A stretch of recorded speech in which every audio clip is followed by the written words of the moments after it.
Now's your moment, John. Light's come from room below. Up Neil tak candle upstairs to light him to bed. Take him at your window. Right. Candle's coming up to it. See out light, darts and flickers. You may see Pearson clear enough when he reaches window. Now! I hit him. Maybe you did, but don't stay here to brag about it or we'll both end in Stillborough jail. Quick, away!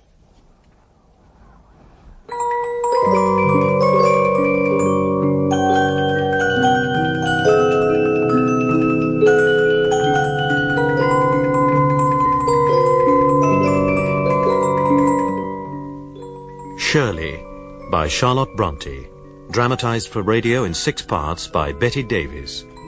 Part 1, Hollow's Mill.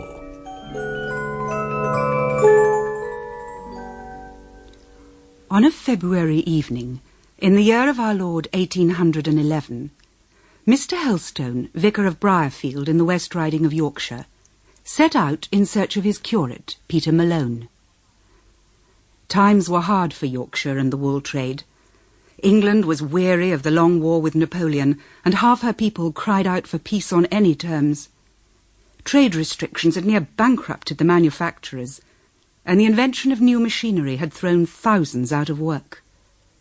Poverty and starvation bred bitterness and civil unrest, and men went in fear for their lives. So matters stood when Mr. Helstone set out into the winter chill to call upon the services of his sturdy Irish curate. Malone was absent from his lodgings. Accordingly, the vicar sought him at the house of Mr. Donn, curate of the neighbouring village of Winbury, who was accustomed to entertain his reverend brethren to tea and supper rather more often than his landlady approved.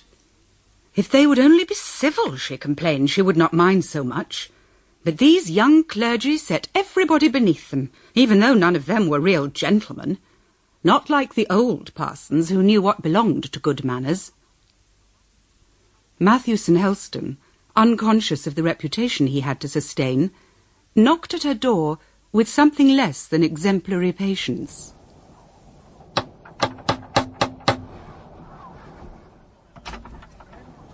Who is it? Whom have you upstairs in the parlour, Mrs. Gale? Mr. Helstone? Is it you, sir?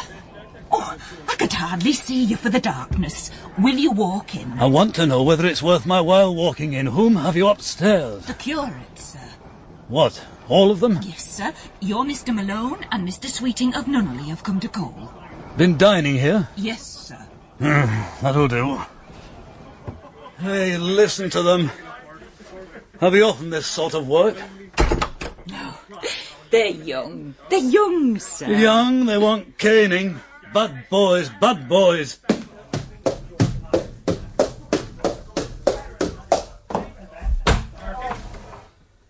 Oh, Mr. Helstone. Take a seat, sir. Have a glass of wine. What have we here? The Tower of Babel? We were only having a little chat over a glass of wine. Settling the dissenters. Settling the dissenters? Was Malone settling the dissenters? Well. It sounded more as if he was settling his co-apostles. But enough of that. I came to see Malone. I have an errand for you, Peter. Oh, what is it? There can't be a funeral at this time of day. Have you any arms about you? Hey, arms? I have the pistols you gave me yourself. What? I never part with them. And I have my blackthorn. Good. Will you go to Hollow's Mill? What's stirring at Hollow's Mill? Nothing as yet. Perhaps nothing will. But Moore's all alone there. He sent all the workers he can trust to Stillborough, and there are only 2 women about the place. It would be a nice opportunity for one of his well-wishers to pay him a call. Oh, I'm none of his well-wishers. I don't care for him. Malone, you're afraid. No, you know me better than that, sir. If I really thought that there was a chance of a row, I'd go. But Moore's a strange man. He's a foreigner. The Moores are an old Yorkshire family. Maybe, but Robert Moore's mother was foreign, and he was brought up in Antwerp. You told me so yourself. He's no Yorkshireman. The good people round here think him no countryman of theirs. That's true enough. His mother was a Gerard, and the Gerards of Antwerp, though they were wealthy merchants once, have left Robert nothing but debts, a handsome face, and a manner of speech that plain Yorkshire folk have little liking for. That's true. And so he needs help, though he won't admit it. He sits in the counting house with all the shutters unclosed. He wanders around the hollow after dark as if he were the darling of the neighbourhood instead of its detestation. Last week, Pearson was shot at in his own home as he climbed the stairs to bed, and still Moore takes no warning. Why do you expect trouble tonight, sir? Because Joe Scott, Moore's overlooker, has gone to Stilborough to collect 2 wagon loads of new machinery. Even if there's no riot, it's unlikely the evening will pass without some incidents. I expect Scott'll bring the wagons in safely enough. Moore says so. He wants nobody. But someone must be there, if only to bear evidence in case anything happened. I think Moore would take precautions if he heard what I heard the other day. You know Mike Hartley, the weaver? The antimonian heretic? When Mike's been drinking for a few days, he often winds up at Nunneley Vicarage to denounce Mr. Hall and me as dwellers in outer darkness. And Hartley's a leveller as well as an antimonian. When he's drunk, his mind runs on regicide. And his tyrants aren't all crowned heads either. Does he have that sort of hankering after Moore? He doesn't hate Moore. Indeed, he thinks him the mill owner with the most brains in Yorkshire, but by Mike's strange way of thinking, that makes him all the more worthy to be chosen as a sacrifice. Do you think the man's in his right mind? Can't tell. He may be crazed or only crafty. Perhaps a little of both. But come, Malone, why aren't you off? I'm surprised you didn't stay with Moore yourself, sir. You like this kind of thing. I should have done, but Dr. Boltby's coming to supper with me tonight, and I can't leave my niece to entertain him alone. So I promised to send you to Hollow's Mill as my substitute. Moore didn't thank me, by the way. He'd much rather have had me than you. But if there's any real trouble, the mill bell will give warning and I'll join you. So go. Unless Dave Sweeting or Joseph Dunn prefer to go instead. Lend them your armour, Malone. Out with your firearms. All right. Fetch your shillelagh. I'm a stranger to Mr. Moore. If you've never touched a pistol, try the feel of one now. Get the hats, Peter. They'll both go. No, sir, my mother wouldn't like it. I make it a rule never to get mixed up in affairs of this kind. Yes. Well, well, Peter. It seems you go alone. So Malone set out, blackthorn in hand, coat collar turned up against the February rain. The evening was pitch dark, save where, towards the east, the furnaces of Stilborough Ironworks threw a lurid shimmer on the horizon. He tramped along the causeway and splashed through the mire-filled cart ruts, passing without a glance the spire of Briarfield Church, but lingering wistfully as he went by the lighted windows of the Red House Inn, where the glow of a fire showed a vision of glasses on a round table. He sighed and passed on. A short cut across the fields took him by a large gabled building, darkened, cold and empty. This was Fieldhead, untenanted at present. At last he reached Moore's house, a neat little cottage that shone white even in this darkness. A servant girl opened the door. Is Mr. Moore at home? He's not in, sir. Where is he? At the mill in the counting house. Has the wagons come, Sarah? No, miss, it's the curate for Mr. Roberts. All right, I'll go to him.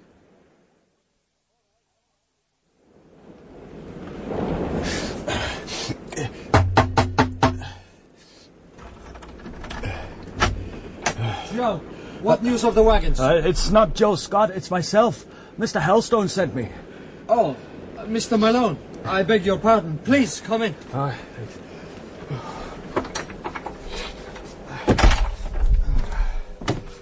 I am sorry Mr. Heston thought it necessary to trouble you on such a night. There was no necessity.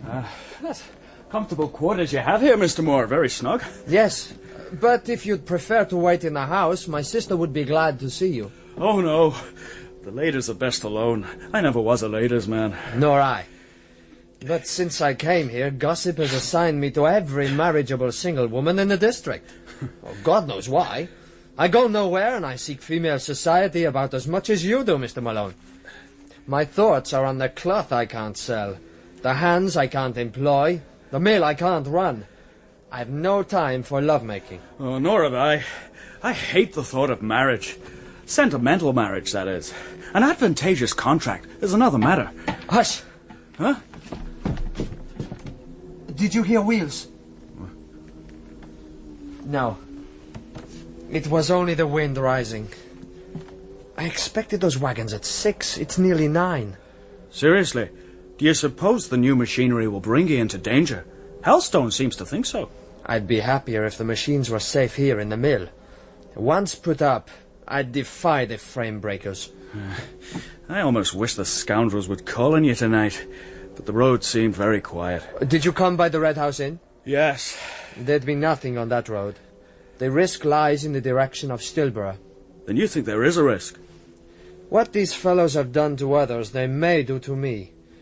But there's one difference. When his shop was set on fire and his cloth left shredded in the fields, Sykes gave up as tamely as a rabbit in the jaws of a ferret.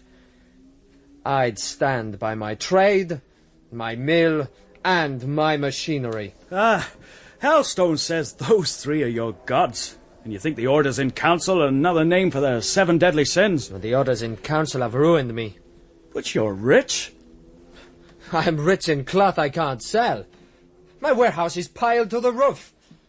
Those orders taxing neutral trade with Europe have offended America and cut off our best market. If the war goes on much longer, I shall be bankrupted. And those ridiculous gossips imagine I can indulge in thoughts of courtship and marriage. Eh bien, I suppose women think only of such things and imagine men do too. But I forget hospitality. Would you take some refreshment, Mr. Malone? Well, thank you. I often spend the evening here. I am my own watchman and need little sleep, so I have every convenience to hand. Can you cook a mutton chop? You try me. The curate turned up his coat cuffs and applied himself to the cooking with vigour, turning the chops on the gridiron, as Moore brewed a bowl of hot punch that proved even more to the Irishman's taste than the sizzling mutton chops. Over supper he became very noisy and cheerful as the punch bowl emptied. Moore, who remained quite unaffected, watched him with an odd half-smile, until suddenly... Shoot! Huh? I heard something. Outside! Joe? Joe Scott! What's going on out there? Is it all right? Is it all right, I say? Aye, Juggle. All's right. We've smashed him! Joe Scott! Joe! Hush, boy. Hush. Joe! Megatroid? Qu'est-ce que c'est? To the devil of Hollow's Mill. Your hellish machinery is shivered to smash on Stilborough Moor, and your men are lying bound hand and foot in a ditch by the roadside. Take this as a warning from men that are starving and have starving wives and children. If you get new machinery, you'll hear from us again.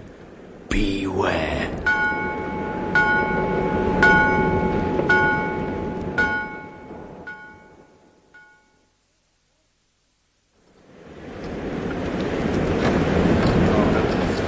Well, Moore, I thought you'd want us tonight. When I heard the mill bell, I left Boltby to finish his supper with Caroline and the maids. But where's the enemy? Have you had an attack, or do you expect one? Neither. I rang the bell because I want 2 or 3 neighbours to stay here in the hollow, while you and a few others come with me to Stilborough Moor. To meet the wagons? They came home an hour ago. Then what's wrong? They came home empty.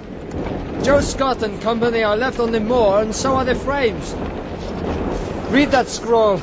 I found it pinned to the horse's harness. They've served you as they've served others. But it's a wet night for the poor fellows in the ditch. I'll come with you. Malone can stay behind and look after the mill. What's the matter with him? His eyes are starting out of his head. He's been eating a mutton chop. Indeed. Peter Augustus, eat no more mutton chops tonight. You're left in command of these premises, an honourable post. Is anybody to stay with me? As many as choose. My lads, how many of you will stay here, and how many will go with me and Mr. Moore on the Stilborough Road to meet some men who've been waylaid and assailed by frame breakers? Good, good. You, Tom, and you, Will, and little Jacob there. You come with me, and the rest stay. Peter Augustus is not himself. Have you locked up the mutton chops? I have. Good. Then let's away.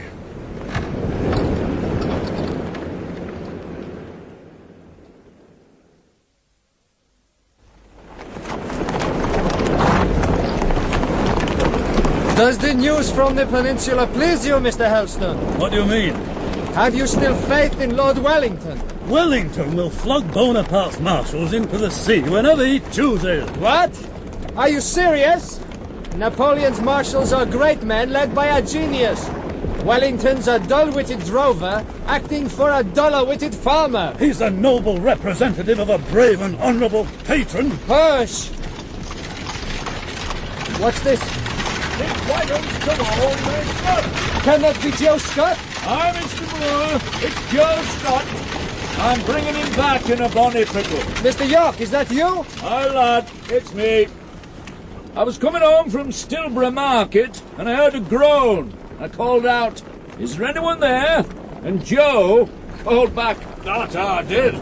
I said there's 4 of us ligging in a ditch." I thought him drunk, and I told him to get up and move on, more shame on him. But Joe said they were tied up. So I got down and cut him free with my penknife.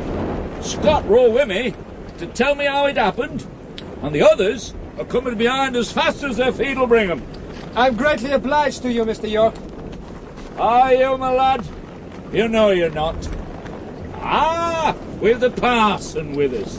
Good evening, Mr. Hellstone. Where's you? Good evening. We're nearly at the door, gentlemen. I hope you and the men will stop and take a little refreshment. Oh, no. You'll none of you be the worse for it. Come. Accordingly, the party made their way to Briarmains, Hiram York's house. Though not the wealthiest man in the district, he was one of the most influential, and his family was the first and the oldest. When the cavalcade arrived at his home, he sent the men to the kitchen and ushered the gentlemen in at the front entrance, taking them through a matted hall into a large, cheerful parlour, furnished with unexpected taste. The taste, you would have said, of a travelled man, a scholar and gentleman. Italian paintings decked the walls, a guitar and some music lay on a sofa, and a considerable number of books were well arranged in 2 elegant bookcases. You'll have some wine, Robert. Thank you. Mr. Hellstone? No. Thank you. As you will. I reckon you're thinking of Eastern customs. You'll not eat or drink under my roof, feared we should be forced to be friends. I'm not so superstitious. You might sup the contents of that decanter and give me a bottle of the best in your own cellar, and I'd hold myself free to oppose you at every turn still, in every vestry meeting and justice meeting. Just what I'd expect of you. Does it agree with you to be riding out after rioters of a wet night at your age? It always agrees with me to be doing my duty.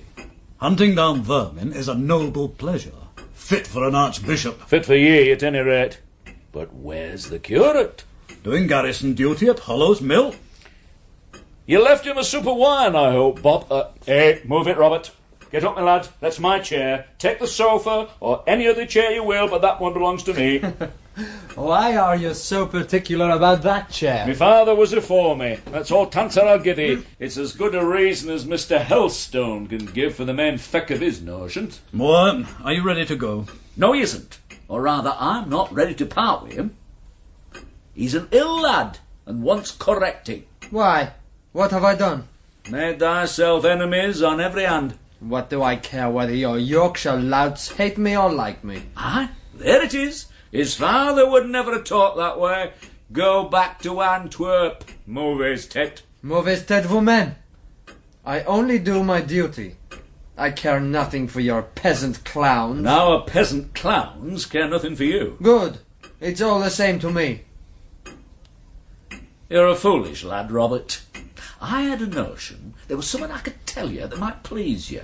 A way out of your difficulties, if you had enough Yorkshire sense about you to take it. What? But what do you mean? Oh, never mind, lad, never mind. Not tonight, any road. Happen I'll tell you one day. Come, Mr. Hellstone, take a sup of wine. You've had a cold, wet ride that'll put new heart in you. Come.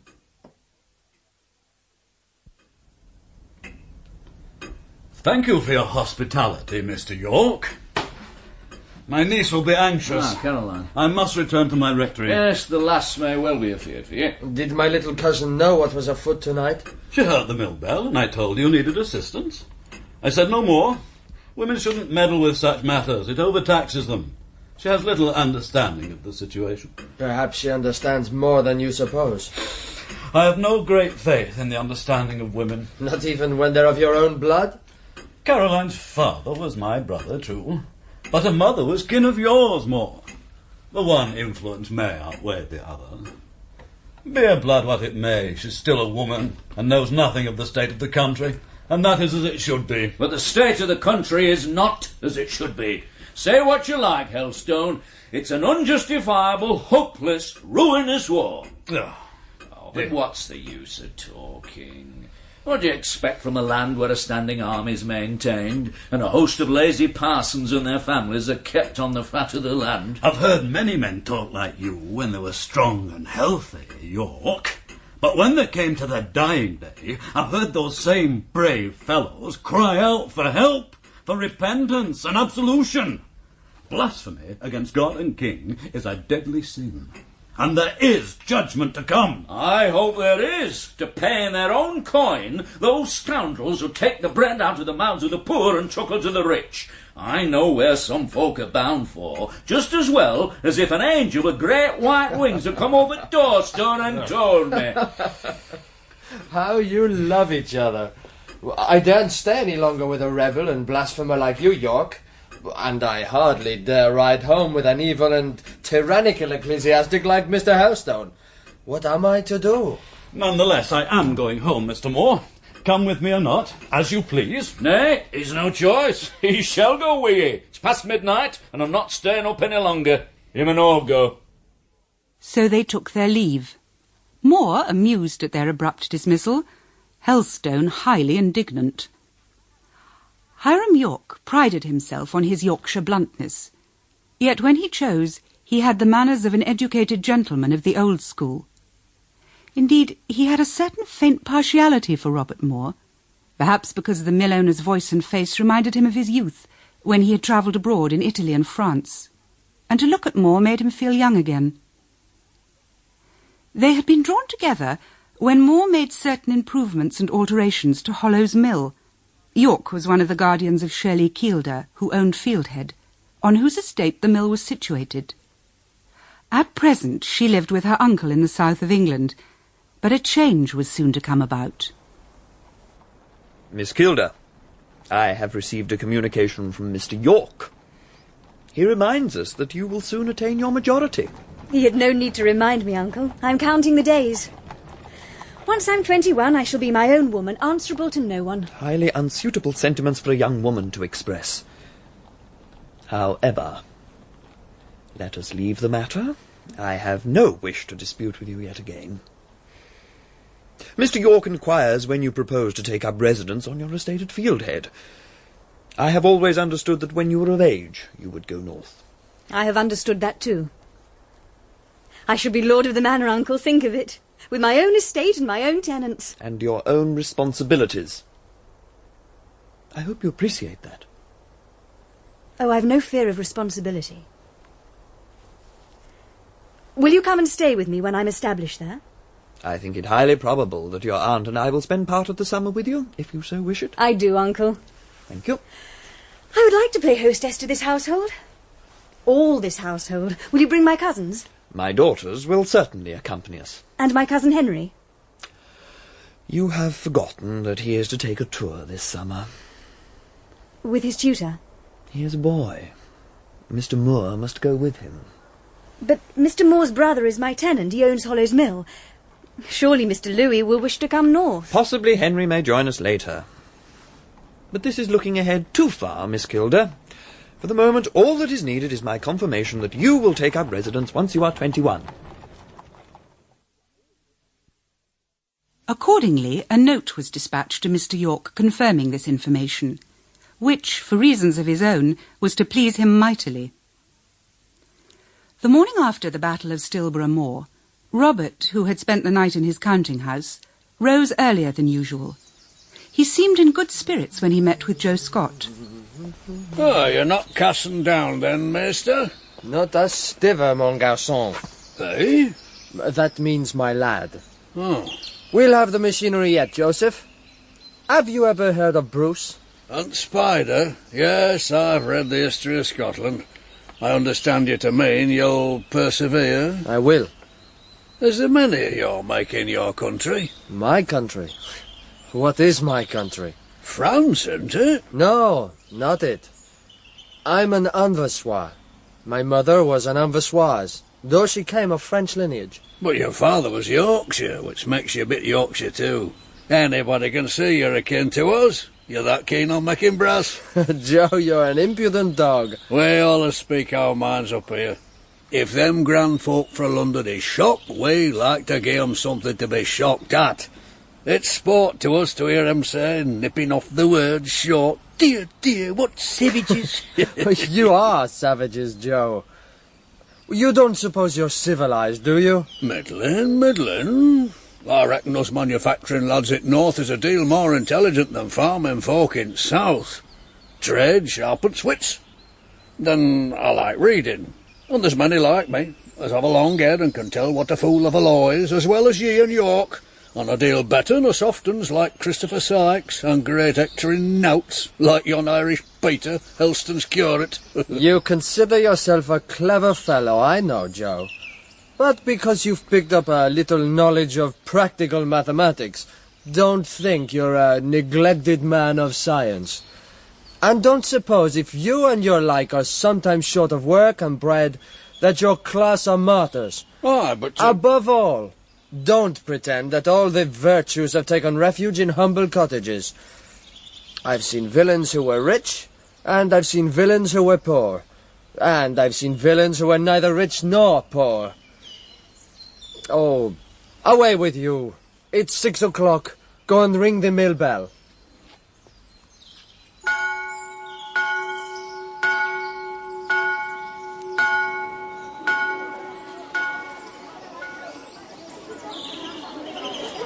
Soon dawn began to creep over the horizon, but it was a grey February dawn, and the mill windows were alight as the little children came running in too great a hurry, let us hope, to be nipped by the chill air.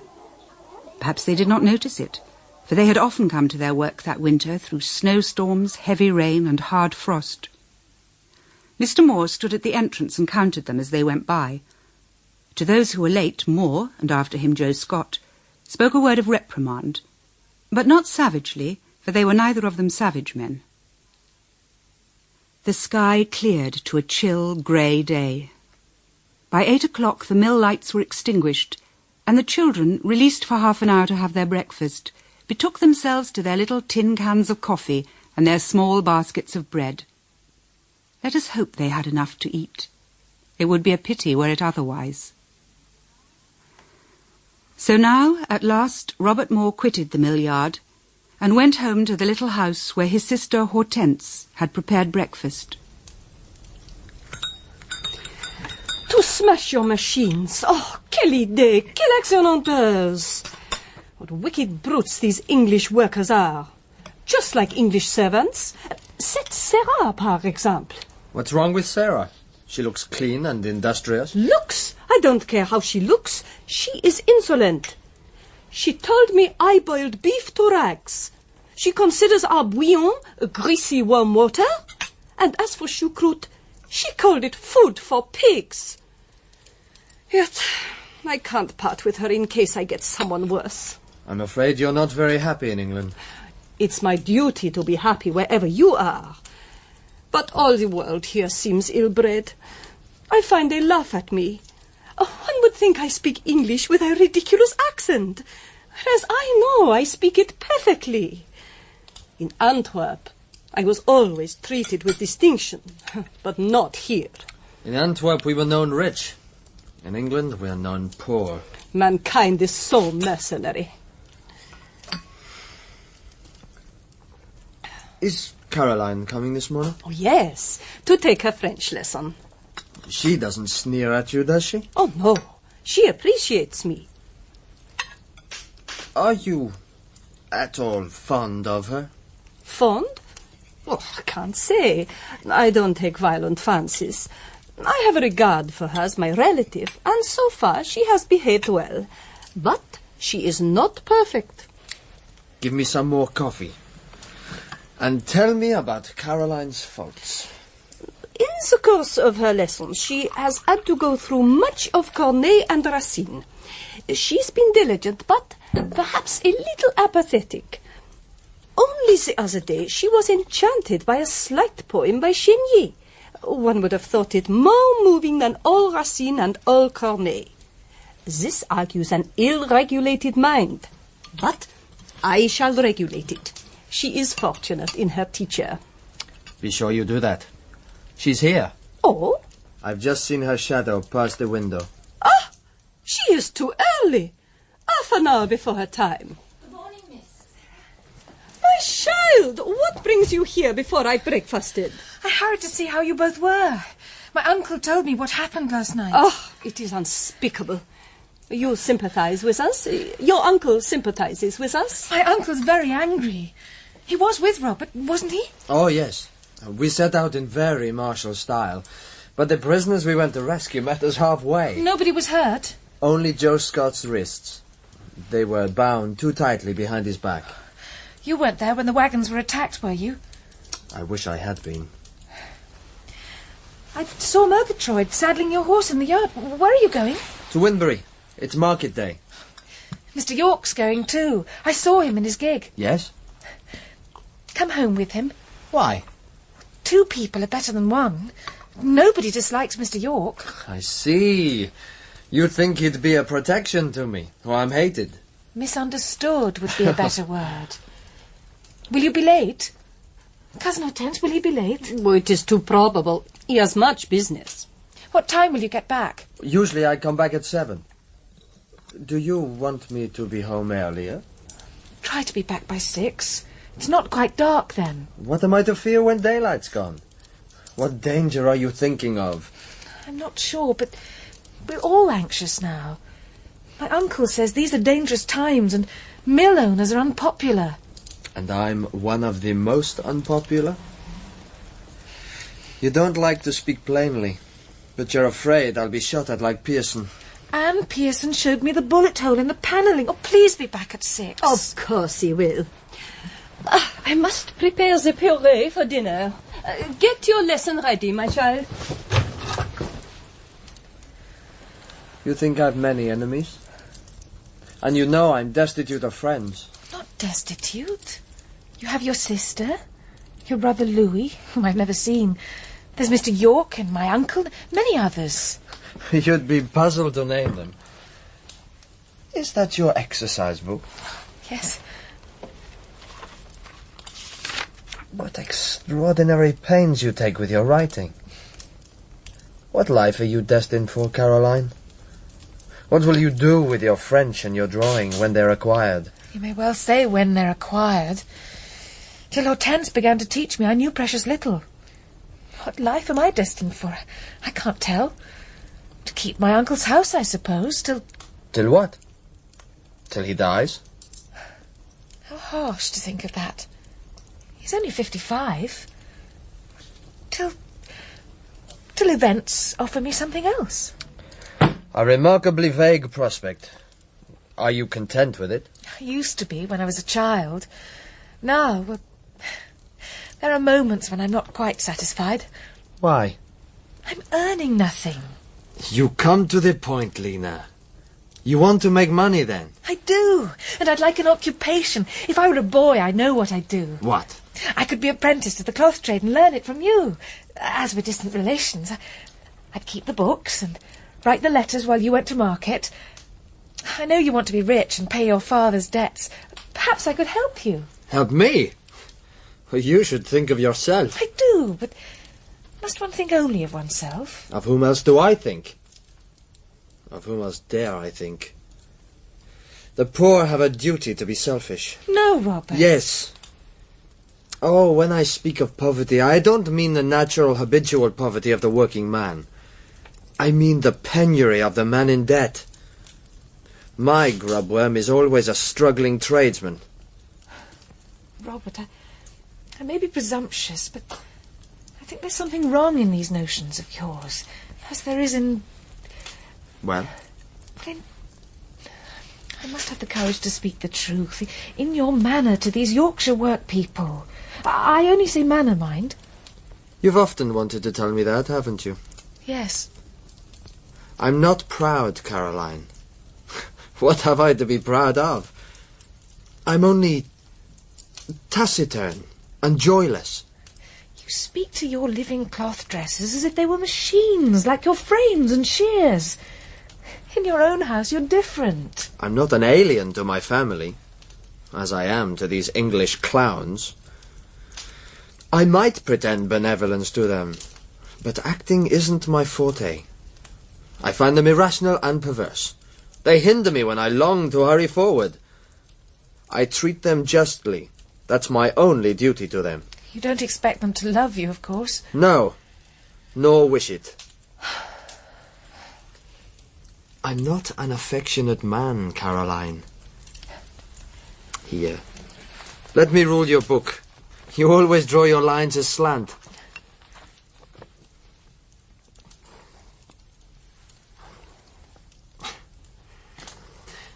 If I were a tutor like my brother Louis, I could stay at home this morning with you, instead of going to Sykes's wool warehouse.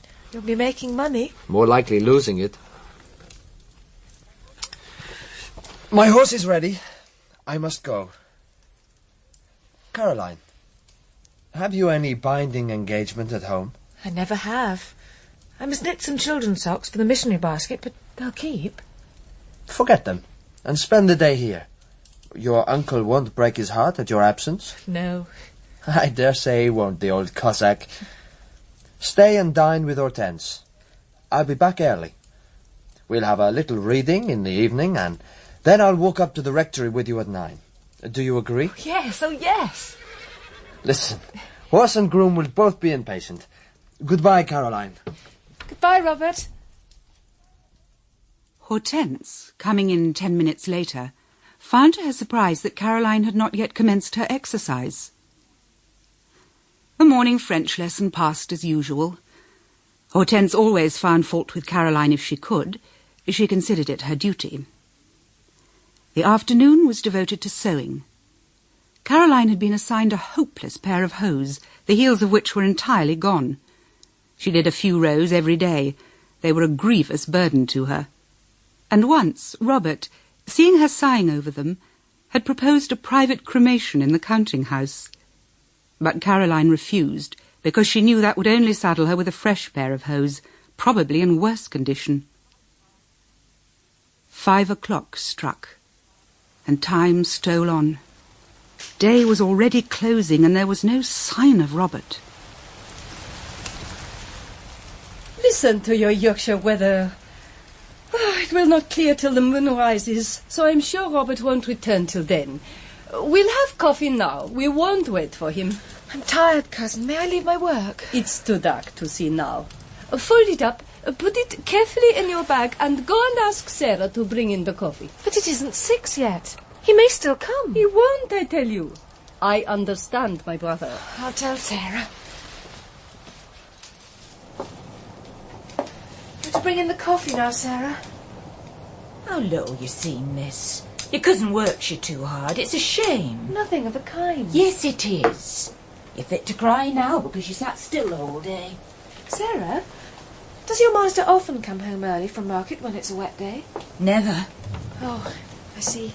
But today, for some reason, he has. What? He's back. I saw Murgatroyd lead his horse into the yard the back way. Are you sure? Quite sure. And I heard him speak. He was telling Joe Scott there'll be a new set of frames in the mill next week.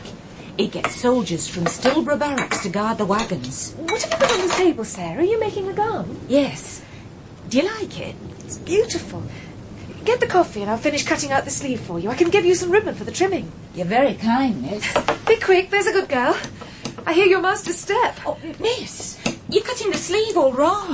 Oh, so I am. Oh, it's only a snip, no harm's done. Robert, they said you'd be late. But I promised. You expected me, didn't you? Not that it rained. Oh, you're wet. You must change. There's no need. My riding coat's waterproof.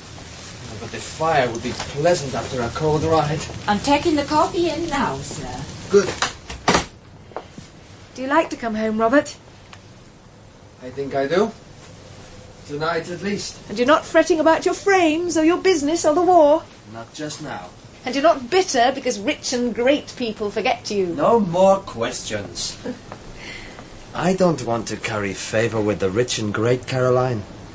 I only want means, a position, a career. You shall have them. You were made to be great. You shall be great. What recipe would you give me for greatness? I would... No, I know what you'd say. But it wouldn't work. It'd lead to poverty and bankruptcy. Life isn't what you think it, Lena. But you're what I think you. I'm not. Better then. Far worse. No, you're good. How do you know? I feel it in my heart. Oh, you judge me with your heart. You should judge me with your head. I do. I'm proud of you. Think meanly of me, Lena. Men in general are a sort of scum, and I'm no better than my fellows. If you said you were, I wouldn't esteem you. Have confidence in you because you're modest. Are you flattering me? No. You don't care if I think you flatter me? No. You're so sure of your own intentions. Yes, I suppose so. What are they? Only to tell you something of what I think about you, and make you better satisfied with yourself. By assuring me that my cousin is my sincere friend. Just so. I am your sincere friend, Robert. And I'm... what chance and change shall make me. Not my enemy, though. Could I be? Father, Caroline, the coffee will be cold. Come. At once, sister. After supper, drawn curtains, a clear fire, and a softly shining lamp gave the little room its best, its evening charm. It is probable that the three there present felt this, for they all looked happy.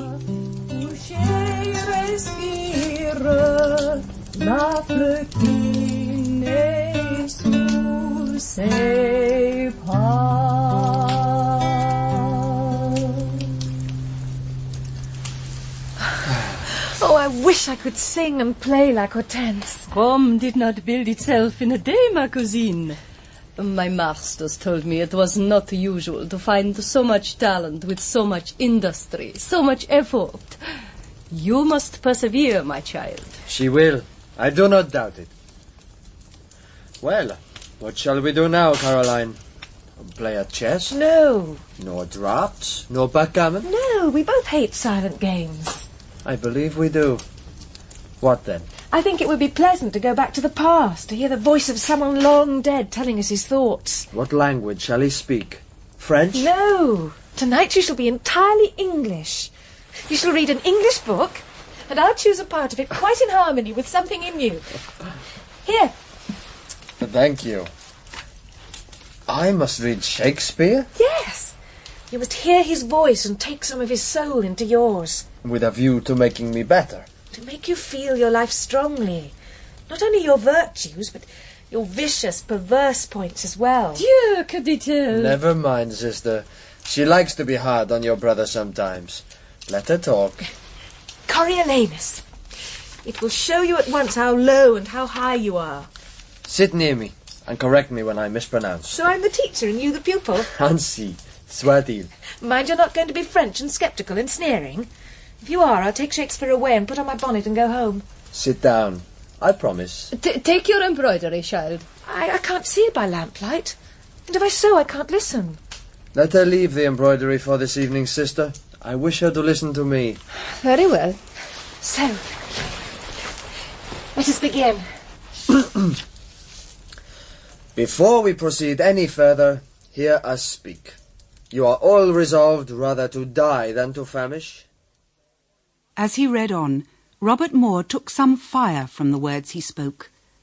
Coriolanus in glory, Coriolanus in disaster, Coriolanus banished. Moore perfectly sympathised with his revenge, the march on Rome, the matron's plea, the long resistance and the final yielding of bad passions to good came in succession and fully absorbed the heart and mind of reader and listener. At last, the play was over and the book closed. So, have you felt anything in Coriolanus like you? Perhaps I have. Was he not faulty as well as great? Yes. And what was his fault? What do you think it was? Whether was it pride, which out of daily fortune ever taints the happy man? Whether defect of judgment, to fail in the disposing of those chances which he was lord of? Or whether nature, not to be other than one thing, not moving from the cask to the cushion, but commanding peace, even with the same austerity and garb as he controlled the war? Well, answer yourself, Sphinx. It was a spice of all. You must not be proud to your work people. You must not be inflexible. Is that the moral you take to the play? What put such notions into your head? I wish for your good and care for your safety, dear Robert. My uncle praises your scorn of low enemies, your resolution not to truckle to the mob, as he calls it. Would you have me truckle to them? Not for the world. But it's unjust to insult all poor working people by calling them the mob. You're a little democrat, Caroline. What would your uncle say if he knew? I rarely talk to my uncle, as you know. Never about such things. He thinks everything but sewing and cooking above women's comprehension. Mr. Helston's servant is come for Miss Caroline. The evening's gone already. Look, we've sent Hortense to sleep between us. Good night, Robert. No, no. I promised to walk with you to the rectory. I thought you'd forgotten. But are you sure you want to? It's a cold night and there's no necessity. Shh. Don't wake Hortense. Come.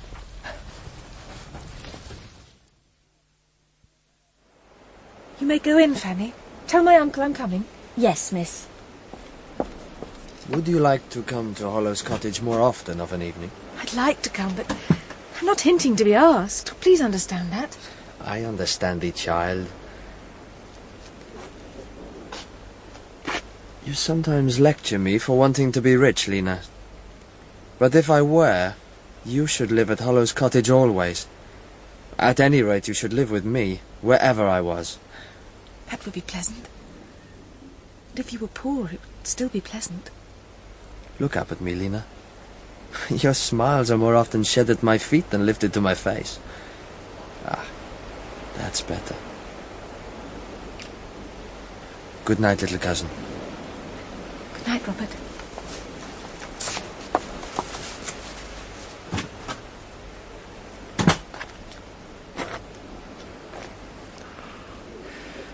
But this won't do.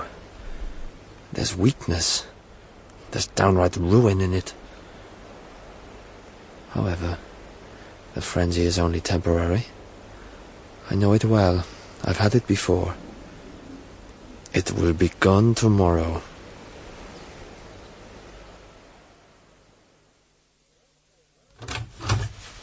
Well, Caroline, you've been gadding about all day, visiting, dining out and whatnot. Only at the cottage? And have you learned your lesson? Yes. And made a shirt? Part of one. Well, that'll do. Learn shirt making and gown making and pie-crust making, and you'll be a clever woman one day. Go to bed now. I'm busy. Brushing her hair in her small bedroom, Caroline laid her cheek on her hand and fixed her eyes on the carpet, as close around her drew the visions we see at 18 years of age. When people love, they marry. I love Robert, and I feel sure he loves me. I've thought so before, but today I felt it. He doesn't flatter or say foolish things. His love-making... friendship, I mean. Of course, I don't yet account him my lover, but I hope he will be so someday. His friendship isn't like what we read of in books. It's far better. Quiet and sincere. I'd be an excellent wife to him if he did marry me. I'd tell him of his faults, for he has a few faults. But I'd study his comfort and cherish him, and do my best to make him happy. I'm certain he won't be cold to me tomorrow. He'll come here in the evening, or ask me to go there. Perhaps her happiness made Caroline a little too bold the following morning. At all events, she spoke to Mr. Helstone as she'd never done before. Uncle, you always speak scornfully of marriage. Do you think people shouldn't marry? It's the wisest plan to remain single, especially for women. Are all marriages unhappy? Millions are unhappy. Perhaps if we but knew it, all are more or less so. You're always vexed when you're asked to marry a couple. One does not like to act as accessory to an act of pure folly. But why should it be folly? If two people like each other... They'll tire of each other in a month. One would think you'd never been married. That you were an old bachelor. Practically I am. But you did marry. Why were you so inconsistent? Every man is mad once or twice in his life. So you tired of my aunt and she of you? Caroline... Were you miserable together? Were you not sorry when she died? Caroline, it is vulgar and puerile to confound the general with the particular. In every case there is the rule, and there are exceptions. Your questions are stupid. Then I suppose you think marriage miserable because of what you know of my mother and father. Your mother and father? Who's been talking to you about them? No one. But I remember something of what Papa was in his last years, after Mamma left him. And I pity her. Where is she now? I hardly know. I knew her little, and I haven't heard from her for years. Not since you were left in my care. She never inquires after you, so I believe she doesn't wish to see you. Come, you finish your breakfast. You must go to your lessons. There is Robert. How handsome he is. Better than any of those shuffling curates. Better than anybody. Good morning, Robert. Good morning, Caroline. Hortense is waiting for you. It's past 10. I have business this morning. And he was gone. She saw that if he could, he would have passed from her sight without a word, like a phantom. But, being a tall fact and no fiction, he was obliged to return her greeting. The nameless charm of last night had gone. He was no longer the same man. A man in love, so disappointed, can speak and urge explanation. A woman can say nothing. Take the matter as you find it. Ask no question. You expected bread, and you have got a stone. You held out your hand for an egg, and fate put into it a scorpion. Show no consternation. Close your fingers firmly on the gift. Let it sting through your palm. After your torture, the squeezed scorpion will die. You will have learned to endure without a sob. For the rest of your life, you will be stronger, wiser, and less sensitive. If you survive.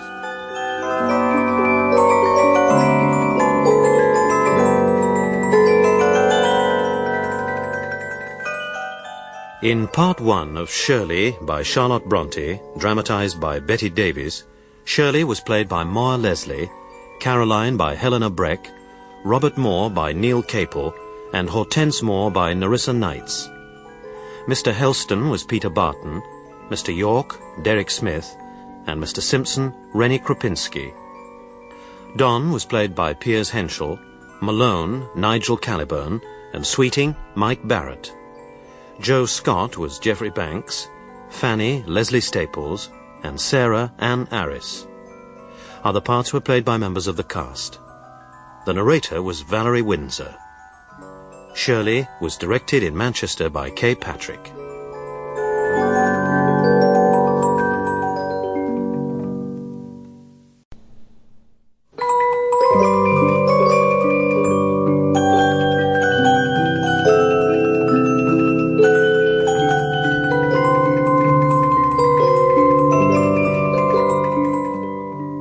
Shirley by Charlotte Brontë.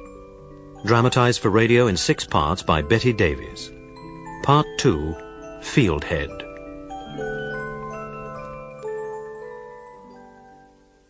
Caroline came home from Hollow's cottage immediately her French lesson was over. Yesterday was not to be repeated. Robert was a different man. He does not love me. He will never marry me. I must give up all thought of being anything but his cousin and his friend. Yet despite herself, she still hoped she might see him again before the day ended. He often walked up to the rectory after tea to spend an hour or two with her uncle, and 3 times the sound of the doorbell brought her to her feet. 3 times, 3 disappointments. The visitors were the 3 curates, Malone, Don and Sweeting.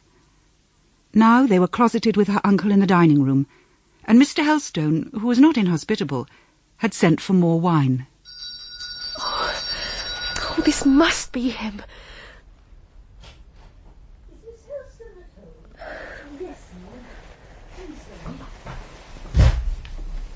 Mrs. Sykes and the 3 Mrs. Sykes. Oh, come in, please. Mrs. Sykes, Miss Mary. Good afternoon, Miss Helstone. Good afternoon. Good afternoon. Miss Hannah, Miss Harriet. Oh, please sit down. Thank you.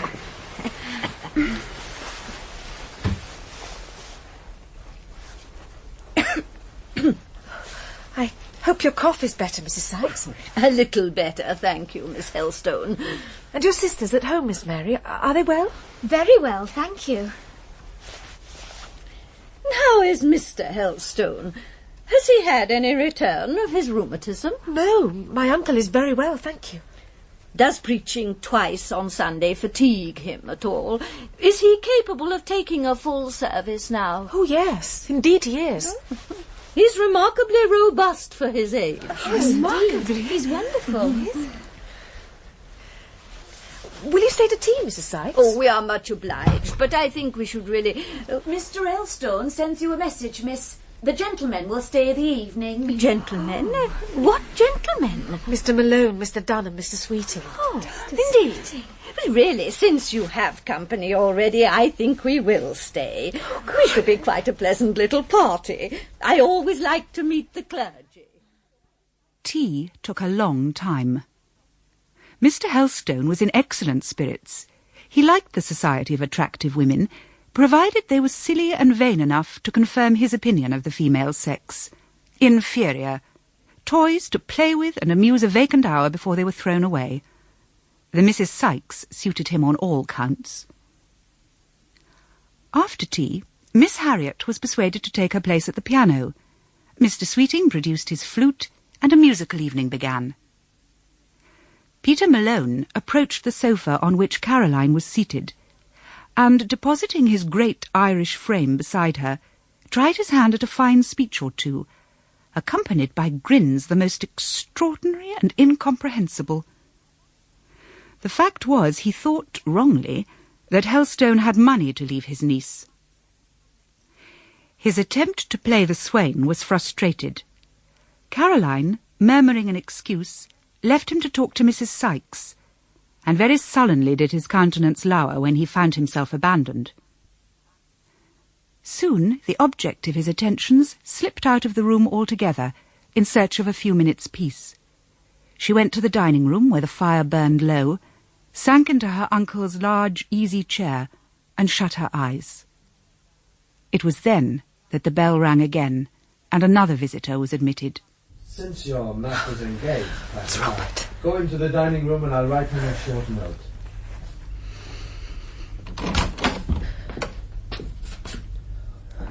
Caroline, I thought you'd be with your guests. I only left the dining room for a moment for a little quiet. Shall I tell my uncle you're here? No. I can say to you all I had to say. You will be my messenger? Yes, Robert. Tell him I know the identity of one of the men who broke my frames. He belongs to the gang who attacked Sykes' shop, and I hope to have him in custody tomorrow. Can you remember that? Oh, yes. Will you prosecute him? Of course. No, Robert. Why not? Because it'll set the neighbourhood against you more than ever. That's no reason why I shouldn't do my duty. He's a scoundrel. He'd make more mischief if he were let alone. But his accomplices will take revenge. Nonsense. You don't know how these people round here bear malice. There's a saying that they keep a stone in their pocket 7 years, then turn it and keep it 7 years longer and then hit their mark at last. Indeed. It does credit to your Yorkshire friends. But I'm on my guard. Don't fear for me. How can I help it? You're my cousin. If anything happens... Nothing will happen. If prayers have any effect, yours will help me. Do you pray for me sometimes? Not sometimes, Robert. Always. For you and for your brother and for Hortense. So I've often thought. Many times when I've been so weary that I've gone to bed like a heathen, I've imagined someone else has asked forgiveness for my day. I wish I deserved your prayers. You do. You mustn't doubt it. When a man lives only to make money, it seems strange that a good, pure heart should take him in and harbour him. If I could guide that heart, I'd counsel it to exclude someone whose only aim is to patch up his broken fortune. Indeed, I will only think of you as my cousin. I'm beginning to understand things better now than I did. I know it's your duty to get on, and it won't do for you to be romantic. But you mustn't misunderstand me if I seem friendly. You misunderstood me this morning. What made you think so? Your look, your manner. Look at me now. Oh, you're different now. Only because I've left the tradesman behind me. You're my cousin Robert, not Mr. Moore. Not a bit of the Mr. Moore, Caroline. Oh, they're leaving. I must go. Or they'll come in and find us here. I'll go out through the window into the garden. But... one moment. Yes? We are cousins. So 1, 2, 3 kisses are allowable. Good night, Caroline. Next day, Robert Moore rode to Winbury and back before his sister had made the café au lait for his breakfast. What business he transacted there he kept to himself. Hortense asked no questions. It was not her habit to comment on his movements, not his to account for them. It was a fine and mild morning for the season, and the door of the counting-house stood open. Moore was interrupted by a dark blue apparition, Joe Scott, fresh from the dyeing vat, who ushered in a large man in fustian garments and worsted stockings, and then vanished. Morning, Mr. Moore. Good morning, Sugden. Sit down. Thank you. It's right down warm for February. Yes. You have what's necessary, I suppose? Aye, all's right. Will you take a drink? Help yourself. There's water in that jar in the corner. Oh, thank you. The body gets dry of a morning. Will you take naught yourself? No. Here, it is good. It'd set you up with a sup of this stuff. Uncommon good, Hollands. You got it from foreign parts. Aye. I'll take my advice and try a glass or two. Them lads as is coming will keep you talking for nobody knows how long. Have you seen Mr. Sykes this morning? Aye. Seed him just before I set off. He aims to come here. I shouldn't wonder but you'll have old Helston too. I seed him saddling his little nag as I passed at Backett's rectory. Aye, that's him now, I think. Beautiful morning, Moore. How do, my boy? Ah, whom have we here? Sugden? On my word, you waste no time. Are you sure you're on the right scent? Have you got a warrant? Sugden has. Are you going to find him, then? I'll come with you. No need. He's coming to find me. I'm sitting in state waiting for him. Who is it? One of my parishioners? A friend of yours, Mr. Helston. You often speak of him. Indeed. His name is? Moses Barraclough. The tub orator, you call him, I think, eh? Ah, I couldn't have guessed it. Why, that pious man was never a worker of yours, Moore. He's a tailor by trade. I know. I owe him a worse grudge for that. Interfering and setting my dismissed men against me. Was he actually present at the Battle of Stilborough Moor, then? Oh, aye, he was the captain and wore a mask. The rest only blacked their faces. How was he found out? I'll tell you. As maesters known so fond of talking. He courted Sarah, Mr. Moore's servant lass, and it seemed she'd have nothing to do with him. She'd another string to her bow, Fred Murgatroyd, one of our lads. Women judge men by their faces, and Fred has a middling face, while Moses is none so handsome. So, lass took on with Fred. 2-3 months in, Fred and Moses had a tussle, and Fred were worsted, for he's young and small, and Barraclough is almost as strong as Sugden here. Joe, you spin out your explanations as long as Moses spins out his sermons. The long and short of it is, Murgatroyd was jealous of Barraclough. Last night, he and a friend sheltered in a barn from a shower, and heard Moses conferring with some associates there. It was clear he'd been the leader at Stilborough Moor, and in the attack on Sykes' property. And moreover, they were planning to send a deputation to wait on me this morning, and tell me in the most religious and peaceful spirit to get the accursed thing out of my tent. The machinery, you mean? Aye. So, I rode over to Winbury this morning to get the constable and a warrant, and give my friend the reception he deserves. Ah, here comes Sykes. You must spirit him up, Mr. Helston. He feels timid at the thought of prosecuting. How have they gone?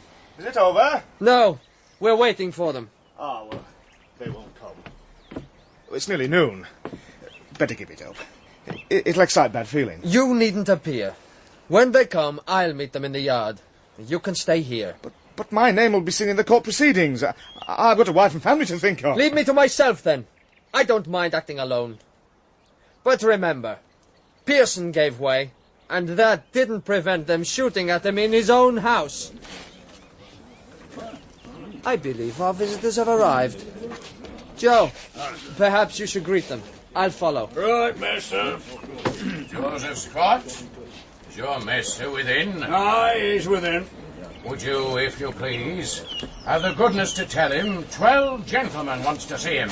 He's up and act. What for? For a purpose. Please, sir. There's 12 gentlemen to see you for a purpose. Good, Joe. I'm their man. Sugden, come when I whistle. Good morning, Mr. Barraclough. Peace be unto you. I'm obliged to you, but I imagine peace isn't your purpose. As to our purpose, it may sound foolish to ears like yours, for the children of this world is wiser in their generation than the children of light. To the point, if you please. What do you want? Our purpose is a good purpose, sir, and it's the Lord's own purpose, and that's better. Do you want a subscription to a new Ranter's Chapel? Oh, that was not in my mind, sir, but as you mention it, any trifle you may have to spare. If I gave you 6pence, you'd drink it. You're a fine fellow. You don't mind showing me that you're a hypocrite. You expect me to laugh at your cleverness, while you deceive the men behind you. Mr. Moore, Mr. Moore, it might be said that our purpose is reason rather than peace. If you refuse to hear reason, it's my duty to warn you that measures will be had resort to which will probably terminate in bringing you to a sense of the unwisdom which seems to guide your proceedings as a tradesman in this part of the country. As a foreigner, coming from a distant coast, thrown, as I may say, like a perfect outcast on the shores of Albion, you have not that understanding of us and our ways which might conduce to the benefit of the working classes. To come to particulars, if you'll consider to give up this here mill and go straight home to where you belong, it'd happen be as well. What have you to say, lads? Moses will never beat that. Shores of Albion, indeed. Wherever you set up your tent amongst us, Mr. Moore, we lived in peace and quietness. 20 years sin, hand labour were encouraged and respected, and no mischief maker had invented this here pernicious machinery. Now, I'm not a cloth dresser myself, I'm a tailor betrayed. But when I see my brethren oppressed, I stand up for them. So, I access you to part with your infernal machinery and tack on more hands. And if I refuse? The Lord pardon you. The Lord soften your heart. Moses Barraclough, you're a drunkard and a swindler. I saw you a week ago drunk by the roadside. While you preach peace, you make it your business to stir up dissension. You've no more sympathy for the poor in distress than you have for me. You incite them to outrage for bad purposes of your own, and so does Nora of Thames. The men behind you are some of them honest, but misguided. You two are altogether bad. I am the vessel. Silence! You've had your say, now I'll have mine. I won't be dictated to by you or any Jack, Jem or Jonathan on earth. You wish me to quit the country. You ask me to part with my machinery and threaten me if I refuse. I do refuse, point blank. Here I stay, and into my mill I'll put the best machinery inventors can give me. Well, what will you do? The worst would be to burn down my mill, destroy the contents, and shoot me. Well, what then? Another mill would rise on the ruins. Another owner come in my place, and you would not have stopped the march of progress for 1 second of time.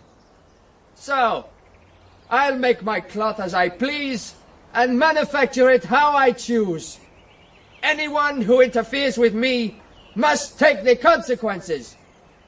And now I show you that I mean what I say. Mr. Moore?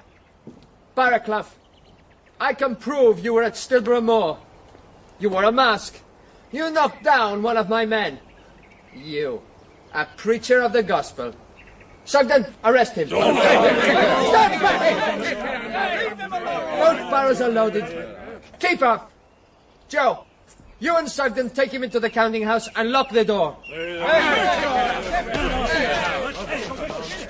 Joe Scott obeyed. Moore walked backwards and forwards along the front of his mill, his hand hanging carelessly at his side, but still holding the pistol. The men watched him, talking uneasily to each other, until one of the deputation detached himself and approached. He looked very different from either Moses or Noah. He looked an honest man. Mr. Moore! Mr. Moore! I'd like to speak a word to you myself. I have not much faith in Moses Barraclough. Well? Well, it's out of no ill will I'm here. It's just to get things straight. You see, we're ill off. We're very ill off. Our families is poor and pined. We're thrown out to work with these frames. We can get nowt to do, we can earn nowt. Well, what's to be done? When we lig us down and die. I've no grand words at me tongue's end, but I won't starve to death like a dumb creature. I'm not for shedding blood, and I'm not for breaking machines, but I'll talk. I'll make as big a din as I can. Invention may be all right, but I know it isn't right for poor folk to starve. Them that governs mun find a way to help us. Worry the Parliament men as much as you choose, but to worry the mill owners is absurd. Ah, you're a right, Arden. Will you not give us a bit of time? Will you not consent to make your changes more slowly? If I stopped, while others are rushing on, I'd be trodden down. I'd be bankrupt in a month. Would that put bread into your hungry children's mouths? William Farron, I won't submit to your dictation or anyone else's. I shall get new frames in tomorrow. If you break them, I'll still get more. I'll never give in.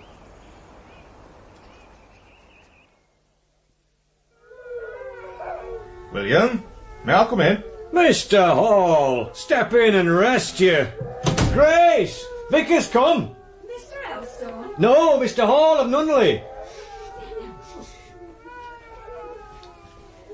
Good day to you, Mr. Hall. Good day, Grace. How are you? How'd you get on? Well, we get on poorly. We're all out of work. I'll sell most of household stuff, as you see, and what we're to do next, God knows. Has Mr. Moore turned you off? He has. And I've such an opinion of him now that if he'd tack me on tomorrow, I wouldn't work for him. Nay, it's not like you to say that, William. I know. I'm getting different to myself. I wouldn't mind if the bairns and the wife had enough to live on, but they're pinched, they're pined. And so are you, my lad. I see you are. These are sad times. I see suffering wherever I turn. Have you anything you could sell to raise a small sum? No, I'll sell chest of drawers and clock and a bit of mahogany stand, and wife's bonny tea tray, and a set of china she brought for a portion when we were wed. If somebody lent you £1 or £2, could you make good use of it? Why, Mr. Hall, I'm sure he could. You think a loan would help him find a new way of doing something? Oh, he's a very contriving chap, is our William. If he had £2 or £3, he could begin selling stuff. Could you, William? Oh, please God, I could buy groceries and bits of tapes and thread. I could begin hawking at first. He won't drink or idle or wasting anyway. No. He's my husband. I shouldn't praise him, but there's not a sober, honester man in England. Aye, well, I'll speak to one or two friends. I think I can let you have £5 in a day or two, as a loan. Meanwhile, here's a few shillings for you, Grace, just to keep the pot boiling till custom comes, eh? Thank you, sir. Aye.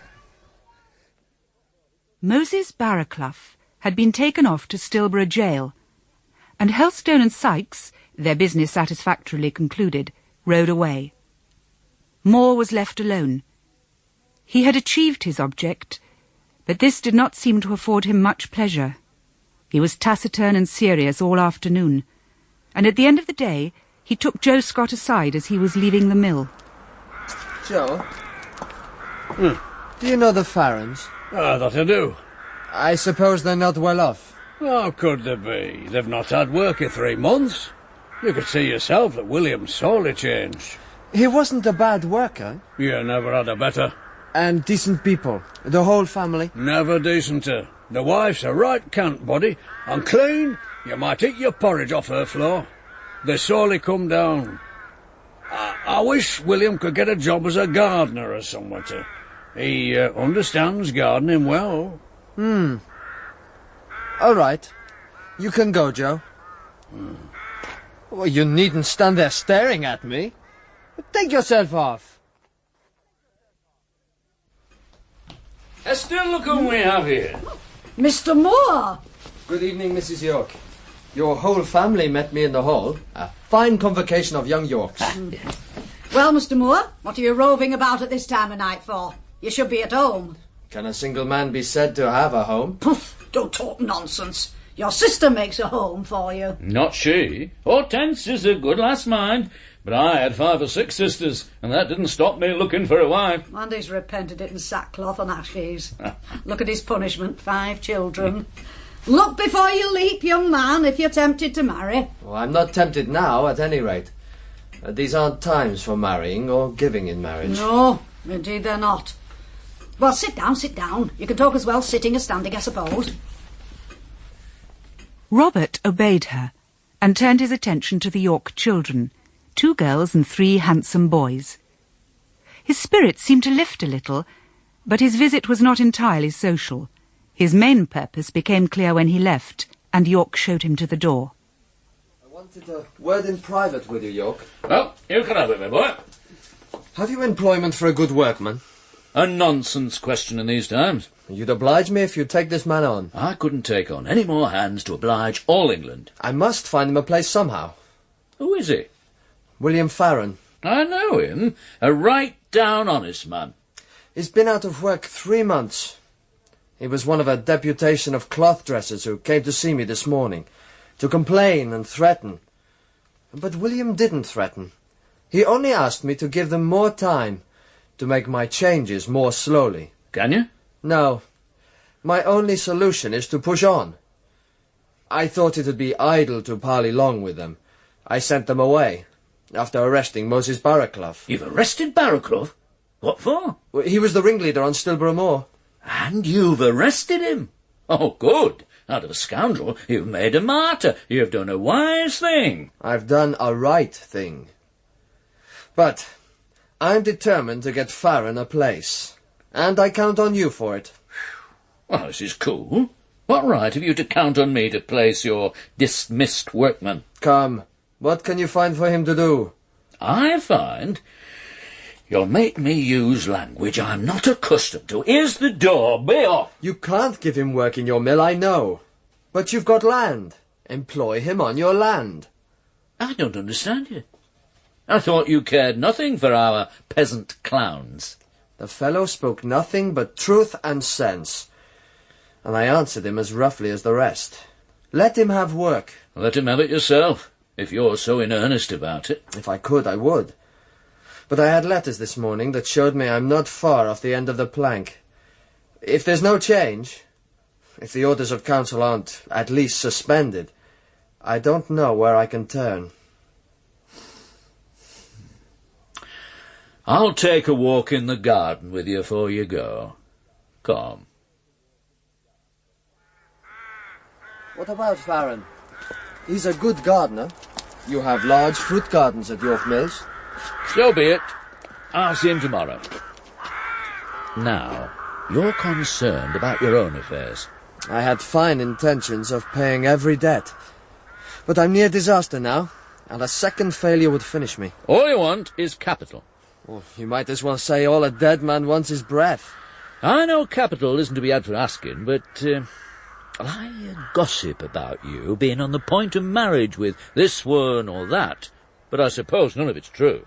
None of it's true.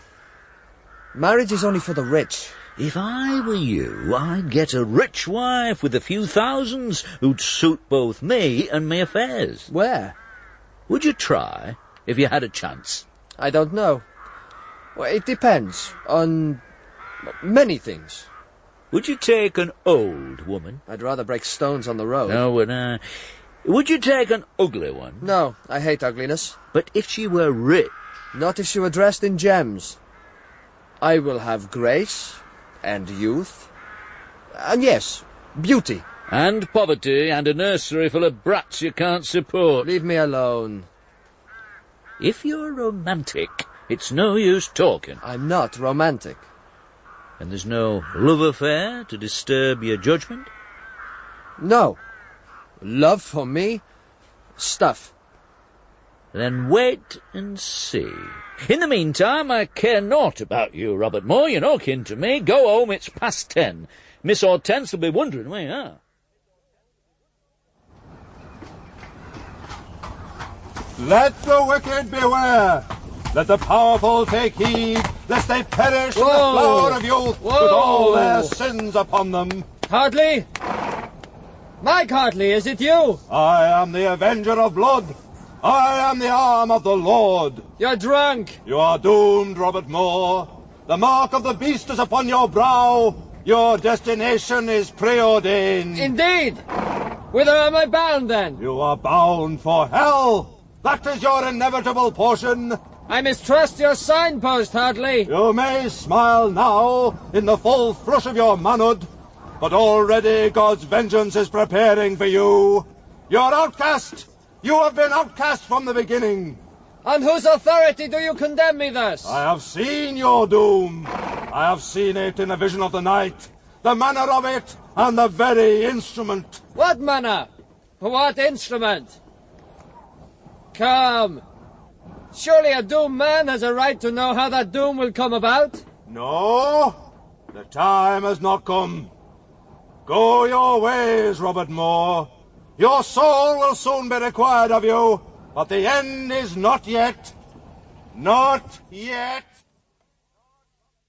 Time wore on, and spring matured. England became green again, her hills fresh, her garden blooming. But at heart she was no better. Commerce was paralysed, and the war's opponents, men like York and Moore, demanded peace on any terms. Before long, Moore came to a rupture with his old Tory friend Helstone, who denounced him as a Jacobin and would speak to him no more. This ban Mr. Helstone extended to other members of his household. Caroline, I have something to say to you. Yes, Uncle? I wish you to discontinue your French lessons. The language is bad and frivolous, bad for weak female minds. And I don't want you to visit your cousins at Hollow's Cottage, the dangerous people. Do you hear me? Yes, Uncle. Of course you'll attend to what I say. Certainly. And there must be no letter scribbling to your cousin Hortense. I don't approve of the family's principles. The Jacobins. Very well. Mr. Helstone was surprised by her quiet acquiescence. He had expected opposition. But now it was pain to Caroline to go to Hollow's cottage, for Robert was never there, and Hortense told her that he was quite taken up with business. Now she saw him only at church, and never did his eye meet hers. How different are men from women. I think only of him. He has no room, no time to think of me.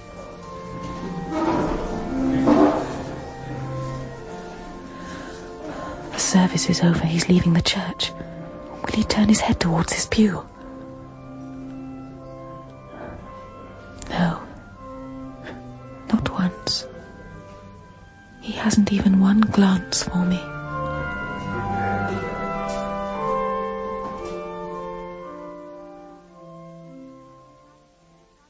She decided that she was destined to be an old maid, and she must make the best of it.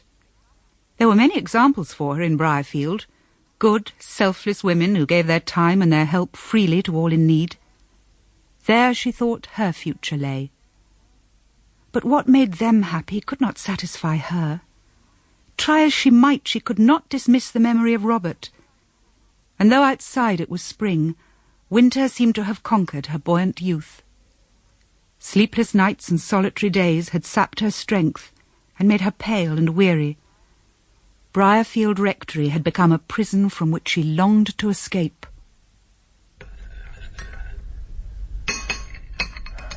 Uncle? Yes? Have you any objection to my looking for a situation with a family? What do you mean? I'm not well. I need a change. Eh? Well, what's the matter? How are you ailing? What situation are you fit for? Look for a situation, indeed. No, you're not well. I should be well if I went from home. I don't understand women. One day they're bouncing, buxom, red as cherries. The next they're pale as dead weeds. What's the reason for it? She has her meals, a liberty, a good house to live in, and good clothes to wear. A while ago she was handsome and cheery. Now she's a poor little pale chit. Provoking. Will you have a doctor, child? A doctor would do me no good. I need a change of air and scene. Very well. You can go with Fanny to a watering place. But someday I must do something for myself. I have no fortune. I'd better begin now. While I live, you shall not turn out as a governess. I won't have it said that my niece is a governess. Are you worried about your future? No, but I long for a change. There speaks a woman. A change. Always fantastic and whimsical. It isn't fantasy or whim. Oh, what is it then? Necessity. I feel weaker than I did. I think I should have more to do. She feels weaker, so she wants more to do. Come, here's 2 guineas to buy you a new frock. Oh, Uncle, I wish you were less generous and more... More what? You don't know what you want, Caroline. Only to be a governess. Pah, nonsense. I'll not hear of it. I've finished breakfast. Ring the bell for them to clear away. I'll put all this out of your head. Run away and amuse yourself. What with? My doll? Caroline had changed. The rose had dwindled to a mere snowdrop. Bloom had vanished, flesh wasted. Everyone noticed the change in her, and many people thought she was going to die. One morning, her uncle came into the parlour, where she was painting a little group of wild flowers, and rallied her in his usual abrupt manner. Come, child. Leave that tinting work. By the by, do you put your pencil to your lips when you paint? Sometimes, when I forget. That's it, then. That's what's poisoning you. White lead, red lead. There are 20 poisons in those colour cakes. Lock them up. Lock them up. Get your bonnet on. I want you to make a call with me. With you, Uncle? Hurry. I'm busy. No time to lose. Where are we going? Fieldhead. Fieldhead? To see the gardener? No, we're going to see Miss Shirley Keeldar. Is she come to Yorkshire, then? Is she at Fieldhead? Yes, she's been there a week. I met her at a party last night, the party you wouldn't come to. I was pleased with her. I want you to make her acquaintance. It'll do you good. She's come of age, then? Yes, and she'll live at Fieldhead for a time. She's a fine girl, with a sprightly spirit. Nothing lackadaisical about her. I don't think she'll want to meet me. What good can I do her? Tcha, put your bonnet on. Is she proud? Well, I don't know. If she were, you don't suppose she'd show it to me, do you? A chit like that, however rich, could hardly give herself airs with the rector of her parish. How did she behave to other people? I didn't notice. She holds her head high. She can probably be saucy enough if she chooses.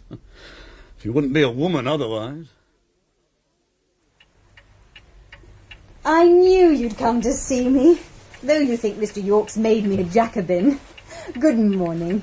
We won't have you a Jacobin. They shan't steal the flower of my parish from me. Now you're here, you can be my pupil in politics and religion, and hear sound doctrine. Mrs. Pryor here has anticipated you. Have you indeed, ma'am? She has. She was my governess, and she's still my friend. Of all the rigid and high Tories, she's the queen. Of all the staunch churchwomen, she's the chief. I've been very well drilled, Mr. Helstone. I'm obliged to you, Mrs. Pryor. I cannot claim much knowledge of political and religious matters. They are not adapted to the female mind. But I support order and loyalty and of course, the establishment. I am averse to change. It seems to me dangerous to be too ready to take up new ideas. I hope Miss Kildare thinks as you do, ma'am.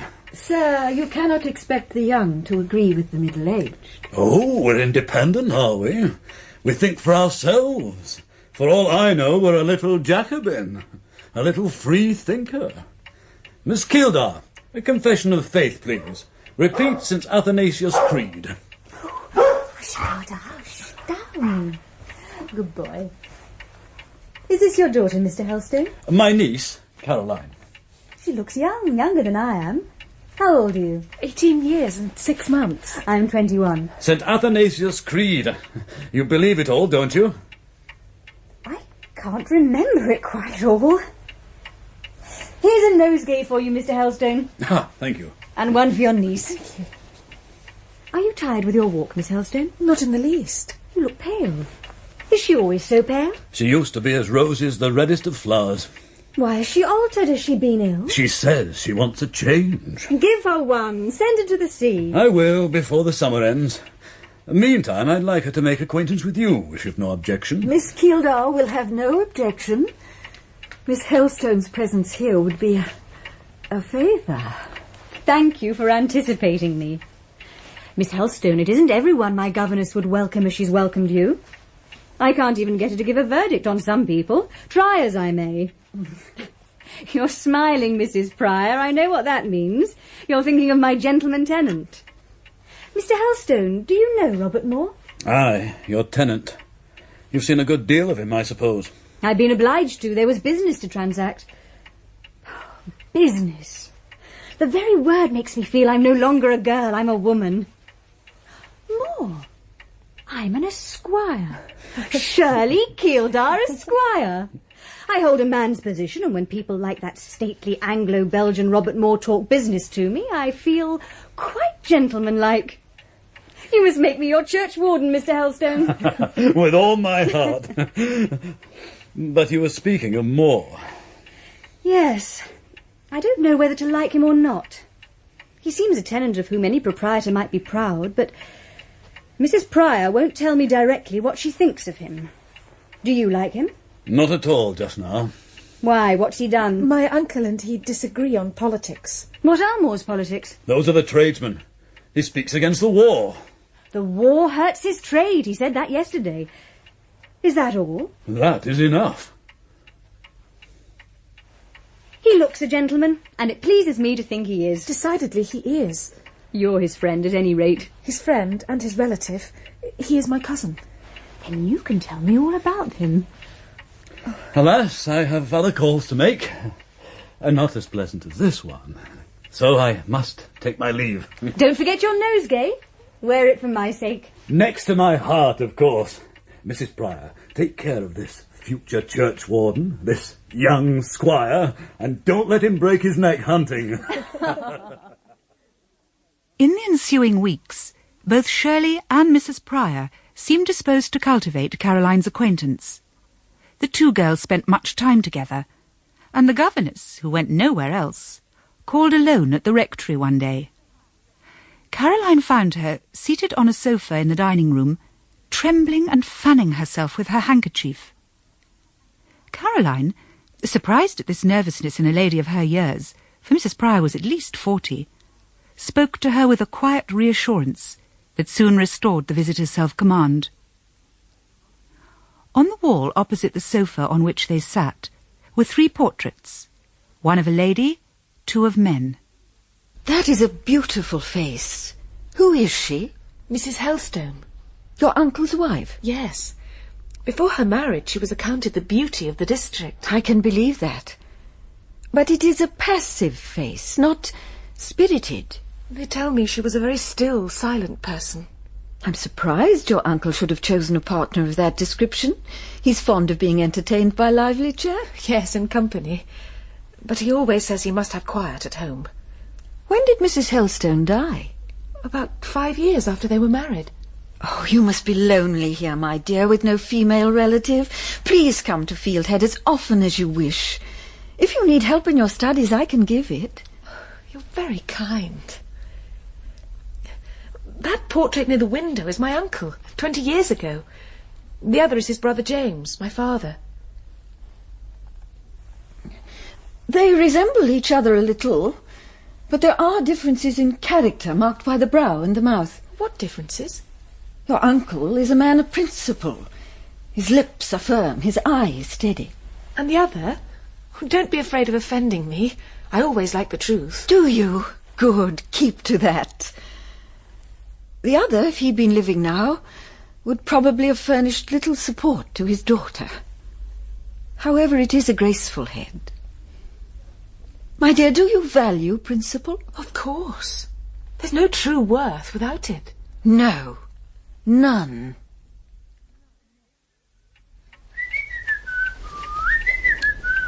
My dear. Was I whistling? I beg your pardon. Where did you learn to whistle? Who taught you? No one. I picked it up by listening. I heard a gentleman whistling that very tune yesterday evening. What gentleman? We've only one in this neighbourhood, Mr. Moore. At least he's the only one who isn't grey-haired. It's true my 2 venerable old favourites, Mr. Helstone and Mr. York, are fine old beaux. Much better than any of the stupid young ones. You don't like Mr. Helstone, do you? His office secures him from criticism. You usually leave the room when he's announced. Are you going out this morning? Yes, I'm going to the rectory to take Caroline Helstone for a walk on Nunneley Common. Oh, then remind Miss Helstone to wrap up well. There's a fresh wind. She seems to me to need care. This is the first time you've found the society of any of the young ladies of the neighbourhood congenial. Indeed it is. I'd no wish to fraternise with any of the local families. I must tell you, Mrs. Pryor, that if I really were Shirley Kildare, Esquire, Lord of the Manor of Briarfield, there's no lady I'd feel inclined to take as Lady of the Manor. My dear, don't allow that habit of alluding to yourself as a gentleman to be confirmed. It is a strange one, and those who do not know you might think you affected masculine manners. Never in the world. If you don't like Captain Kildare, he's banished forthwith. Won't you come with us today? No, my dear, I would be an inconvenience. I cannot walk as quickly as you do. Oh, Miss Kildare, just stand still and look down at Nunneley Dale. Ah, England's a bonny island. And Yorkshire's one of her bonniest nooks. You're a Yorkshire girl too? Yorkshire in blood and birth. Shall we spend a day here in Nunneley in the summer, Caroline? My housekeeper will pack a basket of provisions for us. It wouldn't be too much for you. Oh, no, I love it here. You wouldn't be dull with me alone. Of course not. And what third person could we take? I can't think of anyone our own age. No lady, at least. And as to the gentleman... An excursion becomes quite a different thing when there are gentlemen in the party. We're going to see the old trees and enjoy the peace and quiet. Yes, and gentlemen would destroy that. If they're the wrong sort, they're an irritant. And if they're the right sort, there's still a change. No peaceful joy. Instead, elation and anxiety, excitement and trouble. Did you ever go to Nunneley with your cousin Robert Moore? Once. What sort of companion is he? He's my cousin, you know, not a stranger. Yes, but cousins, if they're stupid, are worse than strangers. Not that your cousin's stupid. No, but... Well? Clever men sometimes make you feel unworthy to associate with them. Oh, no. I never feel that. I consider myself worthy to associate with any gentleman. Though when they're good, they're very good. Your uncle isn't a bad specimen of the elderly gentleman. I'm always glad to see his keen, sensible old face. Are you fond of him? He's brought me up as he'd have brought up his own daughter. But, no, I'm not fond of him. Strange, he's so agreeable. In company, yes. But he's stern and silent at home. Tyrannical? Well, not in the least. But he's liberal without being good-natured, and scrupulously fair without being just. It's a fine distinction, but... I understand you perfectly.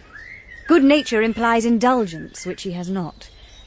And real justice needs sympathy and consideration. Which he has not. I wonder if most men are like him. Whether you have to be new and unfamiliar to seem agreeable to them. Whether they can't remain interested in someone they see every day. I don't know. But if that's so, I'll never marry. If I found someone I loved didn't love me anymore, I'd go away, remove myself. Well, you couldn't if you were married. No. I could never be my own mistress again. Oh, a terrible thought. It suffocates me. My uncle would say it's better never to fall in love. Indeed, if you can avoid it. I don't believe him. Are you already caught, then? Oh, no. But if I were... Yes? If I were, I'd judge the man I cared for by the way he behaved to small, helpless things. The mouse in the wainscot, the bird at the window, the dog licking my hand. Do you know anyone who's kind to such things? We've an old cat at the rectory. I know someone who always takes her on his knee, strokes her gently and lets her purr against his cheek. Is it Robert? Yes. Handsome fellow. I liked him at once. I admire him now. Remember my uncle's advice? Remember the croaking of the frogs in Egypt. A good, handsome man is the best of created things. Above us. Should my left hand dispute precedence with my right? My heart with my pulse? Never. Oh, Caroline, spend the evening with me. I've never in my life been able to talk to a young lady as I've talked to you this morning. Caroline, do you sometimes wish you had a profession, a trade? 50 times a day. So do I. Yet they say that the learned professions make women coarse and unwomanly. If they don't marry, what does that matter? Old maids should be allowed to be as plain and plainly dressed as they please. You speak as if you were one. You sound so earnest. I shall be an old maid. It's my destiny. I'll never marry a Malone or a Sykes, and nobody else will marry me. Lena. Doesn't Robert call you Lena? Yes, it's short for Caroline. When I noticed an inequality in your hair, you said it was Robert's fault. He'd once cut off a lock of your hair to keep. Why should he do that if he weren't fond of you? Because I found a lock of his hair in his sister's workbox and asked if I could keep it. He said yes, if he could have a lock of mine. So it was my doing, not his. Everything of that sort always was my doing. I despise myself. Caroline. I do. But I mustn't burden you with my confidences. A note from Mr. Moore, miss. Thank you. A communication on business, Caroline. The next day, Caroline took an evening walk. As she went by Fieldhead, she saw two figures on the terrace, sharply defined in the moonlight, and recognised them with a bitter pang as Robert Moore and Shirley. But I used to be closer to him. He would hold my hand. He doesn't touch hers. He did not treat me with homage. I only needed kindness. She's smiling up at him now. What makes her smile so sweet?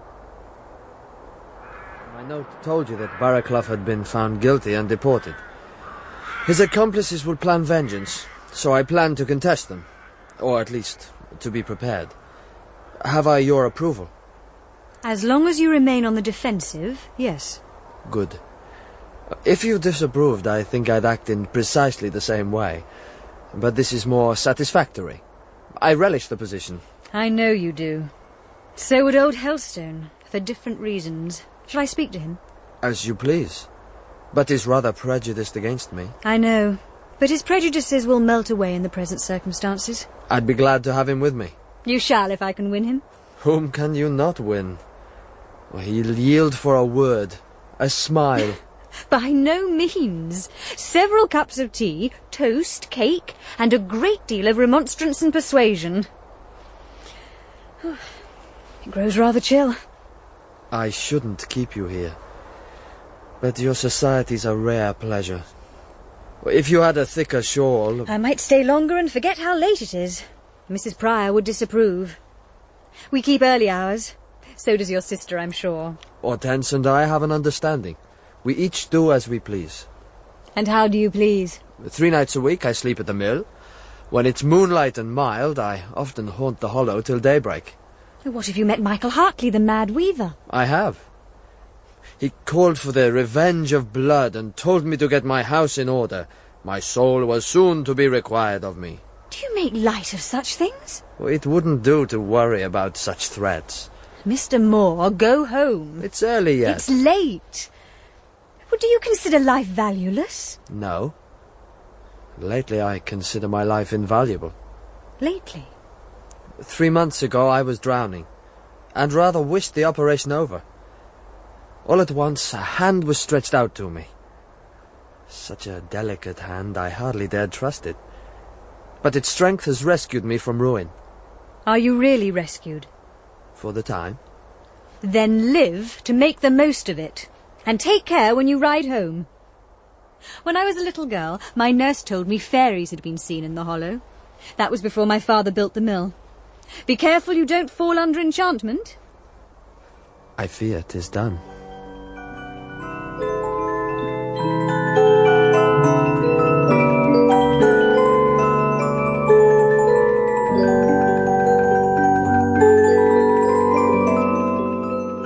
In Part 2 of Shirley by Charlotte Brontë, dramatised by Betty Davies, Shirley was played by Moore Leslie, Caroline by Helena Breck, and Robert Moore by Neil Capel.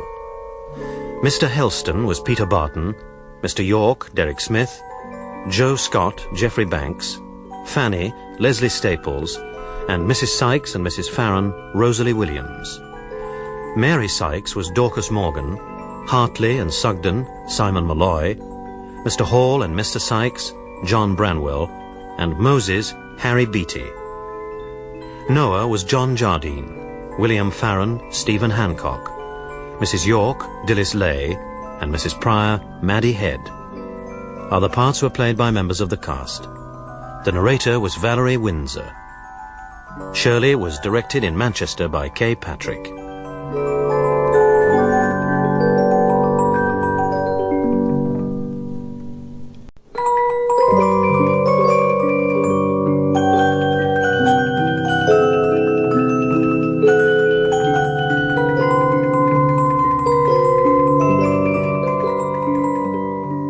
Shirley by Charlotte Brontë. Dramatised for radio in 6 parts by Betty Davies. Part 3, A Summer Night.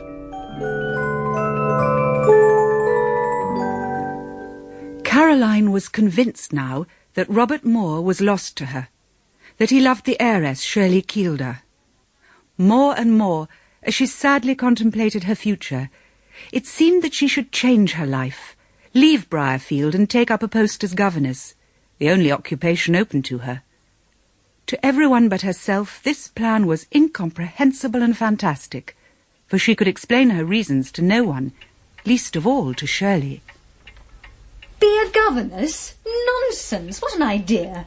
Better be a slave at once. My dear, you're very young to be a governess and not sufficiently robust. The duties are often severe. I want severe duties to occupy me. Occupy you? But when are you idle? I've never known a more industrious girl. You're always at work. Have some tea, refresh yourself. Thank you. You don't care much for my friendship, then? You want to leave me? I don't want to leave you. I'll never find another friend like you. Then you'd better make much of me and not run away. I hate to part with the people I'm attached to. Mrs. Pryor here sometimes talks of leaving. Says I could find someone better. But I'd as soon think of changing an old-fashioned mother for something modish and stylish. As for you, I flattered myself that we were thoroughly friends and that you liked me as much as I liked you. I do like you. More and more each day. But that doesn't make me strong and happy. Would it make you strong and happy to live as a dependent among strangers? No, you'd fall ill. I won't hear of it. Why, every day I look forward to seeing you more and more. I'd write to you. What are letters? Only a sort of pis-aller. Thank you. Drink your tea. Eat something. You've eaten nothing. Laugh and be cheerful and stay at home. Will you consent to stay at home? I shan't leave if my friends don't wish me to. But I believe in time they'll think as I do. Good. Having destroyed your plan, I'll make a new one of my own. Every summer, I make an excursion. This year I propose spending 2 months at the Scottish Lochs. If you agree to come with me. You're very good, Shirley. I would be if you'd let me. I want to be good. I know it's my habit to think of myself first, but who doesn't? However, when I'm comfortable and I've got what I want, including a congenial comrade, it pleases me to make that comrade happy. We'll go to the Highlands and the Isles, the Hebrides, the Shetlands and the Orkneys. Would you like that? I should like it very much.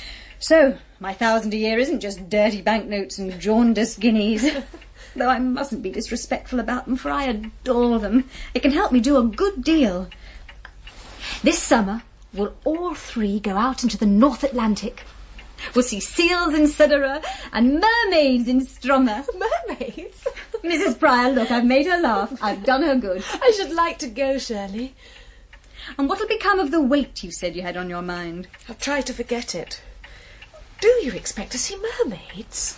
One of them at least. I don't bargain for less. I'll be walking along a deck on a late August evening when I'll see something white on the surface of the water. I'll call you up from the cabin, and we both see this image, fair as alabaster, rising from the sea. She glides nearer. We see she is pale, but beautiful. She has straight, pure features like you. But the eyes aren't yours. They have an unearthly, beckoning lure. If we were men, we'd leap into the sea after the cold enchantress. Being women, we're safe. She's angry.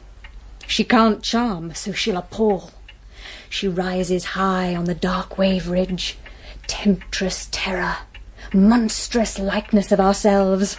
At last, with a wild shriek, she dives and vanishes from our sight.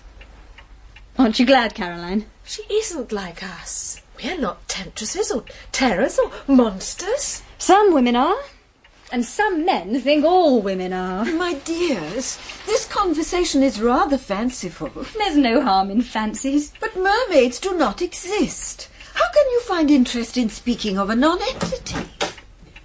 Mr. Robert Moore. Ah, farewell to fancy. Our guest is no non-entity. Mr. Moore, come in. Good evening. I've just returned from Stilborough. I came to tell you the result of my mission. You've timed your visit well. We're having tea. Are you English enough to drink tea, or are you faithful to coffee? I take tea, thank you. I'm learning to be a naturalized Englishman. I'm losing my foreign habits. Good evening, Mrs. Pryor. Good evening, Mr. Moore. And Caroline. How are you? I am well, thank you, Robert. Your cup. Thank you. I saw Colonel Ryder at the barracks. He approved my plan and promised me aid.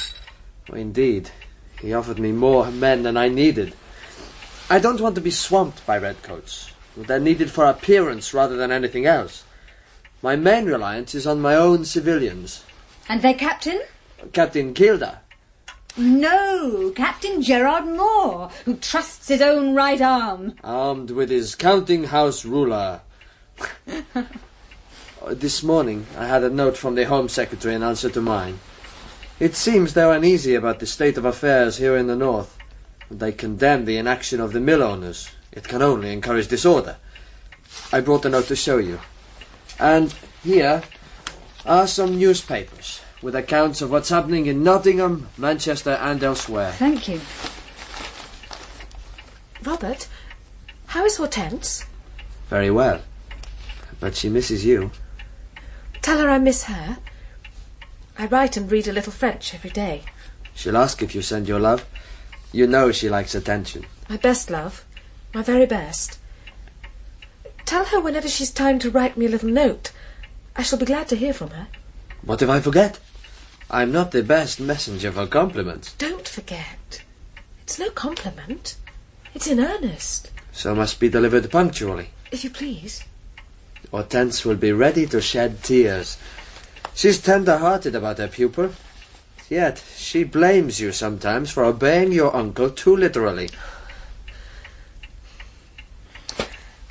Are you glad or sad for all these menacing tidings? Neither. But I'm instructed. I see we must be firm. And that's the best way to avert bloodshed. But did you see this report on the first page? As you can see, the account of the Manchester steps are exactly the same. 9 o'clock. I must go. Good night, Mrs. Pryor. Good night, my dear. Good night, Shirley. What? Oh, are you going already? It's past 9. Is it? So it is. Come tomorrow then, will you? Yes. You'll be happy tonight, won't you? Remember our plans? I hadn't forgotten. Good night, Robert. I'll come with you part of the way. Not quite to the rectory, though, for my old friend Helston might shoot me from the window. It isn't necessary. Don't trouble. It isn't trouble. Come.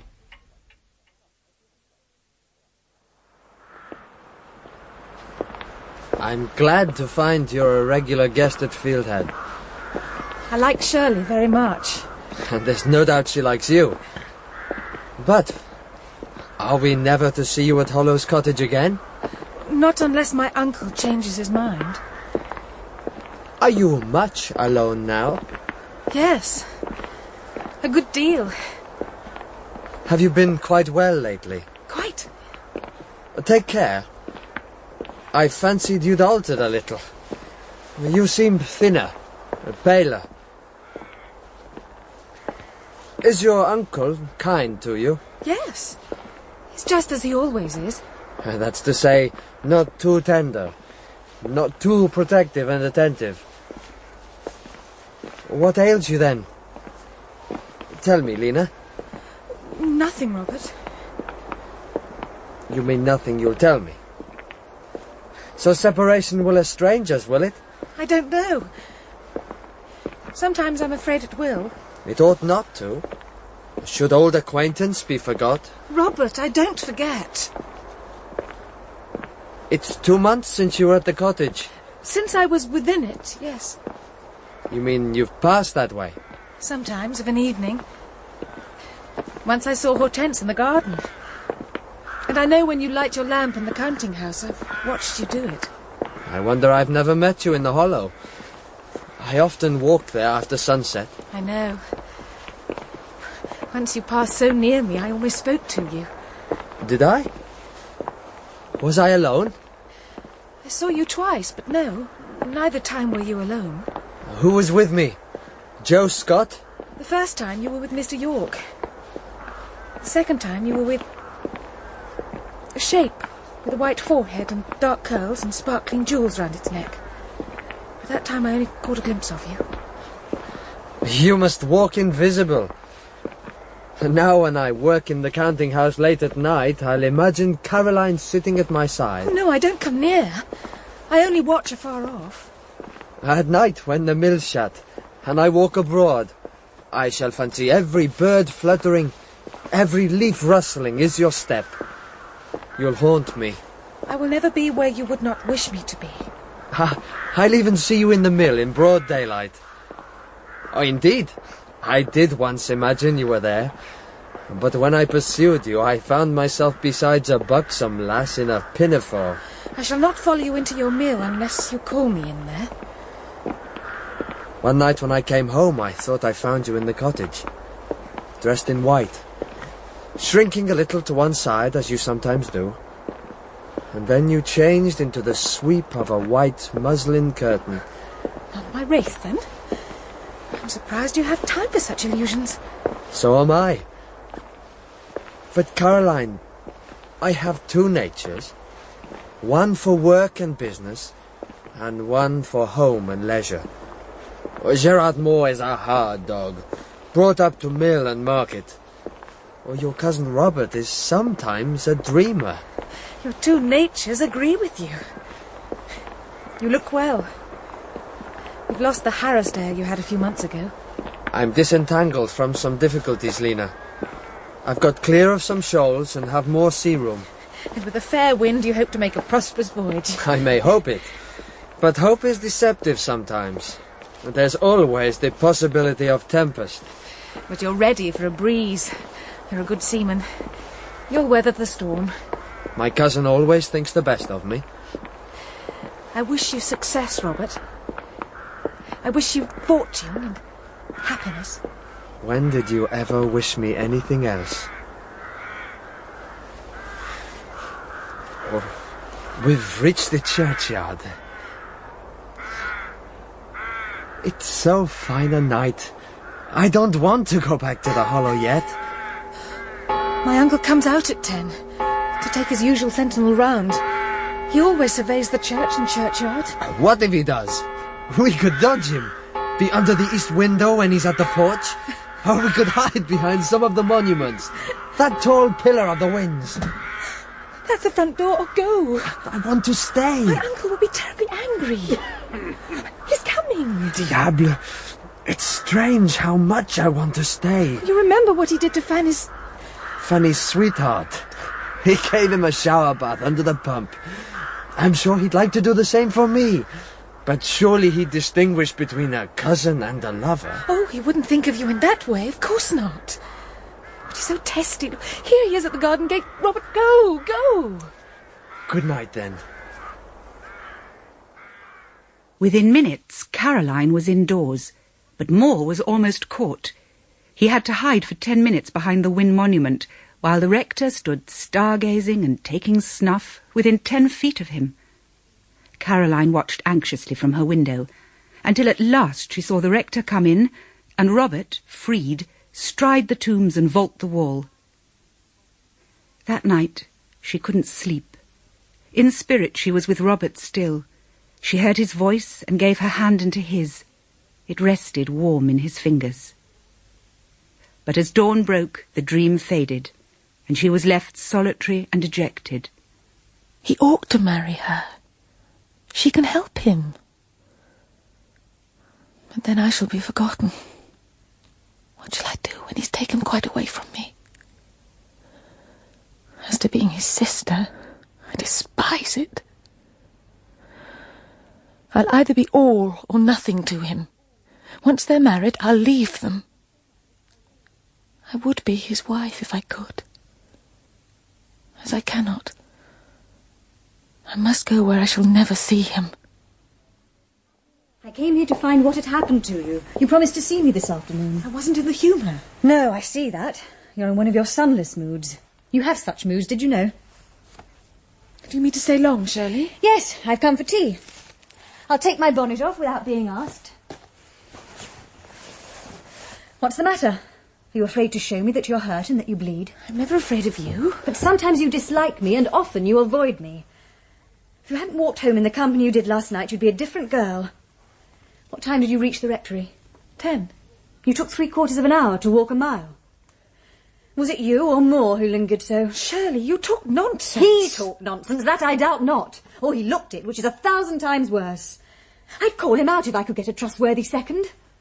I feel desperately irritated. I did last night, and I have all day. You don't ask me why, you little silent, over-modest thing. You don't deserve my confidences. I could have followed Moore yesterday with dire intent. I have pistols and can use them. Whom would you have shot? Me or Robert? Oh, neither, probably. Perhaps myself. Most likely a bat or a tree. Your cousin's a puppy, a quiet, serious, sensible, ambitious puppy. I've no patience with him. No, Robert isn't a puppy or a flirt. I can vouch for that. You vouch for it? Do you think I'd take your word? You'd cut off your right hand for him. But I wouldn't lie. He was just civil to me last night, that's all. I never asked what he was, I can guess. I saw him from my window take your hand as he went out at my gate. That's nothing. I'm not a stranger. I'm his cousin. I feel indignant. That's the long and the short of it. He keeps intruding between us. He keeps making you think of me as a bore and a nuisance. No, Shirley, no. He does. You didn't want my society this afternoon.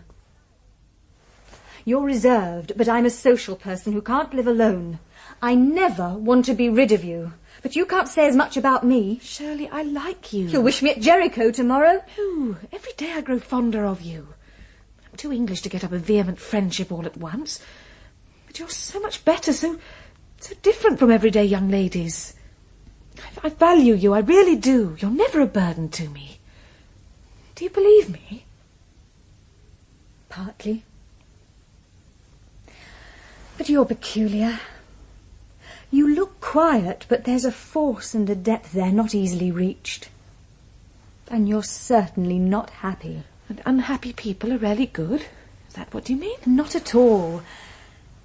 I mean, unhappy people are preoccupied and not in the mood for companions like me.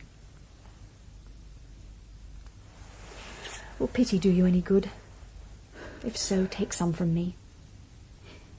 I never had a sister. Nor did you. But I think this is how sisters feel towards each other. An affection that little quarrels can't destroy. An affection that no passion can outrival, not even love itself. Love hurts us so, Shirley. It's tormenting. It burns away our strength. Affection brings no pain, only comfort. Do you believe me now? I believe anything when it pleases me. Then we're really friends. We really are, chance what may. Then we'll talk of something other than the troubler. I wanted to tell you that I've got a weight on my mind. You have? My conscience is uneasy. Oh, not my private conscience, but my landed proprietor and lord of the manor conscience. I've got into the clutches of an eagle with iron talons, fallen under a stern influence I scarcely approve, but can't resist. I'm afraid something will soon be done that it doesn't please me to think of. So, to ease my mind and prevent harm, I mean to enter on a series of good works. Come to see me at Fieldhead tomorrow, and you'll find me outrageously charitable. Shirley, you've been going through accounts. You look very serious. I've been trying to find out where I can retrench. I saw Mrs. Gill, my housekeeper, this morning. She thinks I've gone mad. What did you say to her? I lectured her about economy. But I'm such a coward, Caroline. When it comes to the practical part, I could retrench nothing. Her accounts are very strange. We don't get up illuminations, but we use inexplicable pounds of candles. As much bleaching powder as if we washed for the parish, and enough meat to feed a regiment, although none of us are carnivorous. Mrs. Gill ought to have been faltering confessions to me, but I found it impossible to hint that she was a cheat. I have no true courage. But my uncle, who isn't given to speak well of women, says there aren't 10,000 men in England as fearless as you. I am fearless physically. I wasn't afraid when Mr. Wynne's bull charged at me, but I was afraid of shaming Mrs. Gill. You would have fainted at the bull, but you'd have been firm with my housekeeper, gently admonished, and then sweetly forgiven her. However, in spite of all, I have money in hand and really must do some good with it. They say there are families starving to death in Briarfield. I must help them. Some people say we shouldn't give alms to the poor. Then they're fools. It's easy to talk about the degradation of charity if you aren't hungry yourself. We haven't long to live, so let's help each other while we can. You give a great deal as it is. I must give more. And yet... Yes? And yet if a mob attacked my property, I'd defend it like a tigress. If they bully me, I must resist, and I will. You talk like Robert. I feel like Robert, only more fiercely. But what I want to do is prevent mischief. The bitterness against us comes from suffering, so let's allay the suffering and lessen the hate. We must hold a council of peace, as distinct from a council of war. The Council of Peace was accordingly summoned to Fieldhead. The three rectors, Messrs. Boltby, Helstone and Hall, attended. Good food and wine was set before them, and Shirley, at her most charming, explained her plan. Mr. Helstone looked at her with an alert, suspicious expression, as if he guessed that something in petticoats was trying to acquire too much influence and make itself of too much importance. Shirley understood and smiled up at him. The scheme is nothing. It's a mere suggestion. You gentlemen are required to draw up rules of your own. See, Mr. Helstone? Take your place at the head of the table. You have paper and pens ready for you. Well, you're neither my wife nor my daughter, so I'll be led for once. But mind, I know I am led. Your little female manoeuvres don't blind me. Oh, you must think of me as Captain Keeldar today. This is entirely a gentleman's affair, Doctor. The ladies speak at their peril until the whole business is settled. He smiled a little grimly and began to write, questioning the others occasionally about the poor of their respective parishes. Shirley stood behind him while he drew up a list of the needy and a subscription list which she herself headed. She was smiling, a smile too significant to be generally approved. It is good for women to be endowed with a soft blindness, to have mild, dim eyes that take all for what it seems and never penetrate below the surface of things. Thousands, knowing this, keep their eyelids down and veil their thoughts, as Shirley did not. But the meeting was a success. The gentlemen ate and drank and enjoyed themselves. The hostess was complimented and was radiant with glee. Next day, she told Caroline how delighted she was that the little party had gone off so well. I like to entertain a circle of gentlemen. They're as naive as children about food, and I like to please them. I watch Moore sometimes to try to discover how he can be pleased, but he hasn't got that child's simplicity about him. Did you ever find out, Caroline? You've seen more of him than I have. It is not by food and drink, at any rate. But I really don't know what it is. I've never watched Robert in my life, but I've been baffled by finding that he was watching me. That's it. You can't fix your eyes on him without his flashing on you. He's never off guard. He seems to be divining your thoughts, contemplating your motives. It piques me. How does it affect you? Piques you? In what way? Here he comes. A diversion, Caroline. Robert? Oh, no, not Robert. I've made a superb conquest lately. There are two of them. They never hunt except in couples. You can have one. Take your choice. Tartar! Oh, you'll frighten them. They don't know old Tartar as I do. His uproar is all sound and fury, signifying nothing. They've struck him. Oh, he isn't used to blows. He won't like it. Come. Down! Down! Gentlemen, calm yourselves. Look at Tartar. He wouldn't harm a cat. Good boy. Good boy. Mr. Malone, how do you do? Where is Mr. Don? He shot himself in there. But that's Mrs. Pryor's apartment. Ask him to evacuate it and I'll receive him downstairs. Don, it's all right. The dog alarmed Don. He's a little timid. I followed to reassure him. It seems you didn't succeed. John, take Tartar to the garden. Yes, Miss Keeldar.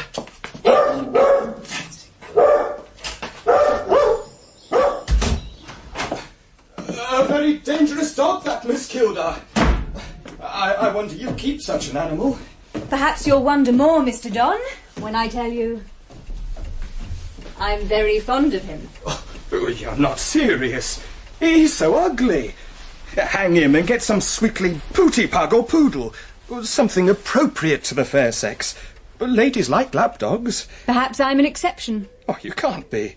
All ladies are alike in these matters. Tartar frightened you terribly, I'm afraid.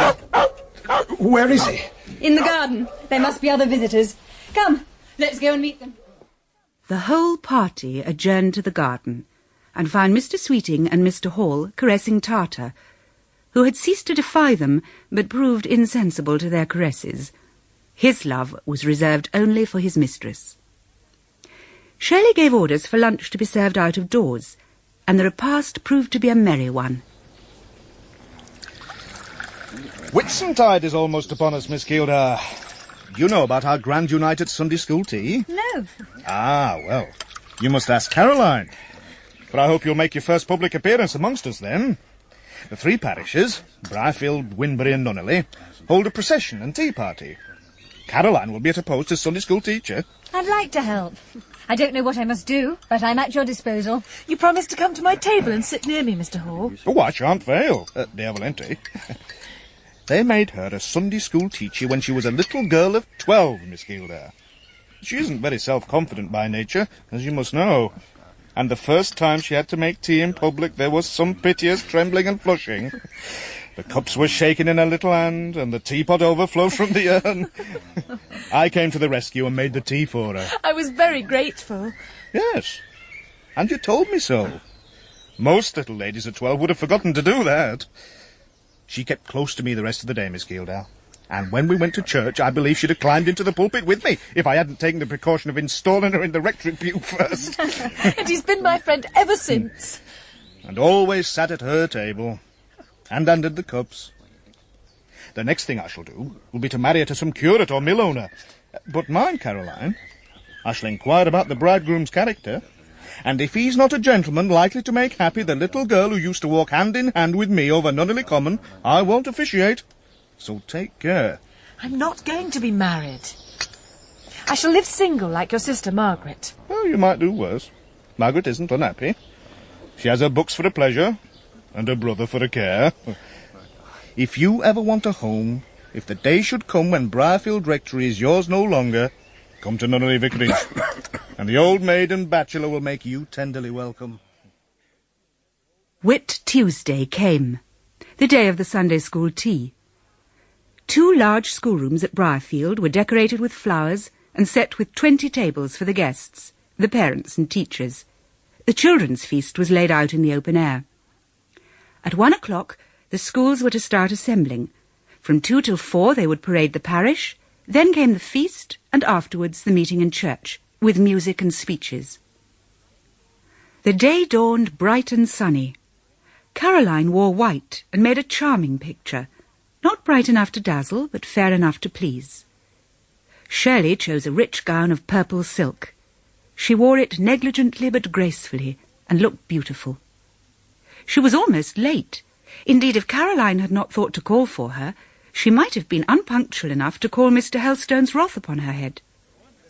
Her presence helped Caroline to face the occasion with more composure than usual. 2 o'clock. Time for the parade. Grace Boltby and Mary Sykes lead out Winbury. Margaret Hall and Mary Ann Ainley conduct Nunneley. Caroline Helstone and Shirley Keeldar lead Briarfield. Thank you, Mr. Helstone. Good. Now, Mr. Dunn to Winbury, Mr. Sweeting to Nunneley, Mr. Malone to Briarfield. Parish clerk to the rear. I will lead the procession. Stand back there. Everyone in place? Yes. We're ready. Good. We can begin. Away they marched. The broad white road unrolled before the long procession, and the children happily trod in time and tune. It was a day of happiness for rich and poor, the work first of God and then of the clergy. Britain would miss her church if that church fell. God save it, and God reform it. Why, Captain Keeldar, how martial you look. Hold your fire. There's no battle in prospect. We're only taking a walk. Take your own advice, Doctor. Shirley, what's that red speck over Stilborough Brow? You've keener sight than I have. There's a line of red soldiers. Soldiers? Certainly. 6 of them. They'll pass us. No, they've seen us and turned off to the right. Where are they going? Perhaps they're only exercising their horses. Perhaps. What is it? What's the matter? Look! It's our double! Another procession at the end of Royal Lane. Oh, you wanted a battle. You're likely to get one. They shan't pass us. We won't give way, lad. Give way? Who talks of giving way? The lane is narrow. There's no room for both. You boys, mind what you're about. Right. I can trust the ladies. I know they'll be firm. What is it? The dissenting and Methodist schools join with the Baptists and Wesleyans in unholy alliance. They're deliberately with the intention of driving us back. Bad manners. They must have a lesson. A lesson in politeness, perhaps, not an example of rudeness. For the honour of the establishment, we must press on. Strike up, Rule Britannia! Follow me! Be steady! Hold it Come! Britannia! Britannia rules the way! The procession strode on with such determination that the body of dissenters was first amazed, then alarmed, then pressed back and finally forced to turn tail and flee, leaving one of their number, the fat spirit merchant who had led the hymn, sitting in the ditch. Mr. Hall looked a little grave about what had taken place, but Helstone, Malone and Shirley were triumphant. Shirley, are you keeping the place next to you for someone? I see you've left your gloves there. I expect Mr. Moore. I saw him last night and made him promise to come with his sister and sit at our table. But he's late. Oh, no, there are more people coming. Every place will be taken. Provoking. Oh, Miss Kilda, may I sit? Good afternoon, Mr. Wynne. Oh, may I have some tea? Oh, yes. Oh, Robert. Can I give you tea? Not just now. Very well. Miss Kilda. Mr. Moore, you're very late. Sit where you can. You see, there's no room here. But there's plenty of space at Mrs. Boltby's table. I'm in no hurry for my tea. Shirley, you're lovely. Oh, how careless of me. It went all over the bench as well. I'm afraid most of it went over Mr. Wynne. Yes. You're very wet. Yes, I'm very wet. Excuse me. Poor Mr. Wynne. Mr. Moore, there's a place for you now. So I see. You've given me a world of trouble, and that poor Mr. Wynne will come back to find there's no room for him. I wouldn't have offended him for the world. Tomorrow I must call on him with half an oatcake to give to his favourite pointers. You know the way to his heart, I'm sure. Forgive me, it's very hot in here. I must have a little air.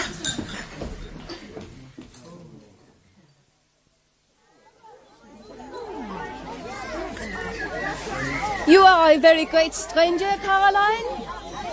Oh, what is this? You're thinner. Have you not been well? I'm quite well, thank you, Hortense.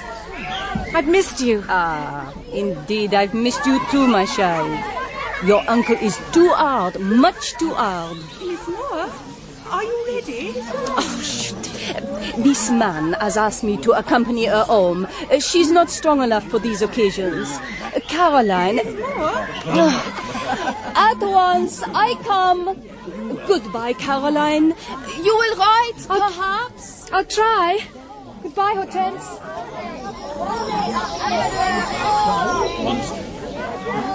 Caroline? Is tea over? Yes.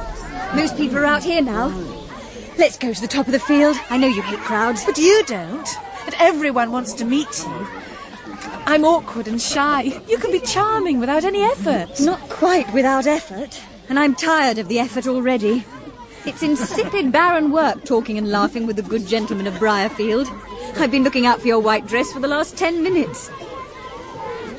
Look over there. There? I see Robert. Why? He's shaking hands with my uncle. Are they reconciled then? Not without good reason. I think they're making common cause against some common foe. And why are Wynne and Sykes and Armitage and Ramsden all gathered around them? They're beckoning to Malone when he's summoned a strong arm is needed. They don't trust me. What about? Can't you feel? There's some mystery afoot, some preparation to be made. I knew it from Moore's manner. He was excited but hard as iron. Do you? Yes.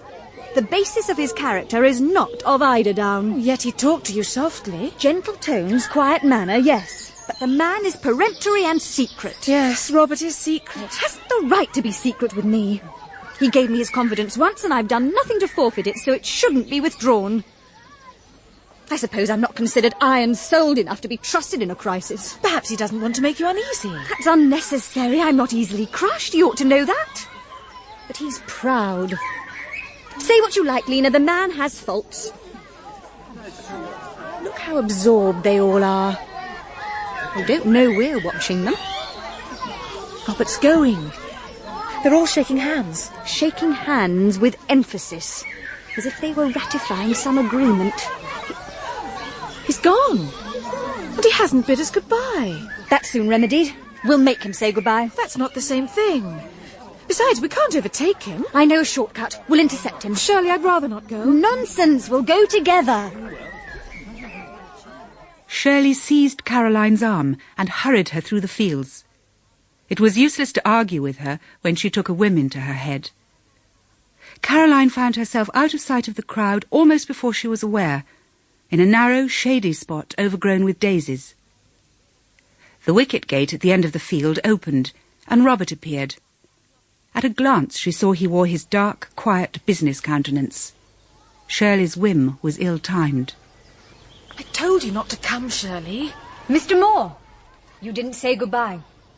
Where did you come from? I left two like you, one in white, one in purple, a minute ago. You left us there and find us here. We've been watching you, and will go on watching you. Someday you must be questioned. But now, all you have to do is say goodnight and then pass. Days of fate have their privileges, but so do days of hazard. Don't moralise, say goodnight and pass. Must I say goodnight to you? Yes, and to Caroline. Your debtor bids you goodnight. May you rest safely and serenely till morning. And you, what are you going to do? Why did all those gentlemen gather round you? Why did you shake hands with Mr. Helstone? Be frank for once. Who can resist you?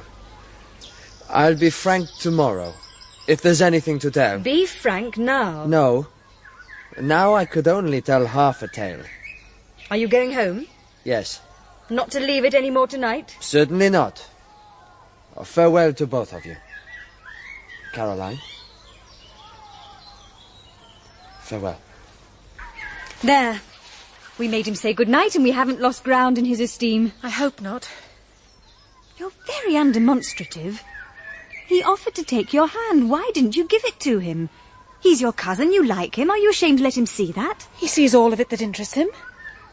There's no need to make a display of feeling. Do you think love a crime, then? No. But why bring love into the conversation? It's quite irrelevant. Good. Ah, we're late. We can't reach the church in time. We could if we hurried. I've no wish to hurry. It's a lovely evening, and think how hot it'll be in church. And what a very long speech Dr. Boltby will make. My uncle will be angry if he sees we're not there. I'll bear the brunt of it. He won't devour me. I'll be sorry to miss his pungent speech. And I'm sorry to deprive you of Mr. Hall's friendly Yorkshire homily. But outside I must stay.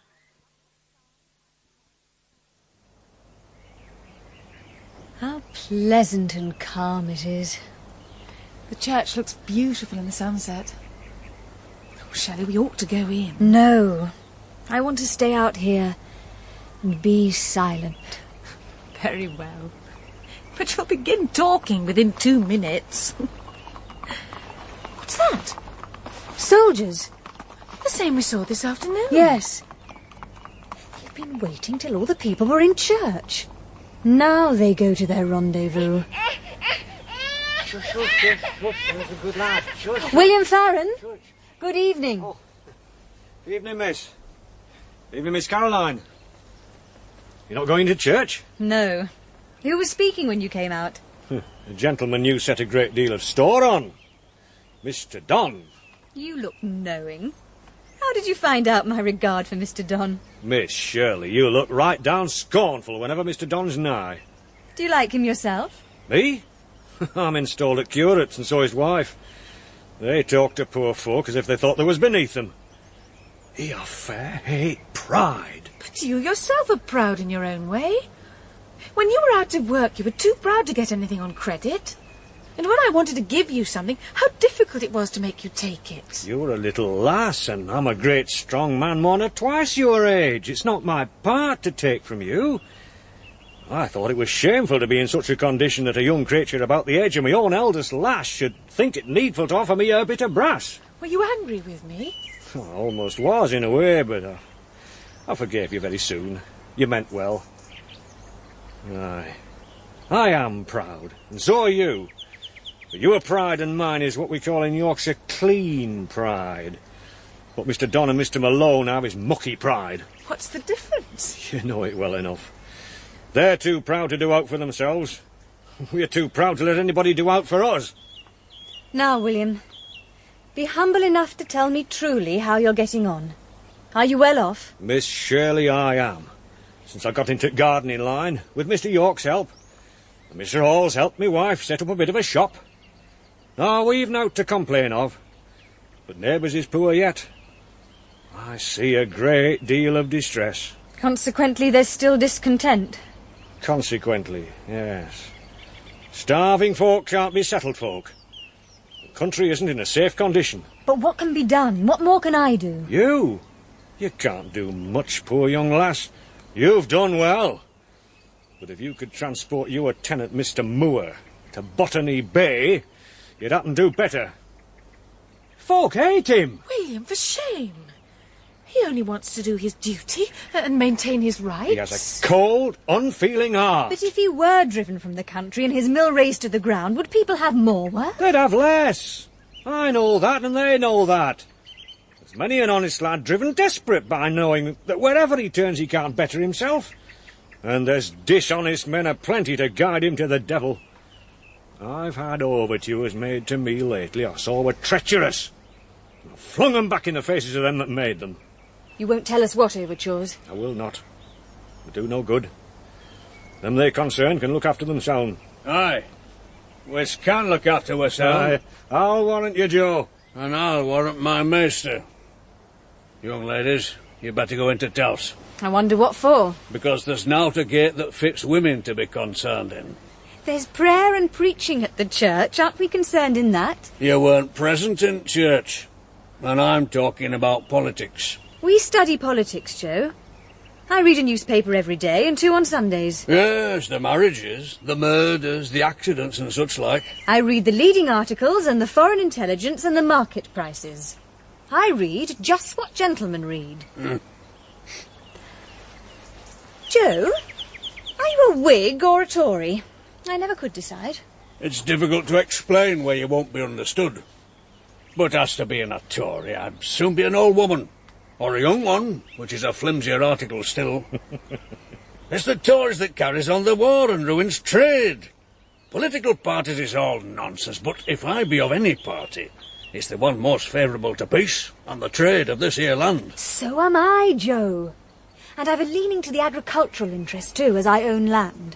It wouldn't do to take any measures that would hurt the farmers, would it? The dews at this time is injurious to females. I don't feel the cold. I wouldn't mind standing guard at the mill one summer night, armed with your musket. But perhaps it's selfish to think entirely of one's own interest. Perhaps we manufacturers and persons of business are sometimes a little short-sighted, too regardless of human suffering. Don't you agree, Joe? I won't argue where I won't be understood. Do you really think all the wisdom of the world is lodged in male skulls? I've a respect for the 2nd chapter of St. Paul's epistle to Timothy. Let the woman learn in silence with all subjection. I suffer not a woman to teach, nor to usurp authority over the man, but to be in silence. For Adam was first formed, then Eve. What's that got to do with it? Adam wasn't deceived, but the woman being deceived was in transgression. More shame to Adam to sin with his eyes open. Don't you allow the right of private judgment? I do, for every line of the Holy Book. For women as well as men? Men, women should take their husband's opinion on politics and religion. Ah. Shame on you for such a stupid observation. You are a thoroughly dogmatic person, Joe. I like William better than you. Joe's all right at home. He's quiet as a lamb. He doesn't dogmatise to his wife. My wife's a hard-working plain woman. Time and trouble have taken all the conceit out of her. Not like you, young missus. I remember one day a year since, Miss Caroline came into counting house when I was packing up some up behind the great desk and she didn't see me. And she brought a slate with a sum on it to Maister. A bit of a sum our Harry would have settled in 2 minutes. She couldn't do it. Mr. Moore had to show her, and when he did show her, she couldn't understand him. Nonsense, Joe. It's not nonsense. And Miss Shirley listens to Maister when he's talking on trade, attentive like as if she followed every word, but all the time she's looking at a bit of a splash on her riding skirt, glancing at counting-house cobwebs and thinking what mucky folk we are. She hears no more of Mr. Moore's talk than if she spoke Hebrew. Joe, you're a real slanderer. They're coming out of church. We must leave you. Good night. Good night. Good night, then, Miss Caroline. Good night, Miss Shirley. Lena, there's just light enough to show us the way home. Wait till the crowd has gone. Oh, yes. I don't want to go through the ceremony of bidding all 6 Mrs. Sykes good night. Oh, Miss Kildare, good. I was afraid you'd already gone. Caroline, I won't sleep at home tonight. I've met an old friend who's invited me to spend the evening with him. I'll probably be back at noon tomorrow. Thomas the clerk is engaged. He can't sleep at the rectory as he usually does if I'm away, so... So you want me as first gentleman of Briarfield to stand guard in your stead? Exactly, Captain. I thought the post would suit you. I'll send Mrs. Pryor word. If there should be any disturbance tonight... What sort of disturbance do you expect? None, I hope. But if you heard the picking of a lock or stealthy footsteps, what would you do? I don't know. Faint and have to be picked up, perhaps. But if I am to have the post of honour, I need arms. Have you any? You couldn't wield a sword. No, I'd manage a carving knife better. There's one in the dining room sideboard, light to handle and sharp as a poniard. That'll suit Caroline. I must have a brace of pistols. I've 2 pairs. You'll find one suspended over the mantelpiece of my study in cloth cases. Loaded? Yes, but not cocked. Cock them before you go to bed. I'm paying you a great compliment lending you those. I'll take care of them. Good. Thank you. That was gracious of him to lend me his pistols. Come, let's have supper. Mr. Sam Wynne irritated me so much my tea was quite spoilt, and now I'm hungry.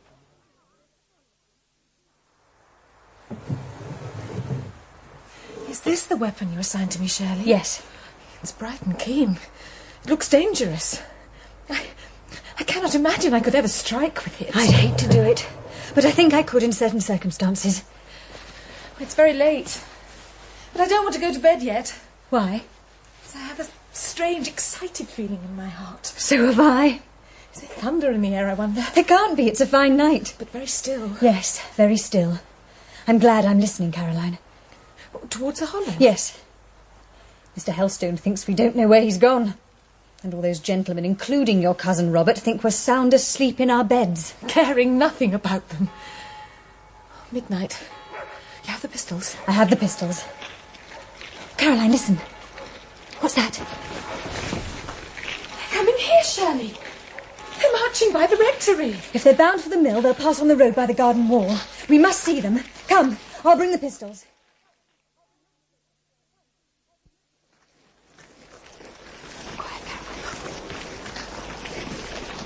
Oh, is this the rectory? Aye. Who lives here besides the damned parson? Only 3 women. His niece and 2 servants. Where do they sleep, do you know? The lass is behind, the niece in the front room. And Helstone? Yonder. There's no light there. Where would you get in? I'd try yon long window. It opens to the dining room. I could grope my way upstairs. I know where he sleeps. How would you manage about the women folk? Let them alone.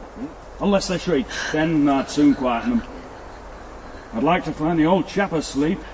If he waked, he'd be dangerous. Has he arms? Aye, firearms, allers. And allers loaded. Then you're a fool to stop us here. A shot would give the alarm and more to be honest before we could turn round. We'd miss our main object. Aye, you can go on. I'll engage Helston alone. No, the devil, that's all. He'll wake. You didn't see there was a dog. Forward!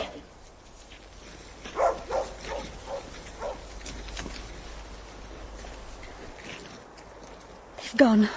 They've all gone, thank God. Thank God for us. But what will happen elsewhere? They've passed us to make sure of others. They've done well. The others are prepared and they can defend themselves. My finger was on the trigger. If that man had entered, I was ready to give him a welcome he wasn't expecting. But behind him the matter followed 300, and I haven't 300 hands. I couldn't have protected us. So I thank God they've gone. Now, we mustn't stay here inactive. I'm going to walk to the hollow. Will you come with me? Where those men have gone? They'll take the highway. We'll cut across the fields. Will you go? Yes. We must fasten the windows and leave everything secure. Caroline, you do know what we're going for? Yes. No, because you wish it. Oh, is that all? Are you so obedient? What a docile wife you'll make. Let me give you a motive. We're going for Robert Moore's sake, to see if we can be of use to him, to warn him. Of course, I'm a fool. Oh, Shirley, I'll gladly go with you. They ran, crossing the fields, scaling walls, squeezing through gaps in the hedges. No barrier could have stopped them. But suddenly, a sound made them pause. What was that? I think it was a signal. The attack must be near. We weren't quick enough. Look at the road. Look. They're there before Moore's gate. Is that Robert? That figure? Surely he wouldn't meet them alone. It is him. It must be. I'll go to him. No, it isn't him. It's a soldier. They've let him in now. He's safe in the mill. Robert is prepared. I wonder if there are many in the mill. Plenty to defend it. The soldiers we've seen twice today were going there, no doubt. They're forcing the gates. Oh. Are you afraid? No, but Shirley, you seem so calm. Hardly that, but I'm glad we came. But what can we do? Oh no! The gates are down! We're too late! Too late!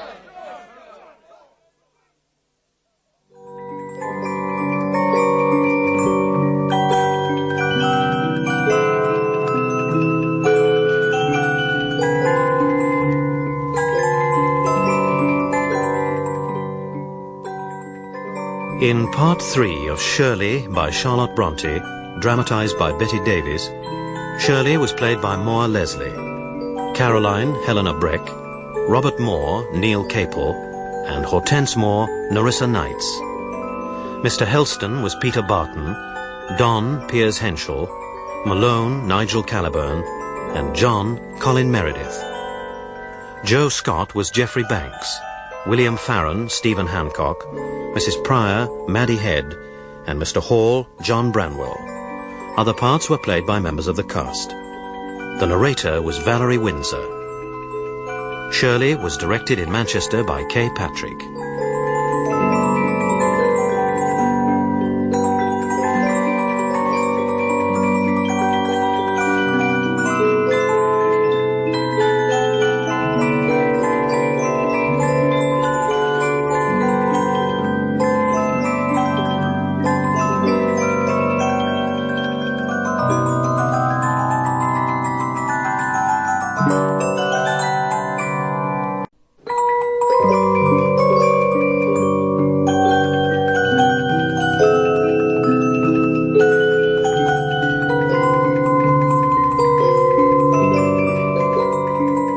Shirley by Charlotte Brontë, dramatised for radio in 6 parts by Betty Davies. Part 4, The Valley of the Shadow.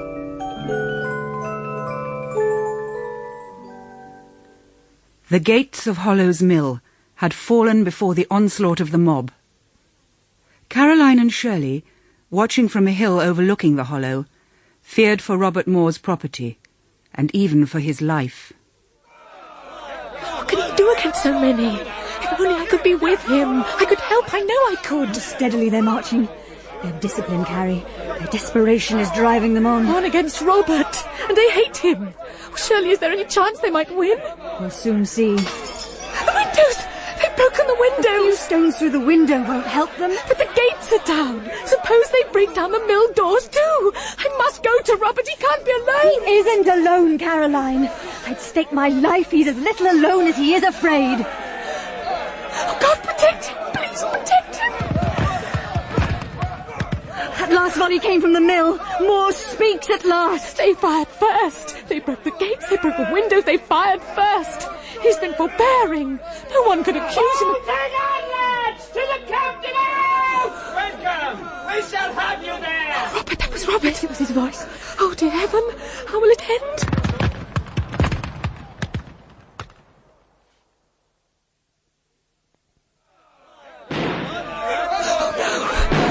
It's no good, lads! Young Jim is dead and there's many a good man lying bleeding and helpless. Back! I said back! Oh, one push! No! With no chance! Back, lads! Oh, leave it! They're going! Carrie, the attack's failed! Robert's won! But at what price? Daybreak was near. The girls began to approach the mill, but the sight of a group of soldiers at the great door made them retreat into a shed from which they could see without being seen. The ground was strewn with stones and broken glass. Abandoned muskets lay here and there. On the stone of the mill yard there was more than one red stain, while at the gates something lay quiet on its face. This is what I wished to prevent. How could you? You did your best. Those poor fellows. Is that your uncle over there? Oh, yes. And Mr. Malone. And, oh, Shirley, it's Robert. Well, we know he was there at least. He's coming towards us. Shirley, he's wounded. A scratch, I think. No, Caroline, you must not go to him. Go, he's bleeding, he's hurt. I must go to him. What for? To speak to him, to help To him. annoy him and make a spectacle of yourself. Do you think he'd like that? Would you like it when you remembered it tomorrow? Am I always to be kept down? Yes, for his sake and still more for your own. You think he wouldn't like it? He'd like it far less than our stopping him to say good night, which you were so sore about. But that was all play. And this is serious. Leave him alone. Look, he's bathed it at the pump. The bleeding stopped. He's going to look after the wounded man. You ought to be glad. He's not badly hurt. He's victorious. And now in his triumph he's thinking of others. You don't understand. I feel so miserable. I'm so far removed from him, but I used to be so near.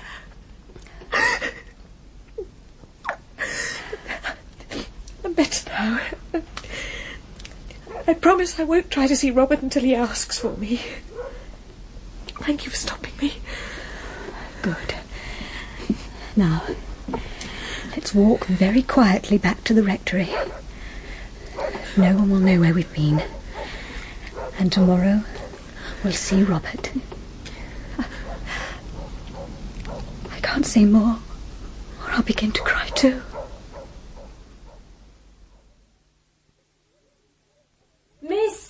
Miss! Such news! I went to fetch the milk from Fieldhead this morning, and they tell me there's been a great battle in the night at Mr. Moore's mill. A battle? I hope Mr. Moore is safe. Oh, yes, I think so. But many men were killed. Master must have been in it all.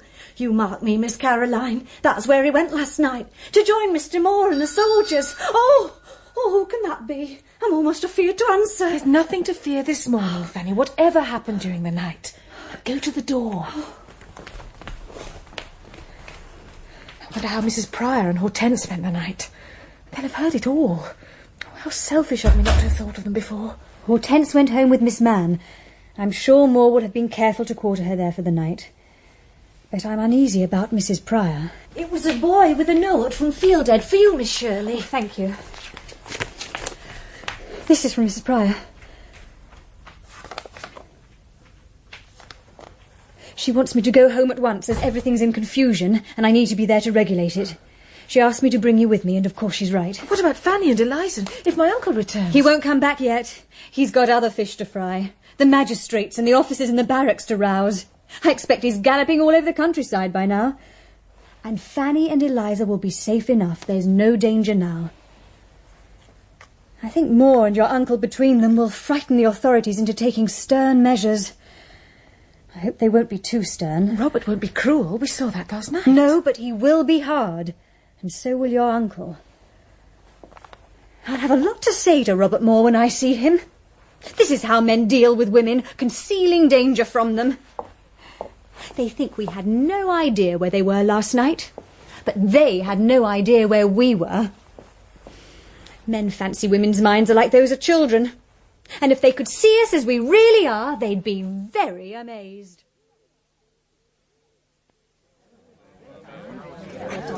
Good morning, friends. Have you collected your milk and butter? Then what are you all waiting for? We're just talking a bit about this battle that's been at your mill. Talking a bit. The world's very fond of talking over events. You talk if anyone dies. You talk if a fire breaks out. What good does your talking do? We're no worse nor summit is a bonus. No, nor better. You're just as gossip-loving as the idle rich. They've got nothing to do but trifle their time away, but you have to earn your living. Oh, should we never have holiday because we work hard? Never, unless you make better use of it than to talk scandal. Come, friends, oblige me by taking your cans and going home. I expect many people to call today, and I don't want the avenues to the house crowded. We're going now, mistress. Thank you. Goodbye, friends. They're very good. They only become stubborn if you try to compel them, as Moore does. Come, Caroline, we'll go in the back way.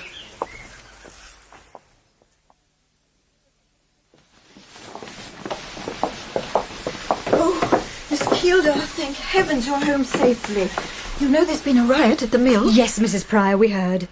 Did it disturb you very much? Oh, indeed it did. We none of us slept. We heard the firing and confusion very plainly. And the house has been in a great bustle all morning. And the servants turned to me for directions I really didn't feel I could give. What directions? I understand Mr. Moore sent up for refreshments for the soldiers and for some conveniences for the wounded. I could not undertake the responsibility of supplying them. This is not Were no refreshments sent? I think not. And nothing for the wounded? I think not. Well, it seemed to me I should not dispose of your property. Provisions for a company of soldiers sounds Those formidable. soldiers risk their lives to defend my property. The wounded are our fellow creatures. Mrs. Gill!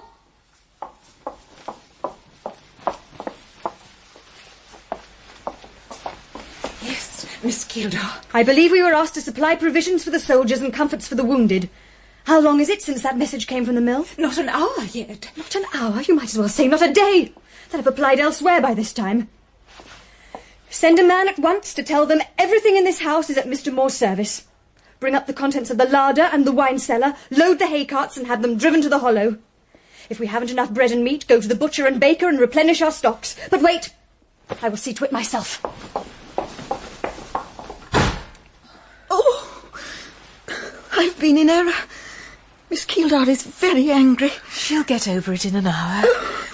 Go upstairs, Mrs. Pryor. Try to be calm. Shirley will blame herself more than you before the day's over. Here, load the meat in here, John. The other wagon is full. Yes, miss. Mr. Moore. I hope I see Miss Kildare well this morning. Well enough. And I dare say Mr. Moore is too, but I'm not anxious about him. No? No. His conduct has been strange, to say the least. What brings him here? Your message that everything at Fieldhead was at my service. By its unlimited wording, I judged you'd be giving yourself too much trouble. I see I was right. We're not a regiment, remember. Only half a dozen soldiers and as many civilians. May I reduce these overabundant supplies? Oh, I see. All right, Joe. John? Yes, Miss Kilda? I think the other wagon may be enough. Have this one unloaded. Yes, Miss Kilda. What an excellent army contractor you'd have made. You ought to be grateful instead of mocking me. What could I do? I didn't know how many of you there were. So it appears. What has become of the wounded? There was not a single man hurt on our side. You were hurt yourself. What? You were wounded on the temple. Is it bad? A scratch. As you might scratch your finger on a needle. Let me see. Must I take my hat off? There, Lena. See? Only a strip of plaster. I see. Thank you. How did she know I was hurt? By rumour, I expect.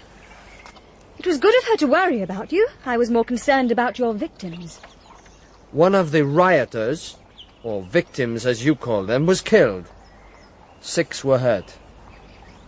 What have you done with them? Given them some medical aid already. As soon as we can get wagons and clean straw, they'll be removed to Stilborough. Straw? Oh, you must have beds and bedding. I'll have some wagons prepared, so will Mr. York, I'm sure. He's seen to it already. And Mrs. York is fitting them up with feather beds and bolsters. The victims lack no attention, I promise you. Where's your sister? With Miss Mann. I had her stay the night. The two of them go to Wormwood Wells this morning. And Mr. Helstone placed me at the rectory. You gentlemen think you're very clever. But how is it that some things happen of which you have no suspicion? What things? However hard you look at me, you won't find out. I expect you think me a dangerous specimen of my sex. A peculiar one, at least. Is Caroline peculiar too? In her way, yes. What is her way? You know her as well as I do. The point I'm trying to establish is that Caroline, although she's gentle and candid, is still capable of outmanoeuvring you. What have you two been doing? Have you had breakfast? If you're hungry, Mrs. Gill will give you something to eat. Thank you, but I must go back to the Hollow. The first leisure I have, I'll see you again. Caroline, how is Mrs. Pryor? Rather out of sorts. I behaved very badly to her. It wasn't her fault. She was just over-conscientious. Tell her I'm sorry. Ask her to forgive me. I think she heard you, Shirley. Mrs. Pryor? Yes, I did. Come in, my dear. You must forgive me. I could not bear it if there was a misunderstanding between us. Oh, I've nothing to forgive. It simply shows me more plainly than ever how unequal I am to a crisis. Oh, no, you mustn't think that. I was at fault. I was the one to blame. Miss Gilda? Yes? Mr. Helstone is downstairs to see you. Mr. Helstone. I must see him. Of course. Forgive me.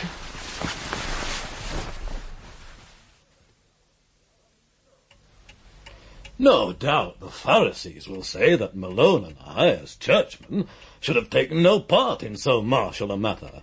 But I defy them. I was only there to support the law as a man and a Briton, quite compatible with being a priest and a Levite. So, you went forth armed to support my tenant. Your tenant won my approval. He's a cool, determined commander. He was thoroughly prepared, and when he won, he didn't abuse his victory. Mark my words, the tide has turned for him. People will find they haven't appreciated him in the past, and I... York. Good morning, Miss Gilda. Whiz do, Helstone. Where's your musket, man? Left behind at the mill. Goodbye, Miss Gilda. Good day, Mr. York. You've driven him away. The fighting parson, I hope so. Aye, the church is in a bonny pickle now when parsons take to swaggering around like soldiers. What would Moore have done if there'd been nobody to help him? Drunk as he'd brewed, eaten as he'd baked. Which means you'd have left him to himself to face the mob, 1 against 200. He had the soldiers, those poor slaves who hire out their own blood and spill other folks for money. You abuse soldiers about as much as you abuse clergymen. You seem to think Mr. Moore did wrong to accept military aid and wrong to accept any other aid. What should he have done? Abandoned his mill and his life to a set of misguided madmen? What should Mr. Helstone have done? Looked on and never stirred a finger? If Moore had behaved as a master ought to behave to his men, this would never have happened. It's easy for you to talk. Your family have lived here for generations. The people here have known you all your life, and you know them and their ways. Moore doesn't. He came here a poor, friendless stranger. What has he done wrong? Failed to change his grave, quiet manner? Introduced improvements without perhaps going about it as delicately as a rich capitalist could? Come now, be calm. Must I listen calmly to downright nonsense? I hate all ridiculous crying up of one class and howling down of another. You think you're an advocate of liberty, but Mr. Hall, the parson, is a better friend of men and of freedom than you are. You've an ill opinion of me, Miss Shirley. No, I think you're a fine old Yorkshireman, and I'm proud to have been born in the same county as you. You're as upright and as independent as a rock. But that doesn't stop you being harsh, narrow and merciless. Not to the poor and the meek, only to the proud and high-minded. What right of you to make such distinctions. A prouder man than you doesn't exist. When's it to be, then? When's what to be? The wedding. Whose wedding? Robert Gerard Moore of Hollow's Cottage and Miss Keeldar of Fieldhead Hall. So, that's your revenge. Would it be a bad match? Unworthy of the Keeldars? Alas, Moore's a gentleman, his blood's as pure and ancient as mine or thine. And we both set store by ancient blood, don't we? Even though one of us is a Republican. Yes, Moore is a gentleman. And you're a lady? So, there's no inequality? None. Thank you for your approval. Will you give me away when I change my name to Moore? I don't understand it. Oh, take courage, you're not alone. But I suppose if Moore understands me, that'll do. Moore can settle his own affairs in future. I won't meddle with them. Have you been asked to interfere, then? Is that why you're questioning me? Lord save us, whoever weds thee must look about him. Keep your questions for Robert. I'll answer no more on 'em. Only half of Moore's resolution had been seen in his defence of the mill. The other half, and a terrible half it was, he showed in his relentless pursuit of the leaders of the riot. The men, the mere followers, he let alone, even though he knew well who many of them were. He did not know the leaders. They were strangers from the large towns, in debt and often in drink, men who had nothing to lose. 2 of them were brought to bay outside Stilborough. The others came from near Birmingham, and Moore decided to pursue them there. So he spent the summer. He seldom went near Fieldhead, and if he did, his visits were brief. When he called at the rectory, it was only to see Helstone. Shirley and Caroline did not set out on the northern tour they had planned, for in July, Fieldhead was invaded by a party of Shirley's relatives, an uncle and aunt and 2 cousins from the south. They appeared in the Fieldhead pew at Briarfield Church, a prim, fidgety, elderly gentleman, a placid, elderly lady, and 2 pattern young ladies in pattern attire with pattern deportment. In the middle of this party, Shirley looked like a black swan or a white crow. Mrs. Pryor, however, continued to visit the rectory, and one afternoon, while Shirley was engaged with her guests, her governess accompanied Caroline on a walk to the hollow.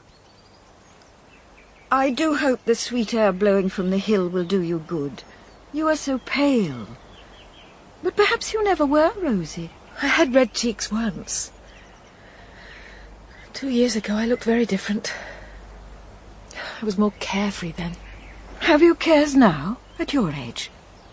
Your uncle perhaps is not... Oh, that's not it. My uncle and I get on. We never quarrel. He's not harsh. He never scolds me. Sometimes I wish somebody in the world loved me. But not him. If he were affectionate now, it might even annoy and frighten me. He's always been so indifferent. The hours pass and I get through them somehow. Since you and Miss Keeldar came, I've been... Yes? I was going to say I've been happier. But that wouldn't be true. Are you not fond of Miss Keeldar? I'm very fond of Shirley. But for a reason I can't explain, my life here is painful. I want to go away and to forget it. You told me before you wanted to be a governess. Yes. I've been a governess most of my life. I was very fortunate to find employment with Miss Keeldar. Her talents and her sweet disposition have made my life easy. But when I was young, before I married, I was very unhappy. I should not like you to face a similar trial. Why were you unhappy? I entered a good family, well-born and intelligent. But they were convinced that, as I was not their equal, I could not have their regard or their friendship. I was considered a burden and a bore by my employers, and the servants detested me. Why, I never understood. My life was solitary and joyless. I became ill. The lady of the house told me that my troubles sprang from wounded vanity, and that if I did not cultivate a proper attitude, my mind would go to pieces, and I'd end up in an asylum. Oh, how dared she? The eldest daughter agreed with her mother. Mamma, she said, pays you well, and you should thankfully put up with much that's fatiguing and irksome, because it's made so worth your while. That is terrible. As a high Tory, my dear, I have to acknowledge that the aristocracy are a very superior class. But I fear Miss Harden was a little selfish. She would often say, "We need the imprudence of a certain number of well-born fathers to sow the seed from which we reap the harvest of governesses. The daughters of tradespeople would be too underbred to be inmates of our houses." She must have had a high opinion of herself if she thought that the misdoings of her fellows were necessary to minister to her convenience. We won't discuss it. I do not want to plant in your mind any feelings of envy or insubordination to your superiors. But you'd better not attempt to be a governess. You might bear up courageously for a time, but in the end you'd pine and grow weak. This has happened to many girls. I would not have it happen to you. Then what is to happen to me? My dear, the young and fair usually look forward to marriage, do they not? They do. They look forward to marriage with someone they love. Are they wrong? Oh, Caroline, life is a dream. But not love. Love is real. The sweetness and the bitterness stay with us forever. Love is very bitter. It is said to be strong as death, but most of the cheats of existence are strong. The sweetness passes, the sting remains. But when two people love each other, marriage must be happy. It's never wholly happy. You talk like my uncle. This is terrible. No, only true. You say your uncle talks as I talk. I wonder how his wife would have talked if she had lived. My own mother and father. What of them? They were separated. They must have been unhappy. You see? What was your marriage like? Mine? It was unhappy, but yet... But yet? Not quite unhappy in its results. I should never have married. I would not if I had not been so miserable as a governess. Besides, the gentleman I married was not an ordinary man. At least, I hope few wives have suffered as I did. I don't want to dishearten you, but... I have no thoughts of marriage. My dear, listen to me. I've thought a great deal about this. One day Miss Keeldar will marry, and I shall cease to be necessary in her household. I have a small independency, so when I leave Fieldhead, I shall take a house of my own. I could not endure to live alone, and I have no close relative. I would feel it a very dear privilege if you would consent to share my home. I would leave you all I have. You would be provided for. But this generosity... I have no claim. Hush! You must not say that. Oh, it is late to begin. I can never wipe out the past. But perhaps a brief space in the future may yet be mine. Forgive me. The light fades. We must go. So the summer months passed.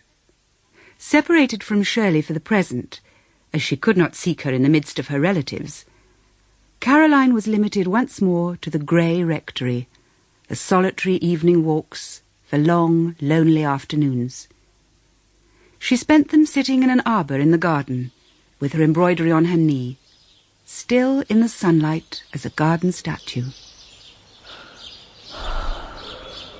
Surely life wasn't meant to be the useless, pale thing that it is for so many.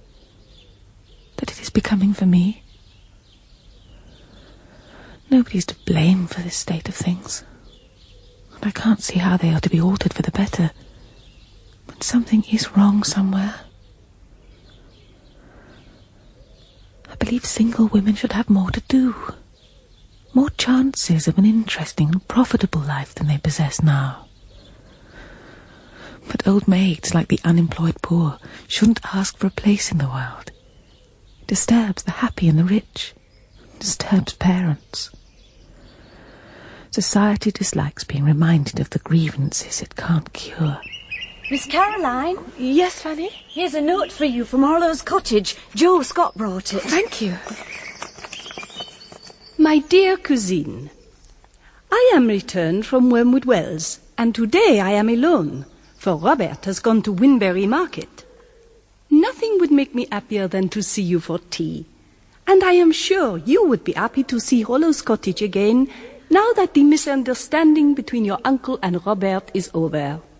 Votre mère amie, Hortense Gérard. I shall not be here for tea, Fanny. I'm going to Harlow's cottage to see Miss Moore. Caroline had thought to find Hortense alone, and indeed a siren voice had whispered to her, "Robert may come home while you're there." But there was less welcome company. Mrs. York had come to take tea with Miss Moore. Almost as great and rare a favour as if the Queen were to go uninvited to share pot-luck with one of her subjects.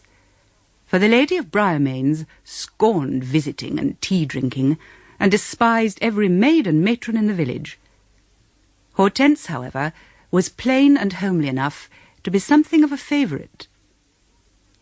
Mrs. York had brought her youngest daughter, Jessie, who was as warm and friendly as her mother was austere. Miss Helstone, how pretty your dress is. Good afternoon. Mother isn't very nice to you, but if a white angel with a crown of stars walked into the room, she'd just nod stiffly. Jessie, watch that tongue of yours. But, Mother, why can't you be nice to Miss Helstone? She's never done you any harm. You treat her just as you treat Miss Keeldar and every other young lady who comes to our house. You see how my daughter answers me. I'd advise all young women to think well before they marry, to think how they'd like the responsibility and labour of bringing up children. With love, it needn't be so very difficult, surely. Very sentimental. There's the rough practical part of life still to come for you, young miss. But, Mrs. York, when I take a little baby in my arms, I feel I love it, even though I'm not its mother. You feel? I dare say you feel a great deal and think yourself very sensitive. Do you know that all those romantic ideas have made you look thoroughly lackadaisical? More like one of the novel heroines you're so fond of than a woman who has to make her own way in the world. No, I don't know that. You look in that glass behind you. Compare your face with that of any early morning, hard-working milkmaid. My face is pale, but it isn't sentimental. And most milkmaids, however robust they may be, are more stupid than I am, and so less fitted to make their way in the world. They wouldn't think before they acted. I do. Phew. You're not influenced by thought. You're influenced by your feelings. I often am, of course. That's why my feelings were given to me. When my feelings teach me to love, I shall love. If I ever have a husband and children, my feelings will teach me to love them. Don't waste your dramatic effects. That was all very fine, but it's lost on an old wife and an old maid. There should have been an eligible gentleman here to listen to you. Is Mr. Robert hidden behind the curtains, Miss Moore? But Robert is at Winbury. Straightforward, Miss Moore. You don't understand intrigue, do you? You're not sharp-witted enough. I have always been considered discerning, ever since childhood, Mrs. York. I'm sure you never plotted to win a husband, though, so you're not aware when other people do. Young ladies who try their luck here, Miss Helstone, can easily cajole Miss Moore and have the game in their own hands. I dare say you're fond of your cousin's society. Which cousin?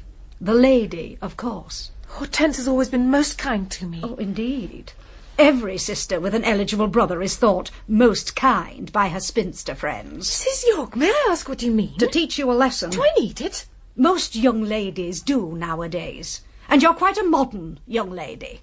Delicate and professing to like retirement, which means you think yourself too good for the ordinary world. Everyday folk are better than you think them. Much better than any romancing chit of a girl who hardly ever puts her nose over her uncle, the parson's garden wall. Consequently of whom you know nothing. You don't know me. You know nothing about my relations with my two cousins, though you've tried to poison them by false insinuations. If I am pale and diffident, that's no business of yours. If I'm fond of books, it's still less your business. You call me a romancing chit of a girl. Why? I've never romanced to you, or to anyone you know. It's not a crime to be the parson's niece, even if you're narrow-minded enough to think so. You dislike me without reason, so keep your dislike to yourself. If you ever voice it again, I shall answer you less scrupulously than I've done now.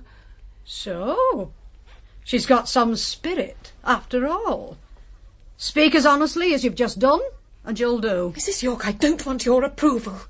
It's my right to speak as I think proper. And so far from always speaking as I've just done, I hope I'll never have the occasion to speak so harshly to anyone again. Mother, you've met your match. Don't interfere, child. Perhaps not quite, though.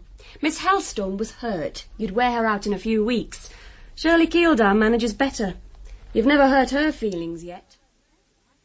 The altercation might have proceeded further, but Sarah's entrance with the tea cut it short. After tea, Mrs. York and her daughter took their leave. Caroline felt she should prepare to follow them, but she lingered wistfully, wondering whether Robert would return, and indeed whether he would welcome her presence if he did.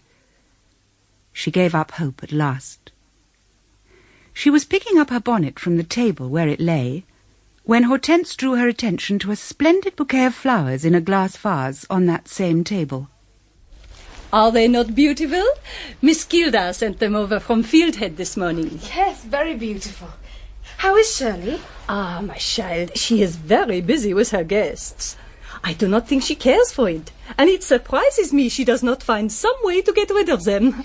She is so fond of her own way, that one. What makes you think she does not care for their company? That is what some people say. But it seems she would not let Mr. Simpson and his family go, even though they wished to return south to receive their son, who was expected home from a tour. Instead, she has insisted that the young Henry should join the rest of the family at Fieldhead. I think perhaps she did it to oblige Robert and myself. How to oblige Robert and you? Why, Caroline, you are dull. Don't you know? Oh, you must have heard. Please, miss. The preserves she asked me to boil in the treacle. The confiture, yes. They're all burnt to the pan. Les confitures? Elles sont brûlées? Oh, coquine de cuisinière. Oh, fille insupportable. Not my fault, miss. I know nothing of these foreign concoctions. Just coupable. They are ruined. What do you expect me to do? Dear. I thought I heard a crack. Master's coming, and I thought I'd better let you know, for a house full of women's never fit to be come down without warning. Hey, light a candle, Sarah. You're all in darkness here. Come in, sir, come in. Mon Dieu, est-ce que je m'y attendais? Tu te portes toujours bien, bonne sœur. Ah. Caroline, come and meet my brother. Am I so excited about Robert? I'm coming, Hortense. Robert, welcome. Mademoiselle? Is it my cousin? Certainly it is your cousin. Then who is this? Robert! Well, which is which? This is you. I believe it is. But do you know who he is? You've never seen him before, but you've heard of him. Well, he's so like you, he must be your brother Louis. Clever little Oedipus, you've solved the riddle. Now, change places. And again? Which is the old love now, Lena? As if I could make a mistake when you speak.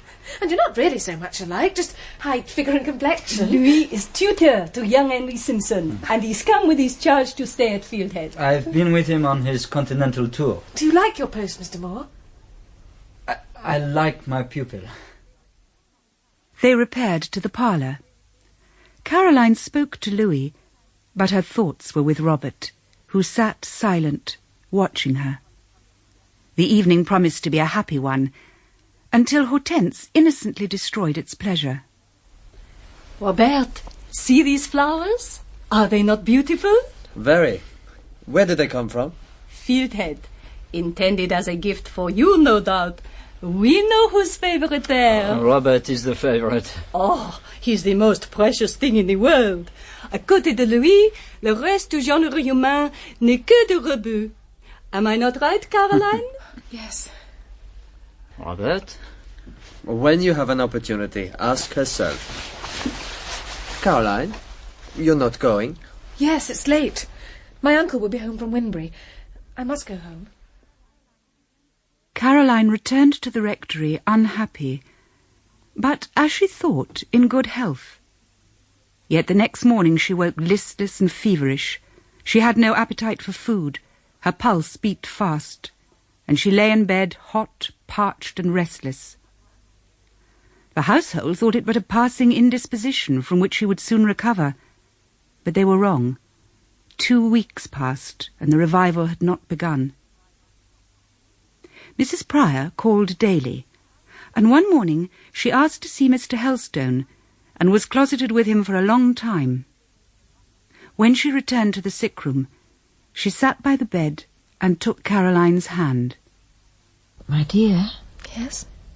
I sent Fanny to Fieldhead to fetch my things.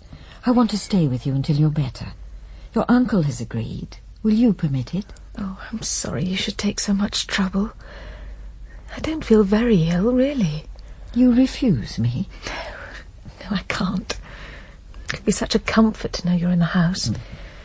But don't inconvenience yourself, please, dear Mrs. Pryor. Fanny nurses me very well. It would make me happy to stay. Thank you. Are you free from pain? Oh, yes. Would you like to drink something? Your lips are parched. Yes, please. Here. Thank you. Have you eaten anything today? I can't eat. But your appetite will come back soon. It must. Please, God. Give me the glass. Let me arrange your pillows. So. I won't want to get better so that you'll stay to look after me always. You're more used to Fanny than to me. I must seem strange. No, quite natural and very soothing. You must be used to looking after sick people. You move about the room so softly, touch me so gently. No.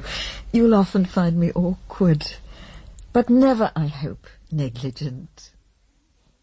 From then on, Fanny became a cipher in the sick room. Mrs. Pryor made it her domain. She performed all its duties and lived in it day and night. With all this care, it seems strange the sick girl did not get well.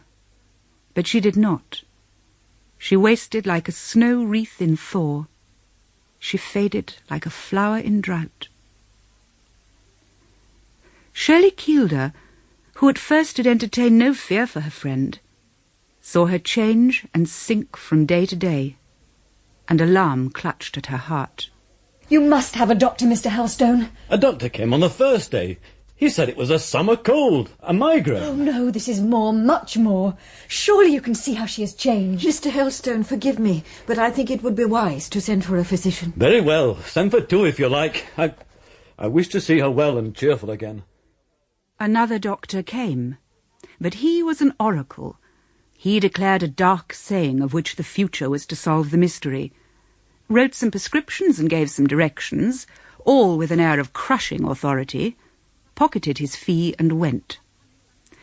Perhaps he knew well enough that he could do no good, but didn't like to say so. Still, no rumour of serious illness got wind in the neighbourhood. At Hollow's Cottage it was thought Caroline had only a severe cold, so Mademoiselle contented herself with sending 2 pots of currant jam.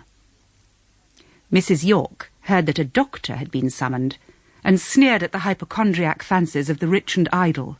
Caroline Helstone is like all of her class. They've nothing but themselves to think about, so they send for a doctor if their little finger aches. I have no patience with them. Sick people have their fancies, and Caroline had one even her tender nurse could not understand. On a certain day in the week, at a certain hour, she asked to be taken up, dressed, and allowed to sit in her chair near the window. She would stay there till noon was past, however sick and exhausted she might be. But once the church clock had struck 12, she meekly suffered herself to be taken back to bed, where she buried her face deep in her pillow and drew the coverlets round her as if to shut out the world. Often, lying thus, she shook with quiet sobs, and Mrs. Pryor watched and grieved for her. One Tuesday morning, sitting at the window, a change crossed her face. Her eyes lit, and she half rose. Mrs. Pryor drew softly near and looked over her shoulder. On the road, a horseman was riding by, and Mrs. Pryor recognized Robert Moore. As the church clock struck, he disappeared from view. May I lie down?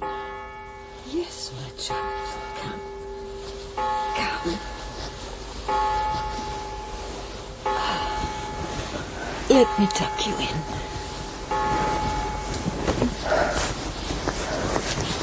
There. Sleep now, if you can. Yes, I shall sleep. No, no. Caroline? Don't take it from me. Your locket? Take it from me, Robert. No, no one shall take it. It is my last comfort. Oh, let me keep it. I'll never show a lock of the hair. I'll never tell anyone whose it is. Oh, don't take it. Don't take it. The next day, it became known that Miss Helstone was worse. Mr. Hall called with his sister Margaret. They left in tears. Hortense Moore came, and Caroline seemed stimulated. She flushed and looked better. As Hortense was leaving the rectory, Mrs. Pryor called her aside. How is Mr. Robert? He was very well when he left.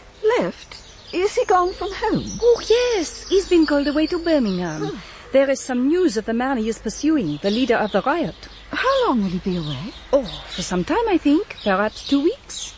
Does he know that Miss Helstone is ill? Oh, no. He thought, like me, that she had only a bad cold. I smelt the honeysuckle this morning. Smelt it as I stood at the counting-house window. My darling, I'd do wait you to know call me? Robert to breakfast. I thought it was daylight. It looks dark. Has the moon set? I'm not at the cottage. Who is this? Who are you? Your friend, your nurse, your... Oh, lean on my shoulder. Oh, there. Oh, God, take pity. Give her life and give me strength. Send me courage.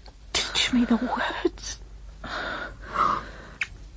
Oh, I know where I am. This is Mrs. Pryor. Yes, my darling. I was dreaming. Talk when I wake up from dreams. People often do when they're ill. How fast your heart beats. Don't be afraid. I'm not afraid, my child.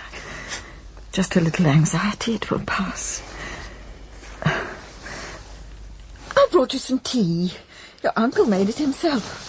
You know he makes a better cup of tea than any housewife. Thank you. I'm thirsty. He worries that you eat so little. What time is it? 9:30. Only 9. Oh, I have a long night before me. Let me sit up. Come. Thank you. This afternoon's been bad since Hortense went. Perhaps the evening will be better. How bright the moon is. It's a perfect summer night. The old churchyard is as white as silver. And does the churchyard look peaceful? Very peaceful. And the garden? Are there many weeds? I see daisies, but no weeds.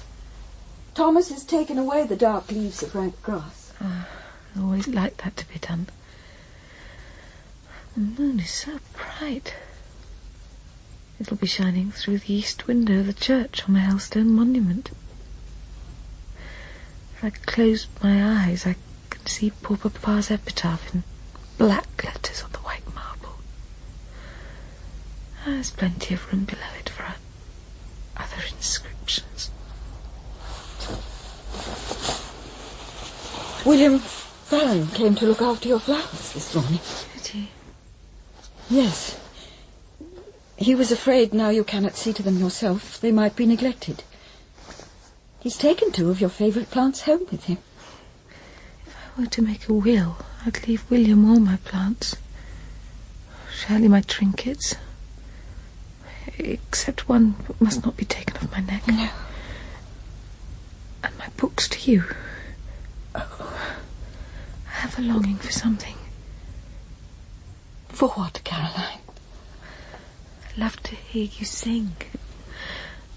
Sing me that hymn that begins, Our God, our help. Please.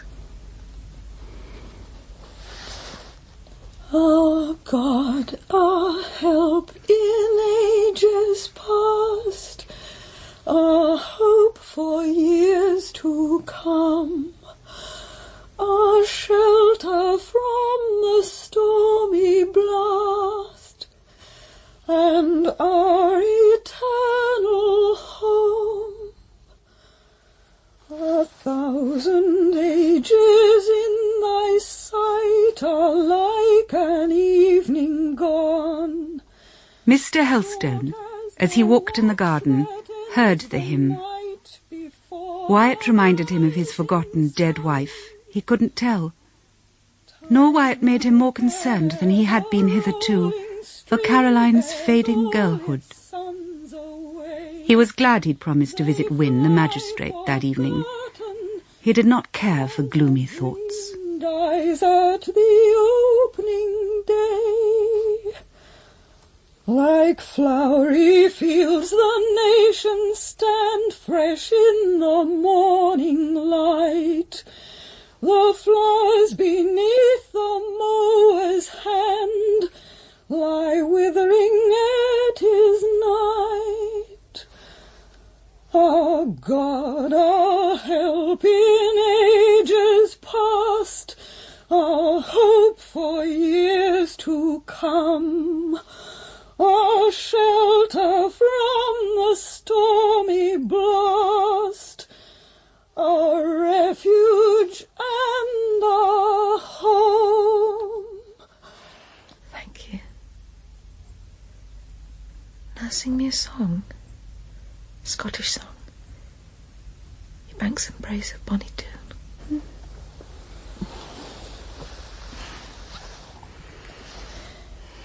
Ye banks and braes of bonny Doon, how can ye bloom sae fresh and fair?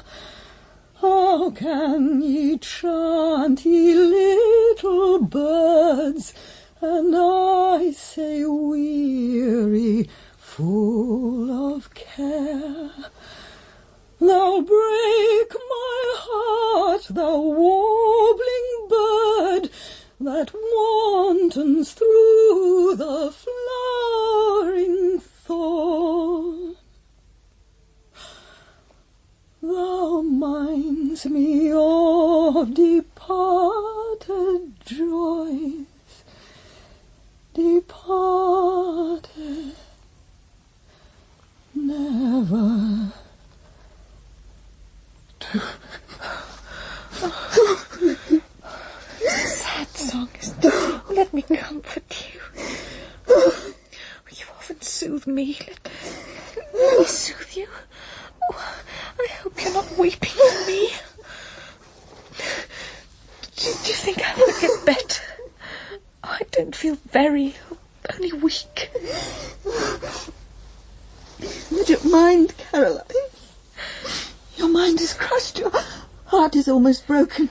You're being so neglected, left so desolate. My worst is grief. Suddenly a great gush of happiness came to me. I think I'd revive. Do you want to live? I have no object in life. Caroline, do you love me? Very much. I feel I could almost grow to your heart. Then if you love me, if you feel you could grow to my heart, it will not shock you if I tell you that your own lifeblood sprang from that heart. What? You are mine, Caroline. My daughter. My own child. You mean that you have adopted me? No. I mean that if I've given you nothing else, I gave you life. I am your true mother, Caroline. You are my dear, dear child. Oh, my...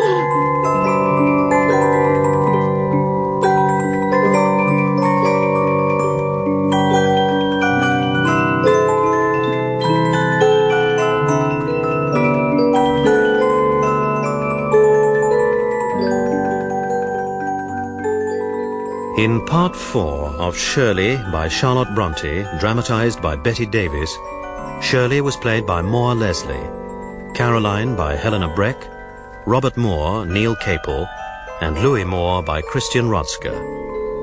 Hortense Moore was Nerissa Knights, Mr. Helston, Peter Barton, Mrs. Pryor, Maddie Head, Mr. York, Derek Smith, and Mrs. York, Dilys Lay. Jessie York was Belinda Chapman, Sarah, Anne Arris, Fanny, Leslie Staples, Joe Scott, Geoffrey Banks, and John, Colin Meredith. Other parts were played by members of the cast. The narrator was Valerie Windsor. Shirley was directed in Manchester by Kay Patrick.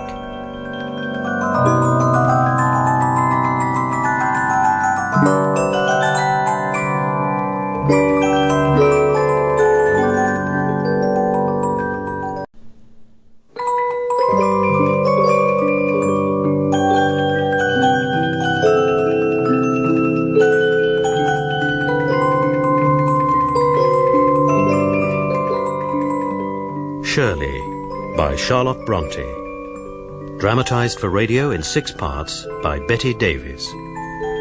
Part 5, Louis Moore.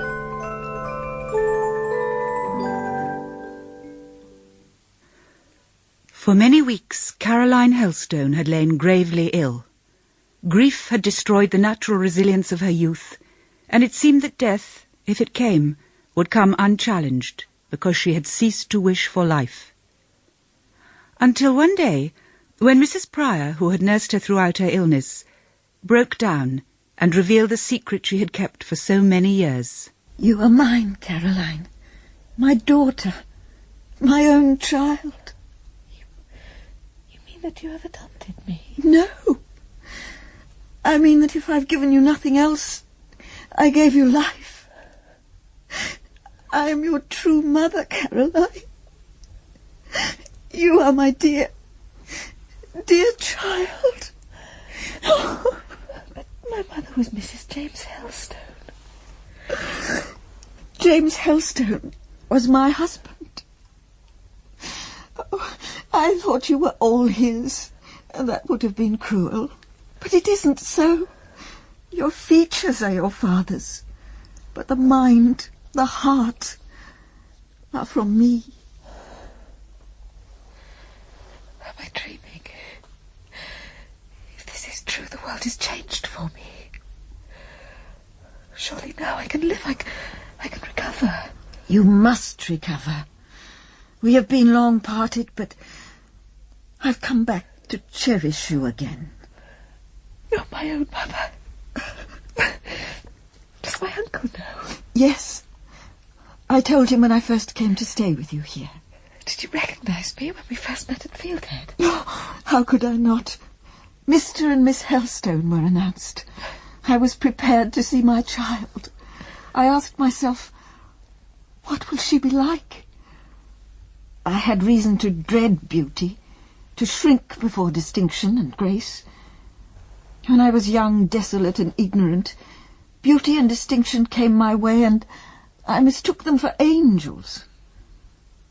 When I'd given my future into their hands, the bright disguise was put away, and opposite me sat down...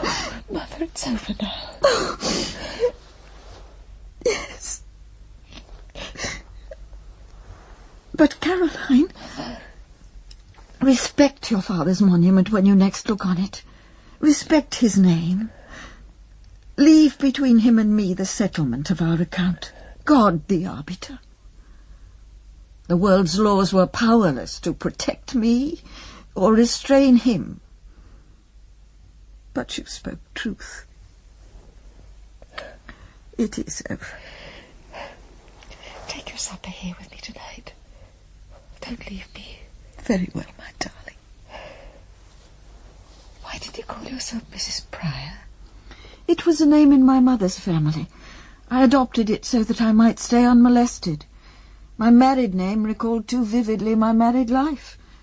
My new name sheltered me. But you'd been in the neighbourhood before. You're kin to the Moores. Why did no one recognise you?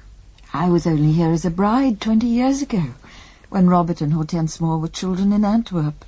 Oh, Caroline, I looked very different then.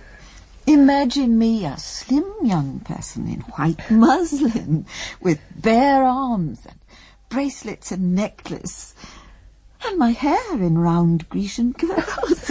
You must indeed have looked very different, Mamma. Yes.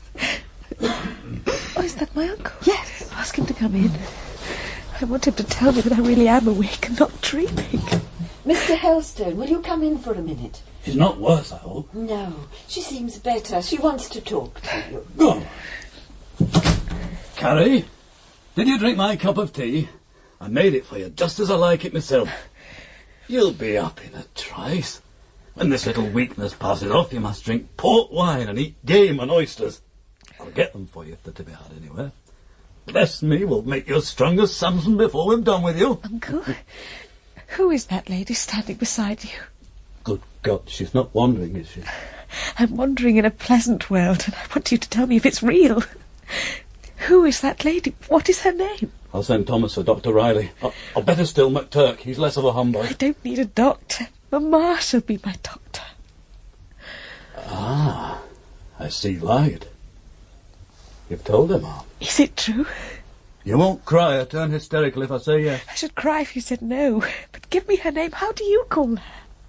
I call this lady Agnes Helstone. She married my brother, James, and is his widow. And my mother? What a little sceptic it is. She had the trouble of bringing you into the world, so mind you show your duty to her by getting well. Hey-ho, she used to be plump, Ma'am. What has she done with it all? If wishing to get well can help me, I won't be long sick. Supper's ready, sir. Thank you. Uncle, you can send me a bit of supper. Good. Anything you like from your own plate. It's wiser than going into hysterics, isn't it? Spoken like a sage, Carrie. Now, when women are sensible and intelligible, I can get on with them. If a woman asks me to give her anything edible or wearable, I can understand it. But when they pine for they know not what, sympathy, sentiment, some of those indefinite abstractions, I can't do it. I don't know it, I haven't got it. But you see if I don't cater for you well, Carrie. That night, Caroline slept peacefully, pillowed on her mother's breast. Mrs. Pryor prayed silently, and next morning, when her child awoke smiling, her prayers seemed to have been answered. But for many days she could rejoice only with trembling. Caroline tried to appear better, but often the effort to eat, to talk, and to look cheerful was unsuccessful. Until the west wind blew the miasmas of August away, the sky was clear blue again, and at last Caroline began to regain her strength. The mother and daughter were left almost alone. Most Briarfield families, including Shirley and her guests, were away. Hortense had returned to Wormwood Wells, and Robert was still in Birmingham. Soon the invalid was able to get up, then to be carried downstairs, placed in the chair her uncle had bought, and wheeled round the garden walks by William Farron, who showed her how he had looked after her flowers while she was ill. It's all very beautiful, William. Thank you for all your care. Hey, you mind the hedge sparrows, miss? Nesting over there by the cherry tree. The young uns are leaving the nest now. Yes, I see them. Oh, how pleasant it is to breathe fresh air again. Miss Keeldar comes home today, they tell me. I reckon she'll be coming to see you soon. Is Shirley well? Well enough, I suppose. She's a lass as is always bonny and bright. Did her relatives go to the sea with her? Aye, and Mr. Louis. Him that's tutor to young Henry Simpson. Mr. Robert's brother? Aye. But Mr. Louis, he's a real gentleman. William! Well, I won't say naught against Robert Moore now, miss. I know you don't like it when I do. No. Hey, but Mr. Louis came round to my cottage with Mr. Hall, and bairns liked him, and wife took to him at once. The children were about him directly. Hey, them little things were like as if they'd more sense than a grown-up folks in finding out about folks' natures. If I could do out for Mr. Louis, I'd not spare myself. There's not such another in Briarfield. Caroline! Oh, Caroline! Oh, there you are. There's your mother now. I'll leave you. I'll set a chair for you, ma'am. Thank you, William. Ma'am. My dear? Yes, Mamma? Aren't you afraid to talk to that person so unreservedly? He might presume. Presume? William's far too proud and sensitive to do any such thing. Proud and sensitive? A man of that class? You don't know him. Mamma, I want to ask you something. Anything, my dearest. You mustn't wear that old gown anymore. This gown? But I have only my best black silk. You shall put on your black silk every afternoon. You look nice in that. But the gown you have on isn't becoming. And you shall have a black satin dress for Sundays. Real satin, not satinette. And when you get it, you must wear it. I'll be your maid myself when I get stronger. My own Mamma, who belongs to me and to whom I belong. I'm a rich girl now. I've someone I can love and not be afraid of loving. Mamma, who gave you that little brooch? Papa? No, my sister, my only sister. I wish your Aunt Caroline had lived to see you. Have you nothing of Papa's? One thing. That you prize? That I prize. Valuable? Invaluable. Is it here or at Fieldhead? It is talking to me now. Oh, you mean your teasing daughter who never lets you alone? I want you to read to me.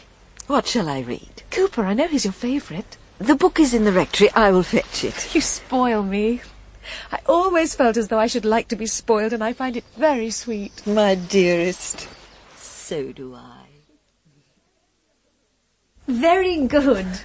But it's no news to me. Shirley, did you know? I guessed. I heard about James Helstone from Miss Mann and Mrs. York. He's one of their warning examples to scare young ladies from matrimony. And I asked Mr. York about him. What did he say? He said he was handsome, dissolute, treacherous, courteous and cruel. Oh, don't cry, Carrie. I'm not. Or if I am, it's nothing. Papa is dead. They should let him alone. They should. And so will we. But, Mrs. Pryor, I know something of your history, too. I never spoke of it. Oh, not from you, from other people. Then I saw you with your daughter and noticed the resemblance. A resemblance? To me? Oh, yes. I know Caroline is very like her father's portrait, but there's a great similarity to you in many points. And you couldn't hide your feelings when you saw her, I guess. Said nothing? Nothing. It wasn't my business. You guessed so deep a secret and didn't hint you'd guessed it. Is that so difficult? Oh, it isn't like you. How do you know? You're not reserved, you're communicative. I may be communicative, but I know where to stop. When you're well enough, you must come and see me every day. My relatives are my relatives, but I wish for a change of society sometimes. As soon as Caroline was strong enough, she resumed her visits to Fieldhead. The Simpsons, who were church people, received the rector's niece with courtesy. Mr. Simpson was a man of spotless respectability, worrying temper, pious principles, and worldly views. His lady was a very good woman, kind, well-bred, and submissive. Their 2 daughters had been faultlessly educated and led well-regulated lives. They regarded with horror any deviation from a certain young lady's schoolroom code of laws on language and demeanour. Henry Simpson, the only son, was very different. He was a boy of 15, little, lame and pale, who generally kept with his tutor or his cousin Shirley. Observation of that tutor, Louis Moore, provided Caroline with another view of Shirley's character that surprised her. Shirley, did you know my cousin Louis was Henry's tutor? Yes, of course, I knew it well. I thought you must have. Why did you never mention it to me? It seems odd. Why is it odd? You talk a great deal. How was that circumstance never touched on? Because it never was. I thought I knew you quite well. But I'm beginning to think I don't. You were silent as the grave about Mrs. Pryor. Now here's another secret. It's a mystery to me why you made it a secret. I didn't. I'd no reason to. If you'd asked me who Henry's tutor was, I'd have told you. Besides, I thought you knew. There's something else. Well? You don't like poor Louis, do you? You ignore him. Why? Is it his position? Do you wish Robert's brother were more highly placed? Robert's brother, indeed. Yes, Robert's brother. He isn't as handsome as Robert, but his blood is as good, and he's as much of a gentleman. Listen to her. If we discuss him any more, we'll quarrel. Drop the subject, please. Now and forever. Louis Moore? He's the best fellow I've met since I left Cambridge. But he's so grave. Grave? The finest company in the world. Full of quiet, out-of-the-way humour. I took a trip to the lakes with him this summer, while the family were at the seaside, and I've never enjoyed an excursion so much in my life. At Fieldhead, he looks gloomy. Oh, he's rather out of place there. In a false position.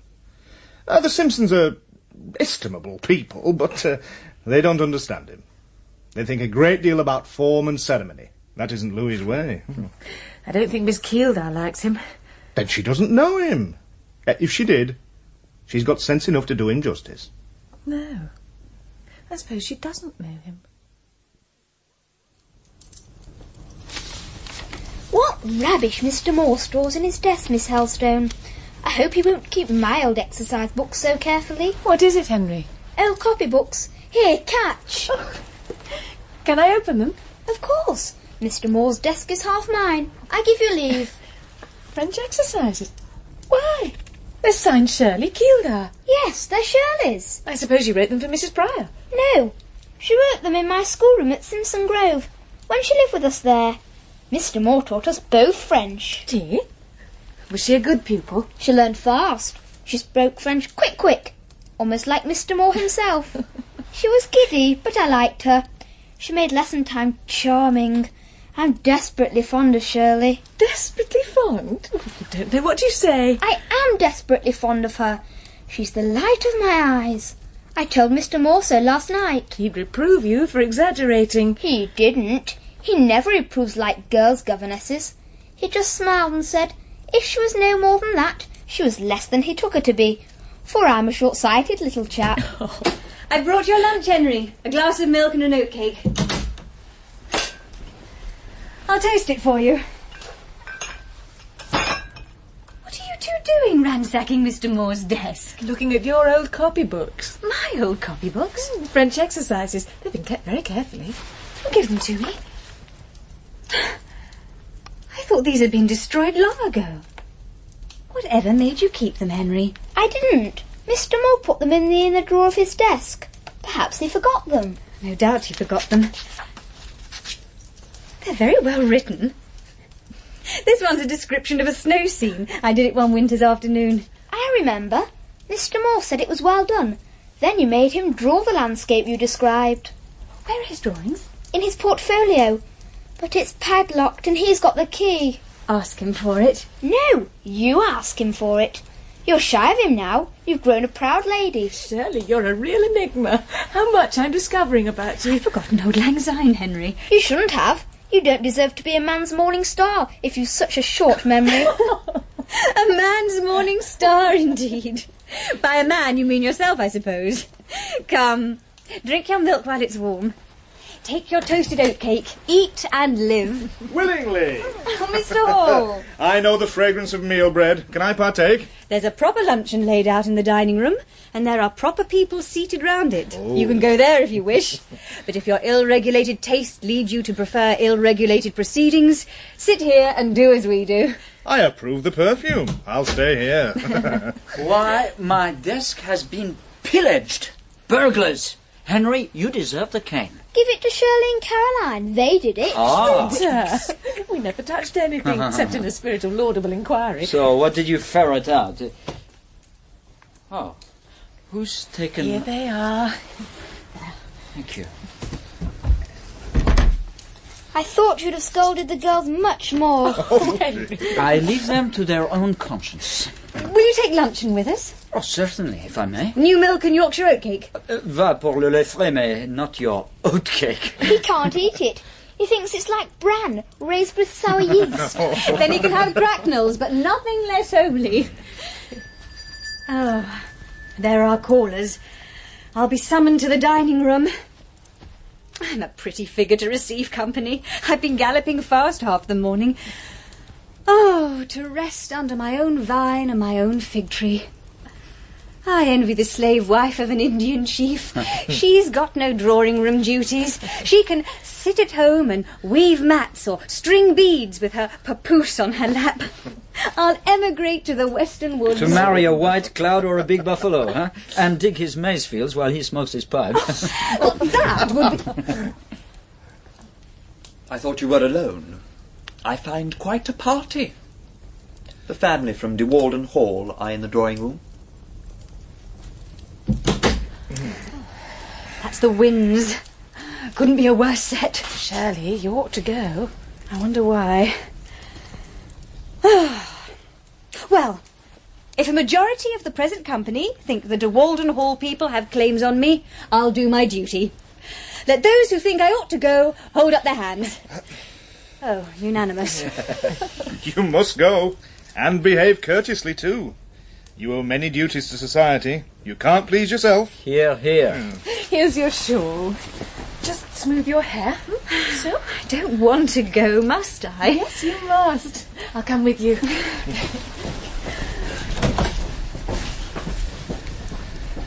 There's a curious charm about her. Well, I must away too, for Sweeting's off to see his mother, and there are 2 funerals. Good day to you. Goodbye, Mr. Hall. A curious charm. It's true. Don't you think she's a kind of white witch, Mr. Moore? Who? My cousin, Shirley. No irrelevant questions. Get your books and study in silence. Come. Sir, you wish to see me? Yes, Miss Kilda. Yes, indeed. Pray sit down. I have something of moment to communicate to you, something which will, I trust, be as welcome to you as it was to me. I cannot doubt it will. Pray, what is it? Mr. Wynne, of De Walden Hall, requested an interview with me this morning. I had some previous thoughts on the matter he might wish to discuss, and I was not in error. Possibly you, too, may suspect the nature of the subject Mr. Wynne broached with me? No, I've no idea. Ah. Well, that is proper. A young lady, perhaps, should not anticipate in these matters. Mr. Wynne proposed in form for his son, Samuel Forthrop Wynne. Proposed? To whom? I should say he formally requested your hand. It would be a decidedly suitable match, a fine, unencumbered estate, real substance, good connections. You must consent, Miss Kildare, as of course you will. No. No? May I ask you? No, I shall not marry Samuel Forthrop Wynne. I ask why. I must have an answer.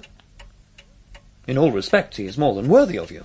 And I ask in what sense that young man is worthy of me. He has twice your money, 3 times your common sense, equal connections, equal respectability. If he had 5 times my money, I could never love him. Please state your objections.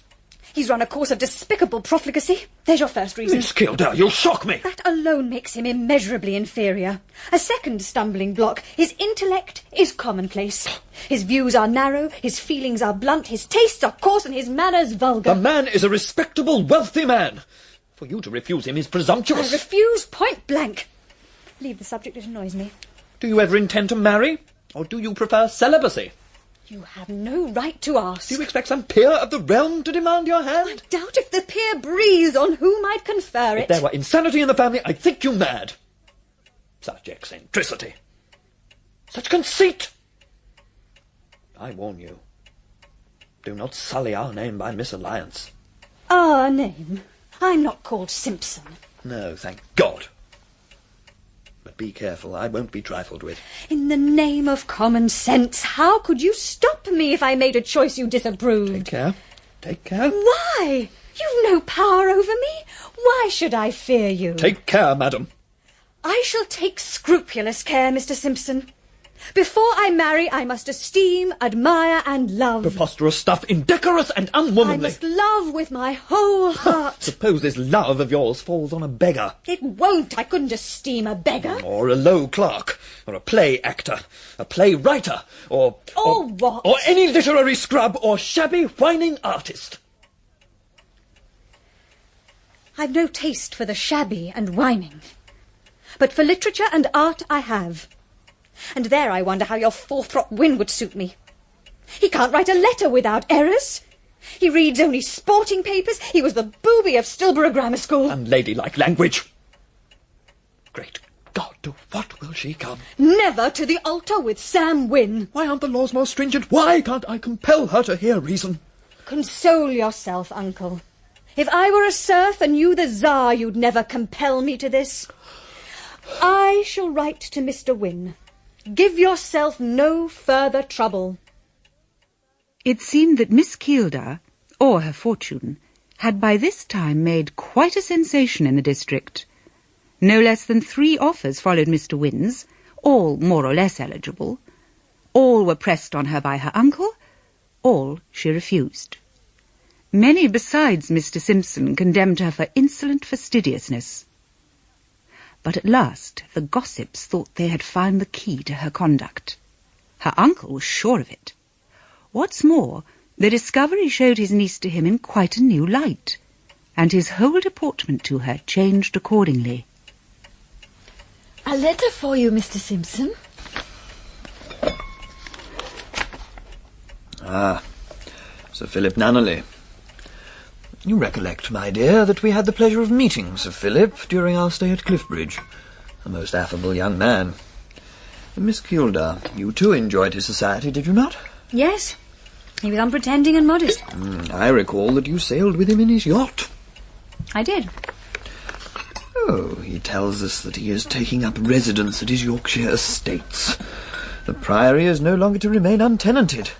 The village of Nunneley will be graced by the presence of its seigneur. I told him he should visit his estate.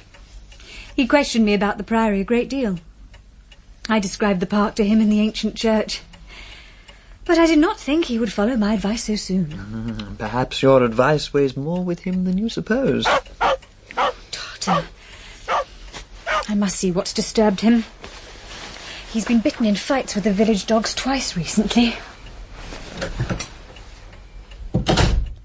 Mr. Simpson, do you think... Let us wait and see. The young man is an estimable young man. He is quiet and modest, and Miss Keeldar cannot accuse him of inferior intelligence. I understand he writes poetry. Not an occupation to be encouraged in another walk of life, but a baronet, with his income, may do as he pleases. Sir Philip soon made a call at Fieldhead, and his first visit was not his last. Presently it did not suffice to sit with Shirley in her panel parlour, where others came and went, and where he could rarely find a quiet moment to read her his latest poem. He wished to take her walking among his own pleasant pastures, and he made frequent parties for her at the Priory. Her uncle treated her with greatly increased deference, but his tentative questioning did not enable him to reach any certainty as to how matters stood between his niece and the young baronet. Yes, I believe he likes me. And you like him? I do. I never thought a man of rank, the only son of a doting mother, could have so much goodness and so much sense. And he writes poetry. That should please you. He writes verse. But that's another matter. Verse poetry, wherein lies the distinction? Come, my dear. We are all invited to the Priory this afternoon. Fetch your bonnet and shawl. Louis, yon brother Robert of yours seems to me to be either a fool or a madman. Why? 2 months ago I'd have sworn he had the game in his own hands. Then he roams the country and quarters himself in London for weeks together. By the time he comes back, he'll find himself checkmated with Miss Shirley Keeldar. There is a tide in the affairs of men which, taken at the flood, leads on to fortune. But But once let slip never returns again. I'd write to Robert if I were you, and remind him of that. Robert had views on Miss Kildare? Views I suggested to him myself, and views he might have realised, for she liked him. As a neighbour? There's more than that. I've seen her change countenance and colour at the mere mention of his name. Write to the lad, and tell him to come home. He's a finer gentleman than this slip of a baronet after all. Doesn't it strike you as presumptuous for a penniless adventurer to ask for a rich woman's hand? Oh, if you have high notions and double-refined sentiment, I've naught to say. I'm a practical man myself, and if Robert's willing to give up that royal prize to a slip of a lad from the aristocracy, I'm quite agreeable. At his age, in his place, I'd have acted differently. No baronet, no duke, no prince should have snatched my sweetheart from me without a struggle. Oh, but you tutors, such solemn chaps, it's almost like speaking to a parson to consult with you. Perhaps Shirley had not quite forgotten the absentee. Louis Moore appeared to have caught the fever. He sickened, and after resisting for a few days, had to retire to bed. Was it because he was Robert's brother that Shirley, who had recently been very haughty in her manner towards him, called at the sick room in a very different mood?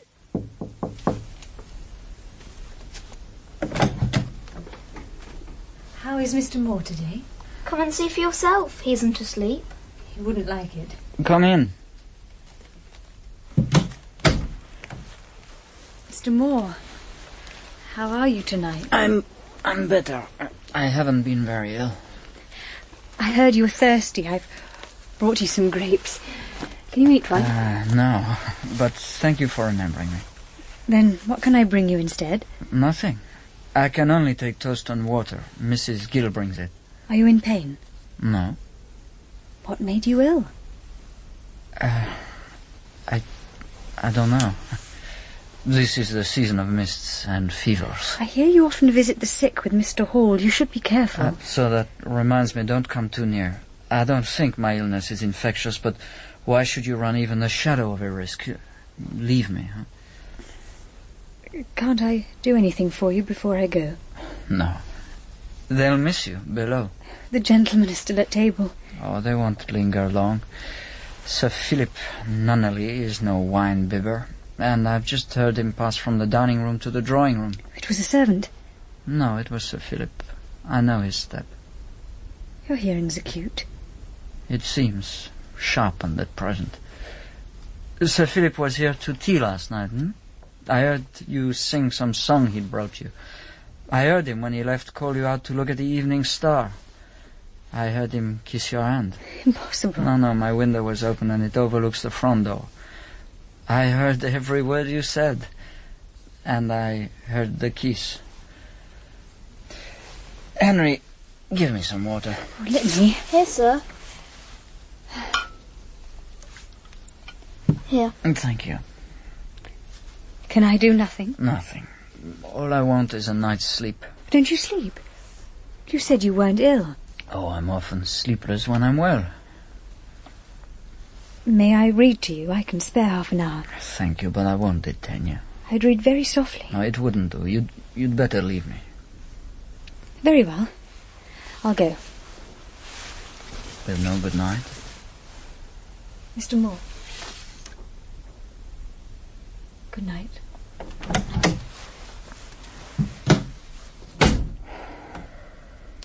Go to bed now, Henry. Can't I stay here? You might want something. There's no need. I'm getting better. Then give me your blessing, sir. God bless you, my best pupil. You never call me your dearest pupil. No. No, never shall.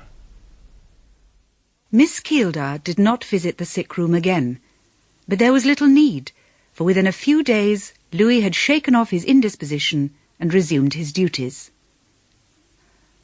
One sunny morning, Shirley came down in one of her best moods.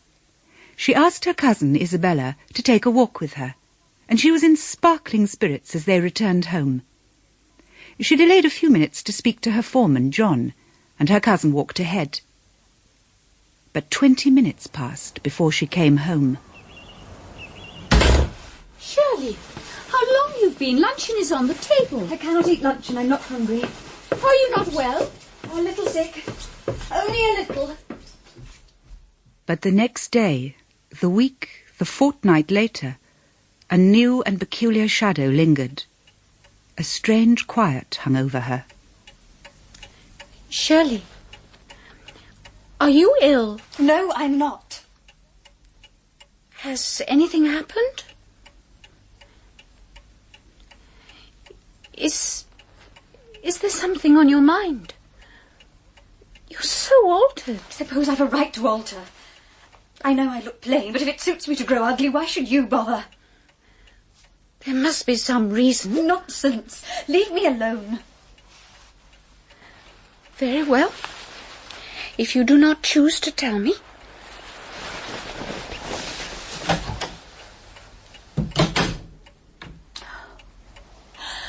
Oh, you fool, you coward. If you must tremble, tremble in secret. How dare you show your imbecile anxieties? Is your lesson ready, Henry? No, I haven't construed a line. What? Why? I can't work. Well, what is it? What's wrong? I've never been so unhappy. I can't bear it. Tell me why. It's about Shirley. You think her changed? Don't you? No, not seriously. Besides, she says she's well. As long as she said that, I believed her. But now... Has she told you she's ill and asked you to keep it a secret? If she has, don't obey her. For her sake, tell me. No. If she were dying, she'd smile and say she was well. But she's just made her will. She told you that? Yes, quite cheerfully. She wanted to explain its provisions to me. She said she was leaving me Fieldhead, but she wanted some of her money to go to my sisters, for they were not otherwise provided for. She said if she died first, I was not to think she didn't love me. She looks so beautiful, Mr. Moore. She's my star. Heaven misclaim her. I love her so. I would die with her if she were to go. Henry, you're neither of you going to die yet. You're afraid of a shadowy terror. Did she talk of her health? Not once. But she's wasting away, growing quite thin. Where is she now? In the house or out riding? Surely not riding. It's raining. Oh, that wouldn't stop her. No. You remember that storm on Wednesday? She walked in only that day, and when she came back, I asked her if she wasn't afraid of catching cold. She said the best thing that could happen to her would be to take a cold and a fever and pass away like other Christians. She's so reckless. Reckless indeed. Find her and ask her to come here a minute. Yes, sir. Oh, and Henry... Yes, sir? Don't deliver the message formally, Make it an ordinary summons to the schoolroom. Yes, I see. Then she'll be more likely to obey. I'll call you when I want you. Till then you're released from lessons. Did you want me, sir? I did, Miss Kildare. I wanted to see you for a few minutes. What about? Sit down. Perhaps I should apologize for what I'm going to say. It is a liberty. But Henry's unhappy about your health, and so are all your friends. I'm quite well. But changed. We all change. I used to have some influence with you. Have I any now? I'm perfectly healthy. Then why are you so altered? Do you sleep as you used to? No, but it's not because I'm ill. So, you've lost sleep, appetite, and flesh. There's a nervous alarm in your manner. It's new. You've hit the mark. I'm nervous. Now, talk of something else. You? Nervous? There must be a cause. I better tell you. I don't want to tell my relations. They make such a bustle, and I hate to be the centre of a domestic whirlpool. Can you bear a little shock? A great one, if necessary. If I thought it right to go to you, I'd never have made a secret of it. The mishap concerned only myself, and I wanted to keep it to myself. Besides, it may pass away without result, God knows. Look. You see this mark on my arm? A burn? There's nothing in that little mark to shock. I know it's small, but it's taken my sleep away. I have to think of a possibility that has its terrors. Tell me. It's a very short tale. I took a walk with Isabella one day about 3 weeks ago. She reached home before me. I stayed behind to speak to John. Then I lingered in the lane a little. I was in no hurry to rejoin her. Phoebe? Why, Phoebe, come here. Don't you know me? Here, let me... Oh! Could have distressed her so. Gilda, have you seen a dog? Les Turner, your pointer. That is Mr. Wynn's pointer, Phoebe. Better chain up Tartar, ma'am. Tell your people to keep within the house. I'm after Phoebe to shoot her. She's raving mad. You told no one? I nearly told you. Why didn't you? I had no claim. Oh, monstrous. And you did nothing? I went to the laundry. I took an iron from the fire and pressed the tip to my arm. I bored it well in and cauterized the little wound. And I dare say you never groaned once. I don't know. I was very miserable. But you despise sympathy. Do I? Oh, yes. Nobody can pay the price you ask for your confidence. There isn't a shoulder in England you would weep upon. Of course, you must live alone. I can live alone if need be. To die alone, that frightens me. You anticipate a horrible death? Yes. You're very nervous and womanish. I don't think there's any danger of your dying at all. But... I have heard no rumor of a mad dog, and I cannot believe that would be so if Turner spoke the truth. It's known that they are brutal to their dogs at the Walden Hall. I hold she was merely beaten and terrified. But I will inquire and find out. Tell no one she bit me. Why should I, when I think her bite was as innocuous as a cut with a penknife? Look up at me. Why? I want to see if you're cheered. Is the cloud gone? I'm not afraid now. But I want you to promise me something. What? If the worst I feared happens, they'll smother me. Don't smile, they always do. They'll be horrified, weak, precipitate. I want you not to let them near me, nor Henry, in case I hurt him. You must be careful too, but I know I shan't injure you. Lock my door against surgeons, and give me with your own hand a strong dose of laudanum that will leave no mistake. Promise me. I promise all you ask without comment, without reservation. Thank you. Does that comfort you? Very much. Do you think me childish? I do.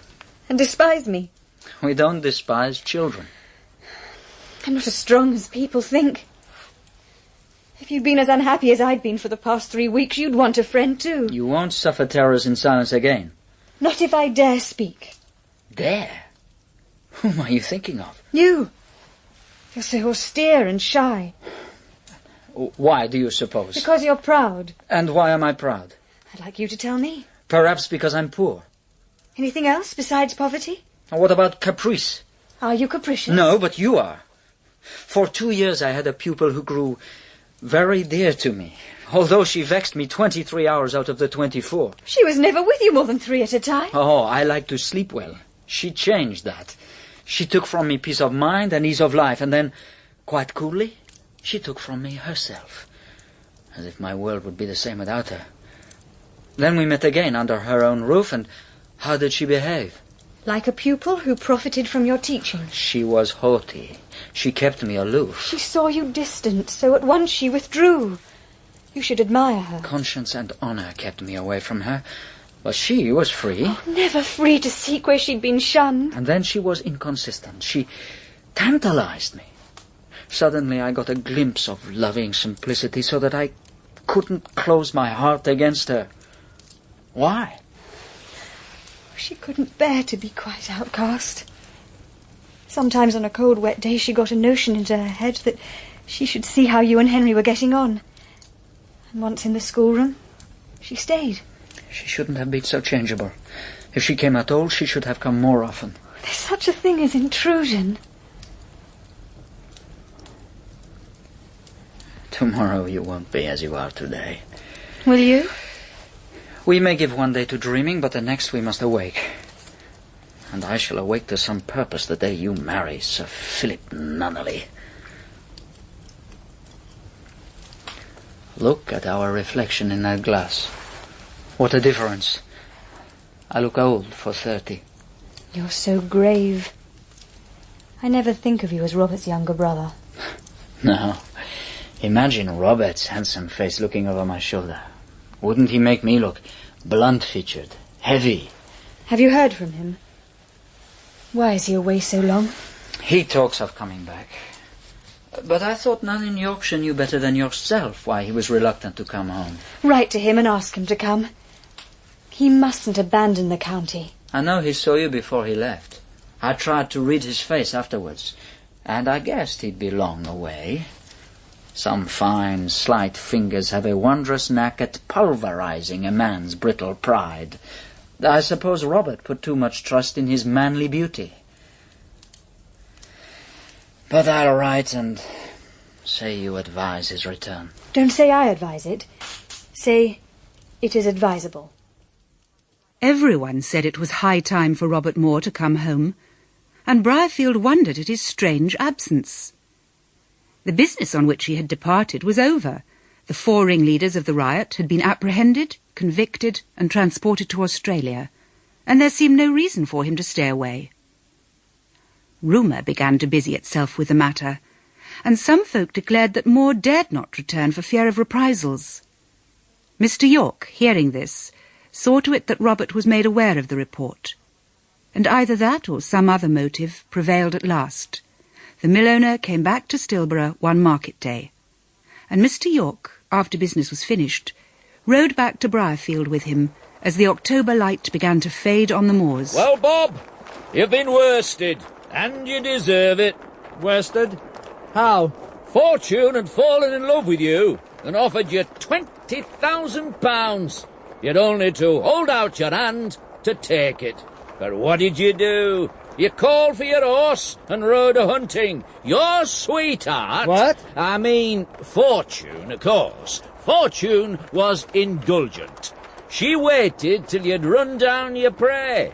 If you'd come back then, you'd still have had your prize. But instead, you coolly took your coach to London. Satan knows what you did there. Sat and sulked, I believe. Who's to have this prize you talk so much about? Only a baronet, that's all. You've lost her. I believe she'll be laid in Nunnally before Christmas. Quite probable. But you fool of a lad, you could have had her. By what token? By every token. Her eyes lit up and she blushed when your name was mentioned. I suppose my chance is gone. It ought to be. But try. Still worth trying. This Sir Philip is milk and water, and he writes verses. You're above that, at least. So you would advise me to propose, late as it is? If she has a fancy for you, and I believe she has, she'll forgive much. I've made a hideous blunder. You can commit in a minute something you'll rue for years. I did believe she loved me. My name had an influence on her, as you said. She took an interest in me. She helped me at every opportunity. I looked at her and saw youth and a kind of beauty. And I saw power. Go on. Her wealth offered me the redemption of my honour and my standing. Wisdom urged me to marry her. Young, graceful and generous, my benefactress, attached to me, enamoured of me. I smiled secretly at her naivety in being the first to love, and to show it. Tell me plainly, did you love her or not? I felt in her a powerful magnet to my interest and vanity. But I never felt nature meant her to be my other and better self. However, I resolved to be practical and not romantic. A very sensible resolve. With this sensible resolve, I walked up to Fieldhead one night last August, the very eve of my departure for Birmingham. I requested and got a private interview. I went to work in a hard, firm fashion, and sternly offered my fine self, with my debts of course, as a settlement. I doubt whether I have understood you, Mr. Moore. I am asking you to marry me, Miss Kilda. God bless me. That's a strange answer. You've made a strange proposal. Strange from you. And if you knew how strangely you'd worded it, you'd be astonished at yourself. You spoke like a brigand who demanded my purse rather than a lover who asked my heart. You know you don't love me. Miss Kilda, I did respect her. I did admire her. I did like you as if you were my brother. And you want to make a speculation of me. Whatever my own feelings were, I was persuaded you loved me. What? Do you mean you thought I loved as we love those we wish to marry? Yes, I did. You thought all the frank kindness I've shown you was a bold, immodest manoeuvre to ensnare a husband? You imply you offered me your hand out of pity because I have courted you. Well, let me say this, you are wrong. I never loved you. I loved you as little as you love me. I have been blind. I've been as frank with you as a sister never shunned you, never feared you. You can't make me tremble. You can't quicken my pulse. But you blushed when you heard my name. Not for your sake. What do you mean? I reject your offer. And henceforth I reject your friendship. Go. Forgive me.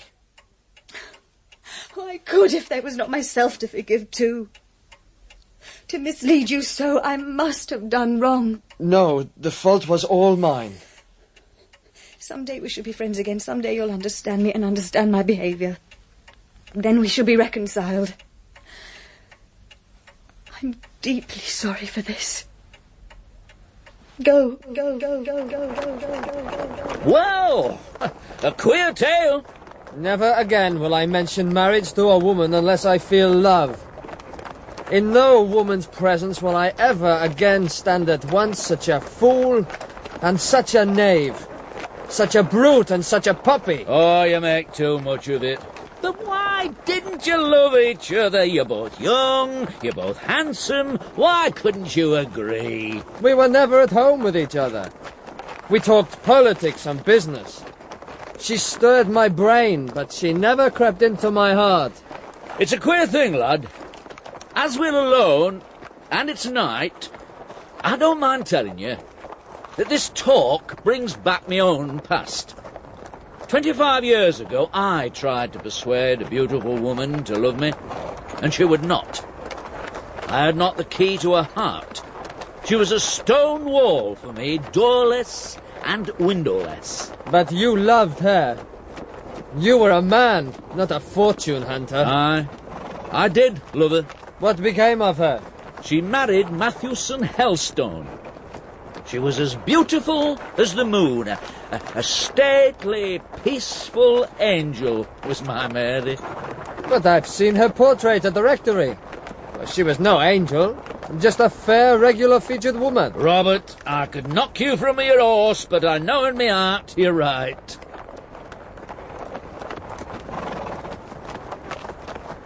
What art thou going to do now, Robert? What are thy plans? I'll keep my private plans to myself, which is easy, for at present I have none. No private life is possible for a man in debt.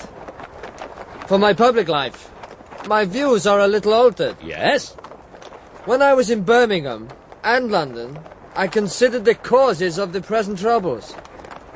I saw where there was a want of food, of fire, of clothing, where there was no occupation and no hope, only privation and grief. Something there is to look to, York, beyond a man's personal interest, beyond the advancement of well-laid schemes or even the discharge of dishonourable debts. To respect himself, a man must believe he renders justice to his fellow men. As the whirlwind passeth, so is the wicked no more. Hell is naked before him. He shall die without knowledge. Robert! Robert! York reined in his horse and turned to his companion's assistance. But even as he did so, he knew that the 4 convicts of Birmingham had been avenged.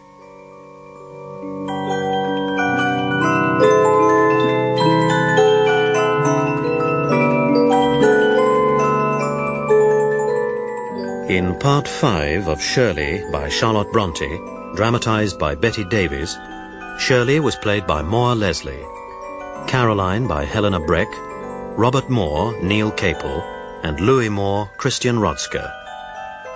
Mrs. Pryor was Maddie Head, Mr. Simpson, Rennie Kropinski, Henry Simpson, Philip Glancy, and Isabella Simpson, Linda Gardner.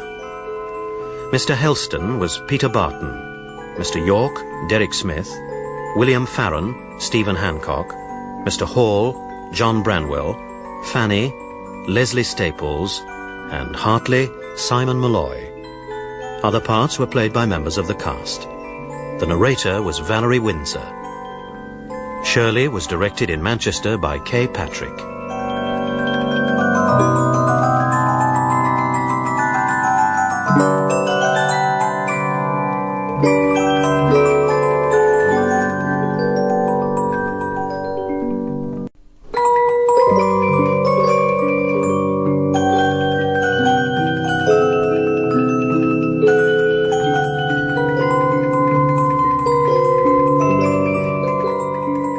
Shirley by Charlotte Brontë. Dramatized for radio in 6 parts by Betty Davies.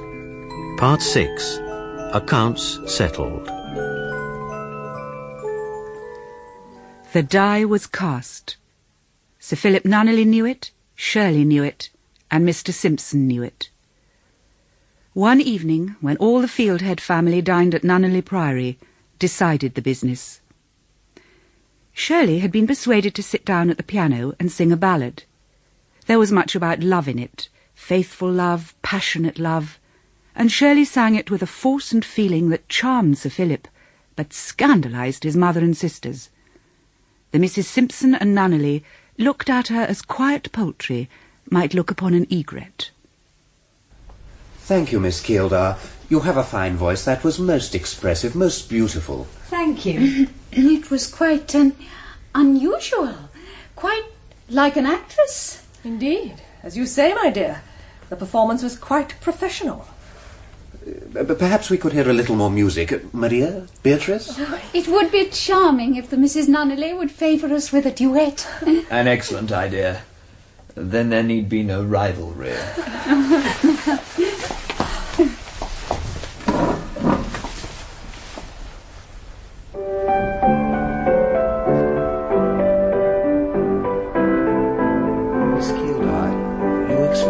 Interest in the portrait of my ancestress, Lady Margaret Nunneley. That dark beauty in the red dress.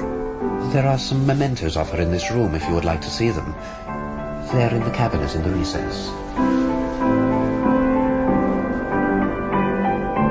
Sir Philip had seen the look on his mother's face and grown alarmed.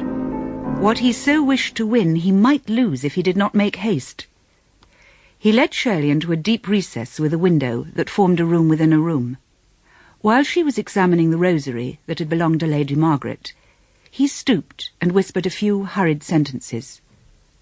Shirley seemed struck, still as a statue, but at last she looked up and answered. They parted. Mr. Simpson, and Mr. Simpson only, had marked the pantomime. He drew his own conclusions and went home quite cock-a-hoop. Mr. Moore, you had better prepare yourself for a return south. Indeed? When do you anticipate this, sir? At an early date. The important business that detained me in Yorkshire is soon to be concluded. Favourably, I trust. Favourably indeed. My efforts are to be crowned with success. A truly eligible addition is about to be made to the family connections. Is it Sir Philip Nunneley? I have said all I intend to say, Mr. Moore.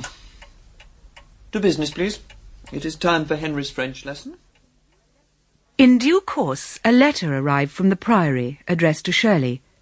She took it to her room to read, and wrote her reply that day. But Mr. Simpson waited in vain for the news he expected. Shirley said nothing, and her face was inscrutable. Baffled and tormented by curiosity as he was, Mr. Simpson's dignity prevented him from cross-questioning her, until on a morning visit to De Walden Hall he received news that made him demand a private interview. Miss Keeldar, I have learned a circumstance which surprised me. Yes? It seems that Nunneley Priory is shut up.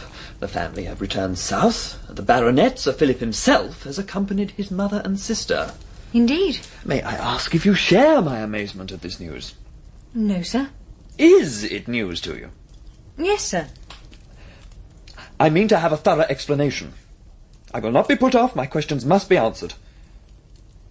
It is most extraordinary. I thought all was right, and now the family have gone. I suppose they had a right to go. Sir Philip is gone. Bon voyage. This will not do. This must be altered, Mum. Come now, Uncle. Don't begin to fret and fume. Ask me what you want to know. I promise you I'll answer truthfully. I demand to know, Miss Keeldar, whether Sir Philip has made you an offer. He has. You avow it. I avow it. Consider that point settled. He made you an offer that night we dined at the Priory? It's enough to say that he made it. I saw it all. He proposed in the recess of the picture gallery. You received a letter from him. What were its contents? No matter. Ma'am, is that the way you speak to me? There you sit, silent and sullen. You promised me truthful answers. I've answered you thus far. Proceed. I should like to see that letter. You cannot. I must, and I shall. I am your guardian. Having ceased to be a ward, I have no guardian. I'm a grateful girl, reared by me as my own daughter. Uncle, have the kindness to keep to the point. You've asked me whether Sir Philip made me an offer. That question's answered. What do you want to know next? I desire to know whether you accepted or refused him, and know it I will. Certainly you ought to know it. I refused him.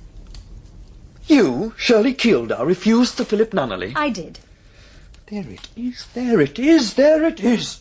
I'm sorry you're so disappointed. I'm disappointed. What is it to me? Have I an interest in it? Are you insinuating that I have motives? Most people have motives for their actions. She accuses me to my face. She charges me with bad motives. I did not say bad motives. Now you prevaricate.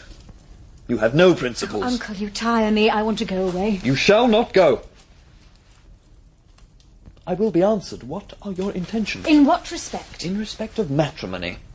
To be quiet and do as I please. Do as you please. The words are indecorous. I advise you not to become insulting. You read French novels. You've imbibed French principles. It'll end in infamy. Are you saying something in which I am concerned will end in infamy? That it will. That it will. You said you'd act as you please. You acknowledge no rules, no limitations. Silly stuff, and vulgar as silly. You... What, madam, could be your reason for refusing Sir Philip Nunneley? At last, another sensible question. Sir Philip is too young for me. I regard him as a boy. All his relations, especially his mother, would be annoyed if I married him. I'm not his equal in the world's estimation. Is that all? Our dispositions aren't compatible. A more amiable gentleman never breathed. He's very amiable, very excellent, but not my master. I'll accept no hand that can't hold me in check. You're very inconsistent. I thought you liked to do as you please. When I promise to obey, I must know I can keep that promise. I couldn't obey a youth like Sir Philip. Besides, he'd never command me. He'd always expect me to rule and guide, and I've no taste whatever for the office. You, no taste for swaggering and ordering and ruling? Not my husband, only my uncle. What's the difference? There is a difference. And I know that any man who wishes to live in decent comfort with me as a husband must be able to control me. I wish you had a real tyrant. A tyrant wouldn't hold me for a day. I'd rebel. Oh, you bewilder me with your contradictions.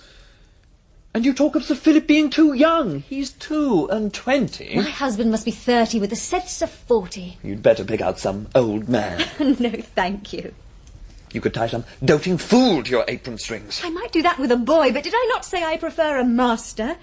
A man in whose presence I shall feel obliged and disposed to be good, who'll control my impatient temper.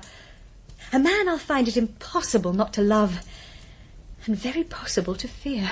Why can't you do all that with Sir Philip? He's a man of rank, far above you. If you talk of intellect, he's a poet, he writes verses. You can't do that for all your cleverness. His title, his wealth, and his poetry do not give him the power I've described. They're featherweights. A measure of sound, practical sense would have stood him in better stead with me. But you and Henry rave about poetry. There's nothing really valuable in this world or glorious in the life to come that isn't poetry. Marry a poet, then, in God's name. Show me him and I will. Sir Philip! No. Oh, you're almost as good a poet as he is. You are wandering from the point. I'd be glad to. Don't let's get out of temper with each other. Out of temper? Who is out of temper? I'm not yet. Are you insinuating that I am? You are impertinent, madam. You soon will be if you go on at that rate. No levity, miss. You described just now, with far too much freedom for your years and sex, the man you prefer as a husband. Did you paint from life? I will be answered. It was a historical picture, made from several originals. I've been in love many times, with heroes and philosophers of many nations. Socrates, Themistocles. Mad. Mad. To confess, my present idol. Make haste about it. I wish you were Mr. Helstone. You'd sympathise with me better. Did you say it was Helstone? Not precisely, but they are rather alike. Does this person reside in Briarfield? Who is he? Uncle, his name is trembling on my lips. Speak, girl! Arthur Wellesley, Duke of Wellington. Ah, enough of this trifling. You shall tell me this. Would you marry a man without money? A man below you? Never a man below me. Would you marry a poor man? What right have you to ask? I insist on knowing. You don't go the way to know. Whom will you marry? Not Mr. Sam Wynne, because I scorn him, and not Sir Philip Nunneley, because I only esteem him. Such obstinacy couldn't be unless you were under improper influence. Oh, some phrases make my blood boil. What old woman's cackle is that? Are you a young lady? I'm 1,000 times better. I'm an honest woman. Do you know the whole neighbourhood teems with rumours respecting you and a bankrupt tenant of yours, the foreigner, Robert Moore. Is it he you'll marry? He's handsome and manly and commanding. And a low trader? He's the brother of my son's tutor. Would you let the usher call you sister? Never. You can't separate him from his family. You will be Louis Moore's sister. Oh, Mr. Simpson, I'll bear no more. Your thoughts are not my thoughts. Your gods are not my gods. I don't hate you. You mean well in your way. But we don't suit. You annoy me with your small meddling and petty tyranny. Take your little prejudices and dogmas, bundle them up, and offer them as sacrifice to the deity you worship. I walk by another creed. She's an infidel. An infidel to your religion. Your God is the world. If not an infidel, you're an idolater. What? Your God seems to me a demon. See what marriages he makes. He binds the young to the old, the strong to the imbecile, the dead to the living. In his realm there is hatred, treachery, and vice. All that surrounds him hastens to decay. Your God is a masked death. I never heard such language. I could not have believed... You had better withdraw, or I shall. My daughters cannot continue to associate with you. We must leave this place. We must pack up at once. Extraordinary as I thought you, I could not have believed...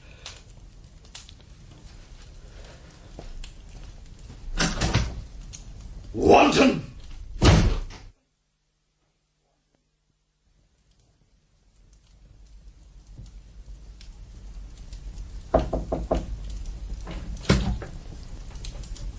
Miss Kildare? Mr. Moore, I was afraid it was my uncle again. We have quarrelled. He should have let you alone. You are still far from strong. I assure you he didn't find me weak. He says he's leaving Shieldhead. He's giving orders to his family at this moment. Are you and Henry to go? Henry is... But Mr. Simpson may change all tomorrow. He's in a mood where you can't depend on his consistency for 2 consecutive hours. For myself, I think not. He said something to me which will need some attention by and by when I have the time. But at this moment I cannot... Mr. York has brought me a note concerning my brother Robert. Is he coming back? He is come. He is in Yorkshire. Mr. Moore, something is wrong. Yes, he's at Briarman's. I'm going to see him. But don't look so pale. It might have been worse. He's alive, but he has been badly hurt. Oh, no, it is you who are pale. Sit down. This is the note. He's my only brother. I cannot hear unmoved that ruffians have shot him down like some wild beast from behind a wall. Oh, he will get better, I know he will. Give me your hand. It will be for the first time and in a moment of calamity. Thank you. I'm going to Briarmains. Will you go to the rectory and tell Caroline Helston? She'll hear it best from you. Immediately. Ought I to say there's no danger? Yes, say so. Will you come back soon and let me know more? I'll either come or write. Trust me for watching over Caroline. I'll tell your sister too, but doubtless she's already with Robert. Doubtless, or will be soon.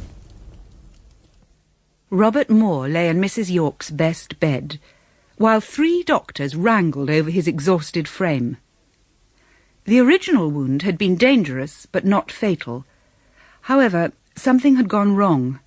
Mrs. York's bandages had become displaced, and he lost a great deal of blood. Dr. McTurk instructed that the sick room should be taken over by a nurse of his own appointing, a Mrs. Horsfall. Visitors were excluded, apart from his brother and sister. Robert Moore had a pleasant time of it. In pain and danger, too weak to move, almost to speak, the grim Mrs. Horsfall, his keeper, and the 3 surgeons, his main society. Thus he lay through the diminishing days and lengthening nights of the whole dreary month of November. 2 ladies had called more than once, pale and anxious, and begged to be allowed to see him.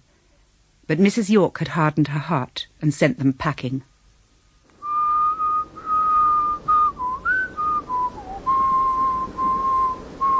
Please. Yes? Are you one of Mr. York's sons?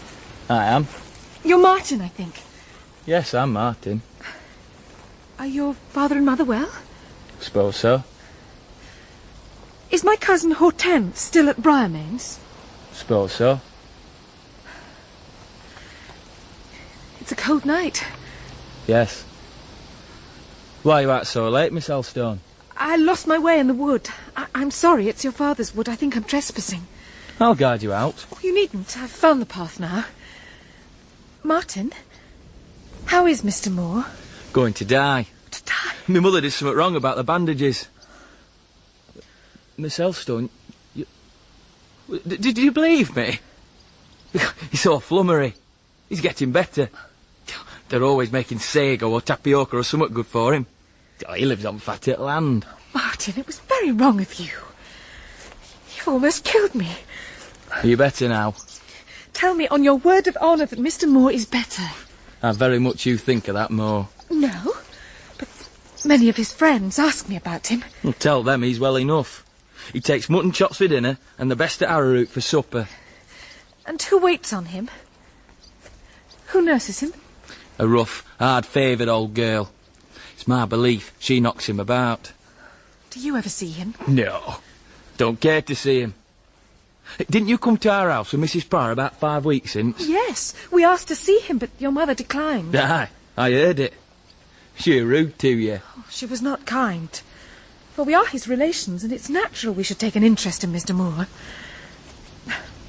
Here we are at your father's gate. What of it? I will come with you. They'll miss you and wonder where you are. Well, let him. I can take care of myself. Martin, will you try to see him? If you like. Please. I said I'd try. Come by this way at the same time tomorrow. I'll give you news of him. Martin reached home late and was sent to his room with no tea. He accepted his punishment stoically and sat on the edge of his pallet bed, thinking of Caroline Helstone. He decided that she was pretty enough to deserve a good turn, and as she seemed to wish, above all else, to see the invalid, he would facilitate the interview by getting rid of Robert Moore's 3 guardians, Mrs. York, Hortense, and Mrs. Horsfall. He had his own plans for dealing with all 3. How is your mother, Martin? She has migraine, she says. She's resting this afternoon. It is your fault. You are not good. You and Matthew should not fight so. What had happened? Nothing much. We always fight. We're brothers.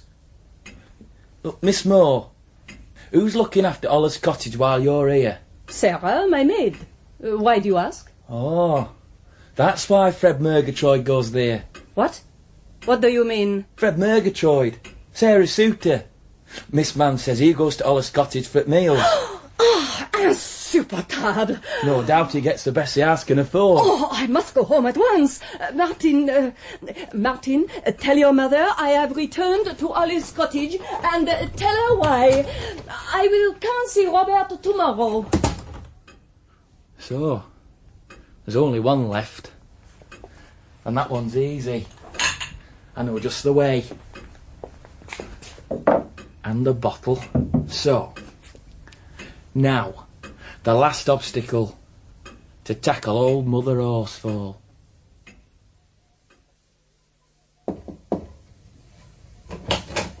What do you want, boy? If you please, ma'am, you're invited to step into the back parlour and take some refreshment. Ah. You won't be disturbed. The family are out. Indeed. Well, that's handsome, I must say. Thank you. I'll come down with you now. Well, Martin, how is he? Have you seen him? No. But you promised. I mean to do better than that. It'll be so long before I know anything certain. Martin, do see him. And give him Caroline Helstone's regards. And say she wishes to know how he is and if anything can be done for his comfort. I won't. You've changed.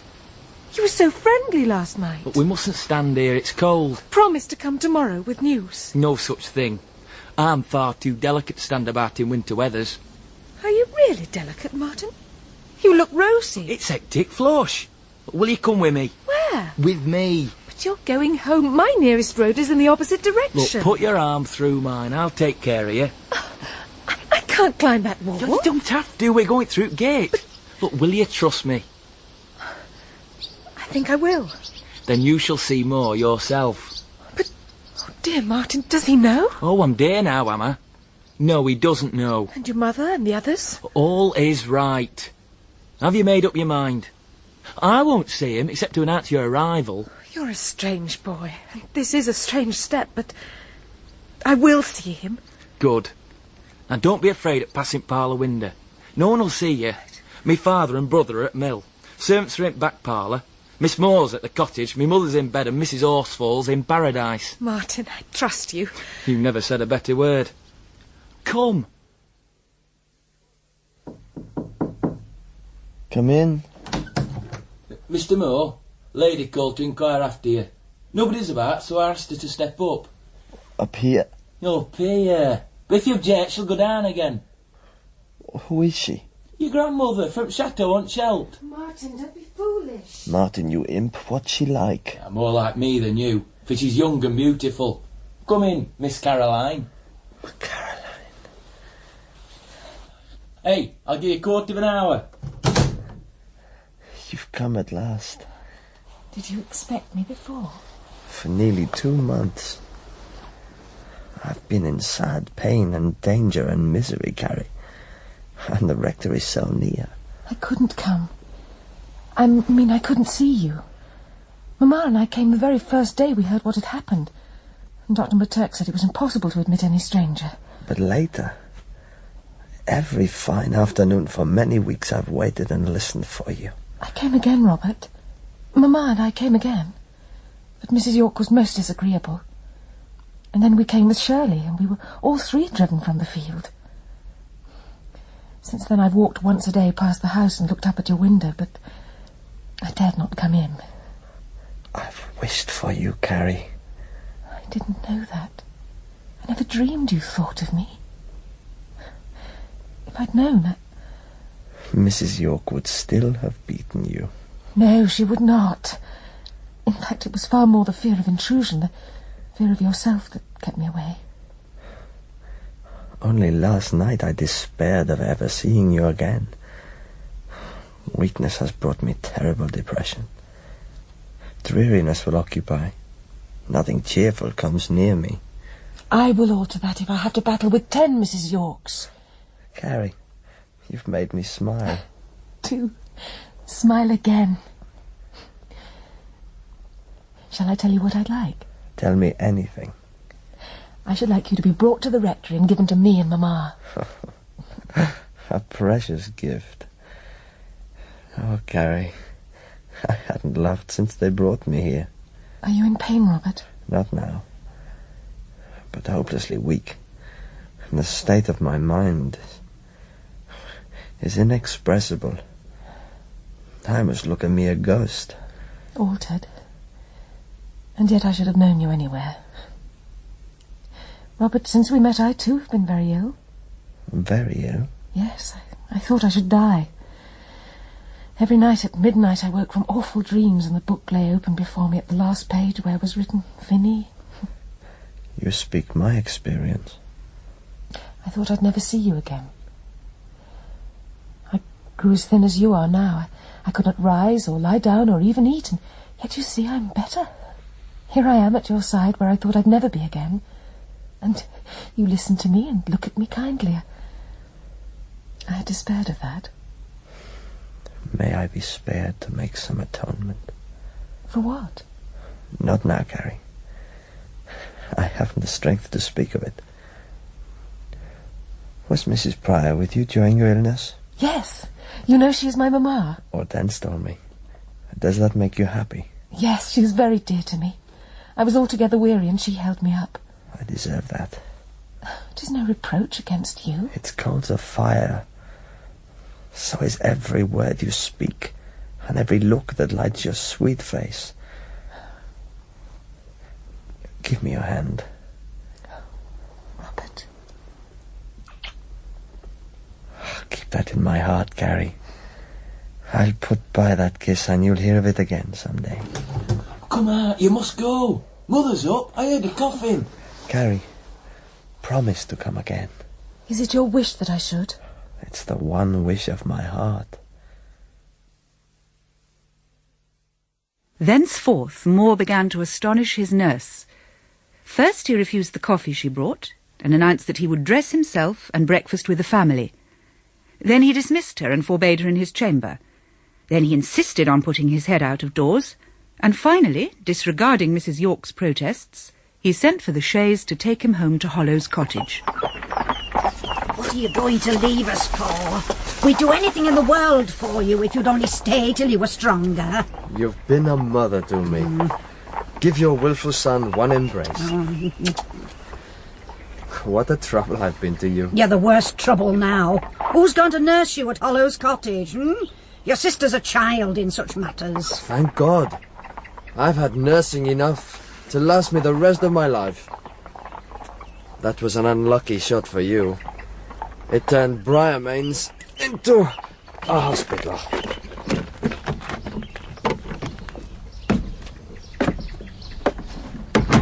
Goodbye. Goodbye. Come and see me at the cottage soon.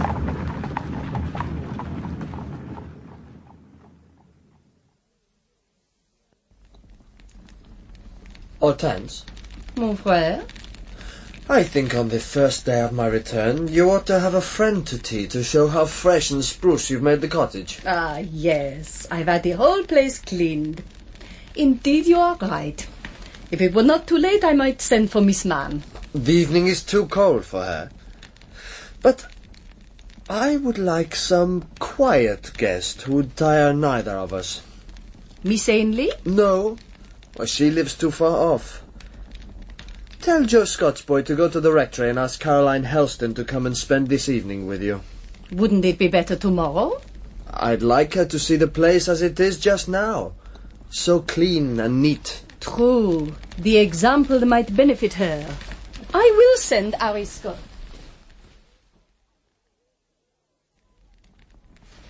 Caroline, you look well. Oh, your colour is back. Your cheeks are plump again. Thank you, Hortense. Robert, too, will soon improve now he's in your care. I am pleased to come home. Brother, I must see to your room. You gave me so little notice. There are a few preparations I must make. Caroline, Robert will entertain you. I shall not be long. You look as though you've had good tidings. Do I? I sent for you to cheer me. You cheer me more than I'd calculated. It's pleasant to be here again. And to see you healthy and hopeful again. But what's the source of this sunshine? For one thing, I'm happy in Mamma. I love her so much, and she loves me. She nursed me tenderly, and now it's my turn to attend to her. She's so charming to talk to. Every day I love her more. You talk of her in such a way, it's enough to make one jealous of the old lady. She isn't old. Of the young lady, then? She doesn't pretend to be young. Well, of the matron. But you said she was one thing that made you happy. What is the other thing? I'm glad you're better. What besides? I'm glad we're friends. I once thought we never should be. Someday I may tell you a thing about myself that isn't to my credit. Don't. I can't bear to think ill of you. And I can't bear that you should think better of me than I deserve. I half know your thing. Do you? Whom does it concern, besides me? Answer me, Carrie. Shirley spent a day at the rectory a week ago. The evening was wintry. She stayed the night. So, she told you. It all came out. Don't be, I'd rather you'd heard it from me. You're wrong, she didn't tell me. But I inferred something from what she did say. I'd gathered more from rumour, and I made out the rest by instinct. If she didn't tell you I wanted to marry her for her money, and she refused me scornfully, what did she tell you? She spoke of things we'd never discussed before. You hardly expect that I should tell you what they were. You will tell me. You won't repeat it? Not even to Louis? Louis? What does he care for young ladies' secrets? Robert, at dead of night, when the house was silent, I saw Shirley's heart. Her heart? Her heart's core. Tell me, can she love? What do you think? She's loved none that have loved her yet. And some were worthy of a woman's affection. Not of Shirley's. Is she better than other women? More dangerous to take as a wife rashly. She spoke of you. I thought you denied that. Not in the way you fancy. I asked her how she felt about you. I've wanted to know for a long time. She despises me. No. Till you shocked her. She said you'd shocked her, but she didn't tell me how. She thought of you as a brother of whom she was fond and proud. I'll shock her no more. Well, that's nonsense. She's too rich and too proud to think of me as a brother. You don't know her, Robert. Somehow I fancy now you'll never really understand her. Maybe. I admire her, but I think she's incapable of love. Shirley, incapable of love? And that she'll never marry.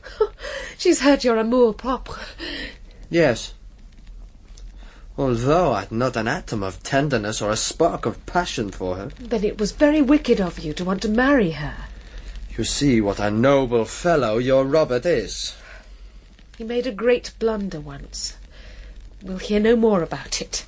And will not despise him in our gentle heart. Never. No scorn. Only affection. Affection won't satisfy, Lena. Something far stronger, sweeter, warmer will be demanded one day. Is it there to give? Robert. Don't tremble. I've no intention, because I've no right to perturb you now, nor for months to come. To return to Shirley, do you think she'll ever marry? She's in love. Did she say so? No. She didn't say I love this man or that, but she spoke of one man in a strain that couldn't be misunderstood. After I asked her about you, I questioned her about someone else. She tried to put me off. There was no confession. But I'm sure that man's happiness is as dear to her as her own life. Who is it? Guess. Is he in the neighbourhood? Yes. Do you approve her choice? Yes, and Mamma was charmed. Mrs. Pryor was charmed. Her choice can't be romantic, then. It is romantic, but it is also right. It's old Hellstone. I'll tell my uncle. Guess again. Mr. Hall. No, he's mine. I give up. Tell me. Must I whisper? Yes. Come near, my own Lena. I care for the whisper more than the words. What?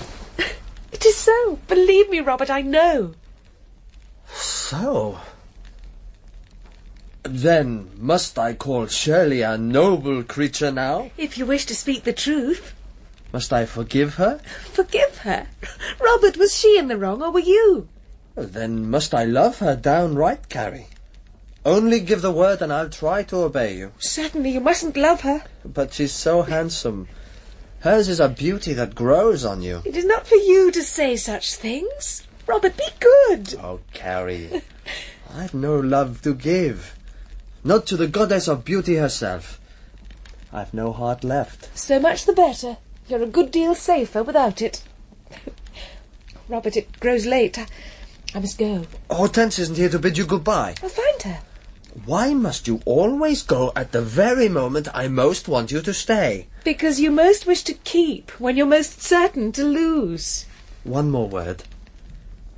Take care of your own heart. Do you hear me? There's no danger. I'm not convinced of that. What about the platonic parson? Who, Malone? No, Cyril Hall. Sometimes I'm a little jealous of him. And you've been flirting with Miss Mann. Good night, Robert. Shall I see you tomorrow? Tomorrow and every day. The Simpsons were still at Fieldhead.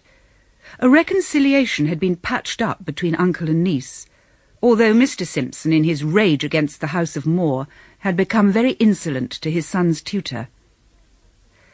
The cloud that troubled Shirley earlier in the year had been dispelled by the knowledge brought by William Farron that the dog Phoebe was not mad. It was only ill usage that had driven her from home. As November passed into December, the Simpson family at last set a date for their departure. This day week you'll be alone at Fieldhead, Miss Kildare. Yes. My uncle has decided at last. In his way, he honestly wished you well.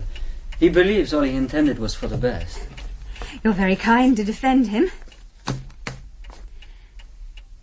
Will you cease to be Henry's tutor? Yes. Oh, but this change doesn't leave me stranded. It hurries designs formed long ago. No change finds you off your guard. You and your brother could go homeless to the western wilds and all would be well with you. You'd build a hut, clear the forest and hunt buffalo. And choose a bride from a wild Indian tribe? No, neither of you could choose a savage. That would be sordid. What suggested the Wild West? How did you know? I knew nothing. I spoke at hazard. Oh, you were right. I'll never be a tutor again. To sit at another man's table as the appendage of a family. I've never been free, and I have such a thirst for freedom. I know no woman I love who would accompany me to the wild, but I'm certain liberty will await me there. Liberty will be your bride. You've often called me a material philosopher. Certainly I am material. I worship nature, but I'd wish to see her through the soft human eyes of a loved and lovely wife. Not a goddess, were she the highest in Olympus. Juno wouldn't cook you a buffalo steak. No. But I'll tell you who could. Yes? If I could find a penniless orphan girl to whom I could be first tutor, then husband, I'd teach her my language, my habits, my principles, and then...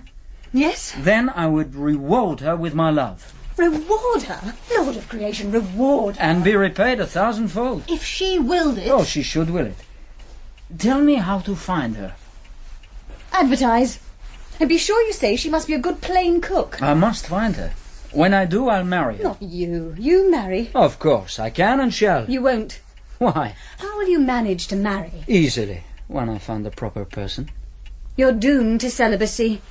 Accept it. Oh, no, I've experienced celibacy for 30 years. If you want to give me a parting present, you must choose something else. Accept worse, then. What? Take a wife that's paid you court to save your modesty and thrust herself on you to spare your scruples. Show me where. Any stout widow that's had a few husbands already and so can manage these things. Ah, so she mustn't be rich, then. You look haughty. And you far haughtier. Yours is the monstrous pride that counterfeits humility. I'm a dependent. I know my place. I am a woman. I know mine. I'm poor and must be proud. I have obligations as stringent as yours. You seem as little likely to marry as I am. Have you rejected Sir Philip Nunneley? Did you think I'd take him? I thought you might. On what grounds? Conformity of rank, age, pleasing contrast of temper, for he's mild and amiable, harmony of intellectual tastes. Conformity of rank? He's quite above me, and his family disdain me. Suitability of age? We were born in the same year, consequently he's still a boy and I'm a woman. Contrast of temper? He's mild and amiable, is he? What am I? Sister of the fiery leopard. And you'd make me with a kid. Harmony of intellectual tastes. He's fond of poetry and I hate it. Do you? That's news. When did I ever whip up syllabub sonnets or string stanzas fragile as glass? And when did I ever believe those penny beads were genuine brilliance? You might improve his taste. No, my husband isn't to be my baby. I don't want to give him his daily lesson and hand him a sugar plum if he's good. I shall insist on my husband improving me. God knows it's needed. What do you mean? What I say. Improvement is needed. If you were a woman, you'd school Monsieur Votre-Marie charmingly. It'd just suit you. It's your vocation. Are you taunting me with being a tutor? Yes, and with anything else you please. With being poor? Of course. With having nothing but a very plain person to offer the woman I love? Exactly. You're sensitive because you're not quite an Apollo. Your face is nothing to boast of, certainly. Oh, compare it with your own. It looks like a god of Egypt. Or rather, something less lofty. You look like Tartar. You're as much like my mastiff as a man can be like a dog. Tartar's your dear companion. He lies at your feet with his head in your lap. I once saw you kiss his forehead. If you say I'm like Tartar, I may claim to be treated like him. Perhaps you can ask that of your orphan girl when you find her. Tell me where she is. Let me pass. You can tell me. You shall tell me. I wish to go. No. I'd rather die than let you leave me now. What dare you expect me to say? What I'm longing to hear. What I will hear. What you dare not now suppress. Mr. Moore, you're not yourself. I hardly know what you mean. You do know what I mean. I have to tell you that for years you've grown into my heart and now you're rooted there. You've bewitched me. I love you. I love you with all my strength. There. It's out now. What then? Have you no love for me? A little bit. I'm not to be tormented. Am I to die without you or live for you? Do as you please. You must tell me. Die without me if you will. Live for me if you dare. I dare live for and with you from now till my death. I'll never let you go. Are we equal then? Are we equal at last? No. You're younger, frailer, and more ignorant than I, but...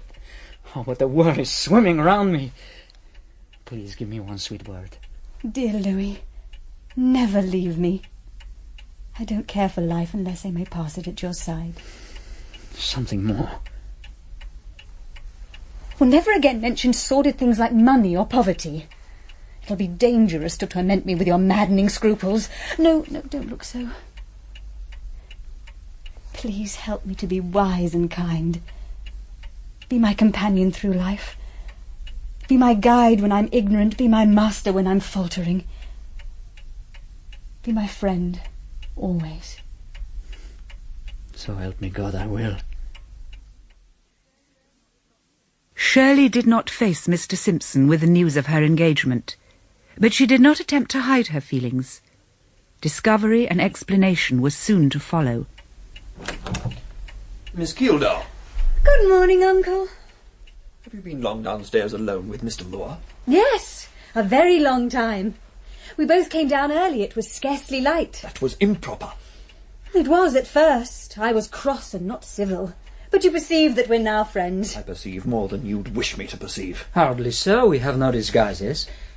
Oh, will you permit me to tell you that anything further you have to say to Miss Keeldar might as well be addressed to me? You?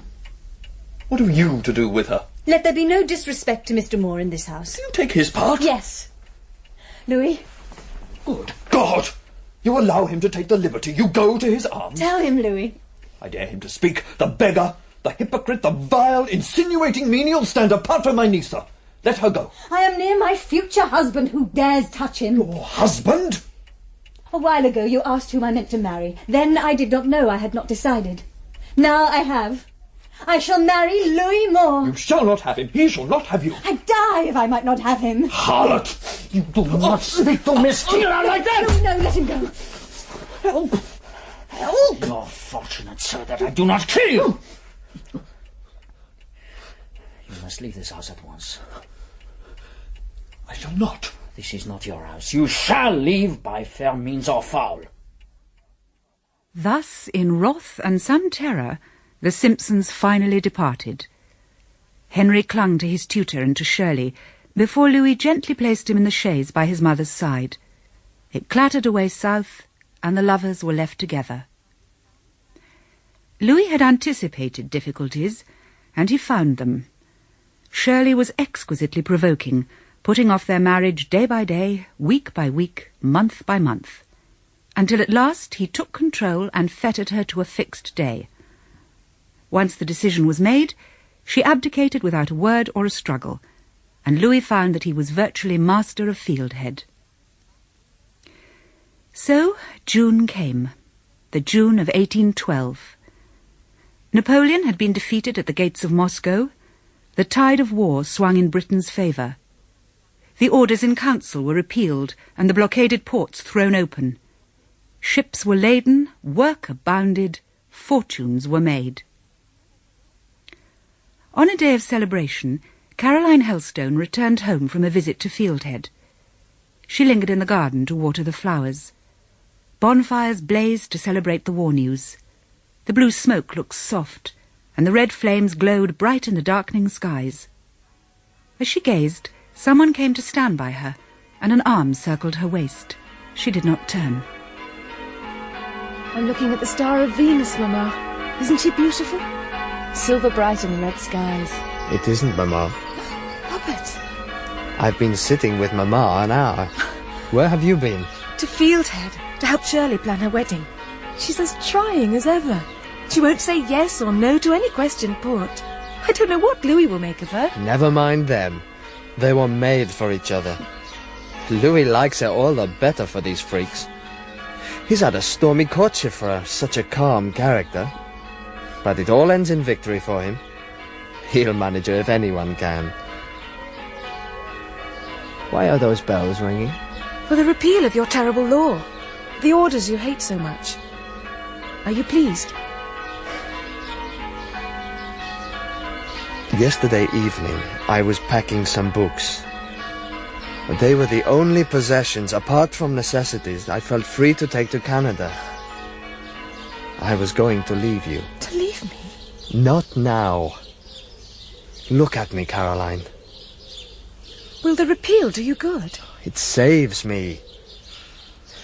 Now I shall not turn bankrupt. I shall not leave England.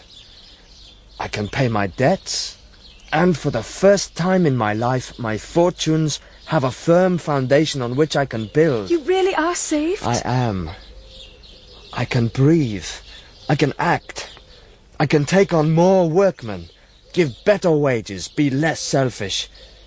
I have a house I can truly call mine. Now... Yes? Now I can think of marriage. Will Caroline forgive all I've made her suffer? Will she forget my poor ambition, my sordid schemes? Will she let me prove that though I once deserted, I can now love faithfully and cherish tenderly? Caroline, are you mine? I am yours. I'll prize you always. But poor Mamma, must I leave her? No. Mamma and I have discussed that. Can she live very near us? She'll live with us, but she'll have her own rooms. She stipulated that herself. She has an income, she's quite independent, and she's not at all interfering. I know. But if she were, I wouldn't fear her. She thinks so highly of you. She thinks of you as I do. Not quite, I hope. Have you seen my uncle yet? I have. He consents conditionally. If I prove that I can keep a wife, I may have her. And I can keep her better than he thinks. If you get rich, you will do good with your money. I will. And you shall tell me how. I've learned the downright folly of being selfish, Caroline. The war must soon end, and then I can double the value of the mill for Shirley and Louis. I can line the hollow with cottages and cottage gardens. Bert, and root up the copse? Yes. There shall be cottages in the ravine. The rough track will become a broad black road, and my mill shall fill its present yard. Horrible.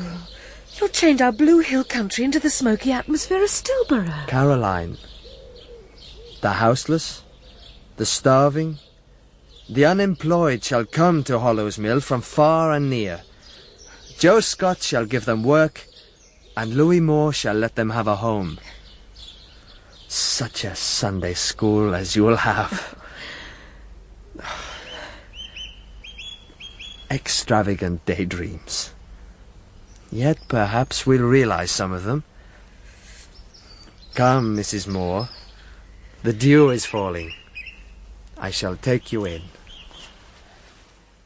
In August, the bells rang out again throughout Europe to proclaim victory at Salamanca. On that same morning, 2 marriages were solemnized in Briarfield Church. Louis Gerard Moore to Shirley Keelder, and Robert Gerard Moore to Caroline Helstone. Moore knew who had shot him, and all Briarfield knew. It was Michael Hartley, the weaver. He was left alone. He died of delirium tremens a year after the attempt on Moore, and Robert gave his wretched widow a guinea to bury him.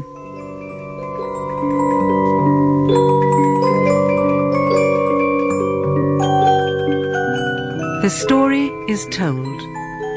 If the listener is looking for a moral, it would be an insult to offer directions. I only say, God speed him in the quest.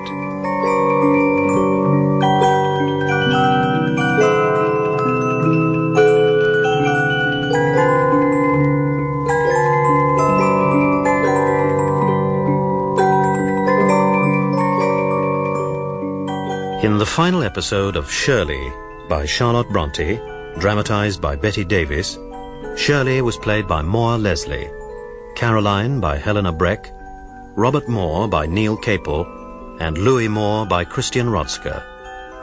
Hortense Moore was Nerissa Knights, Mr. Simpson, Rennie Kropinski, and Isabella Simpson, Linda Gardner. Mrs. York was Dilys Lay, Martin York, Howard Ward, Sir Philip Nunnally, Christopher Kent, and Lady Nunnally, Joan Campion. Other parts were played by members of the cast. The narrator was Valerie Windsor. Shirley was directed in Manchester by Kay Patrick.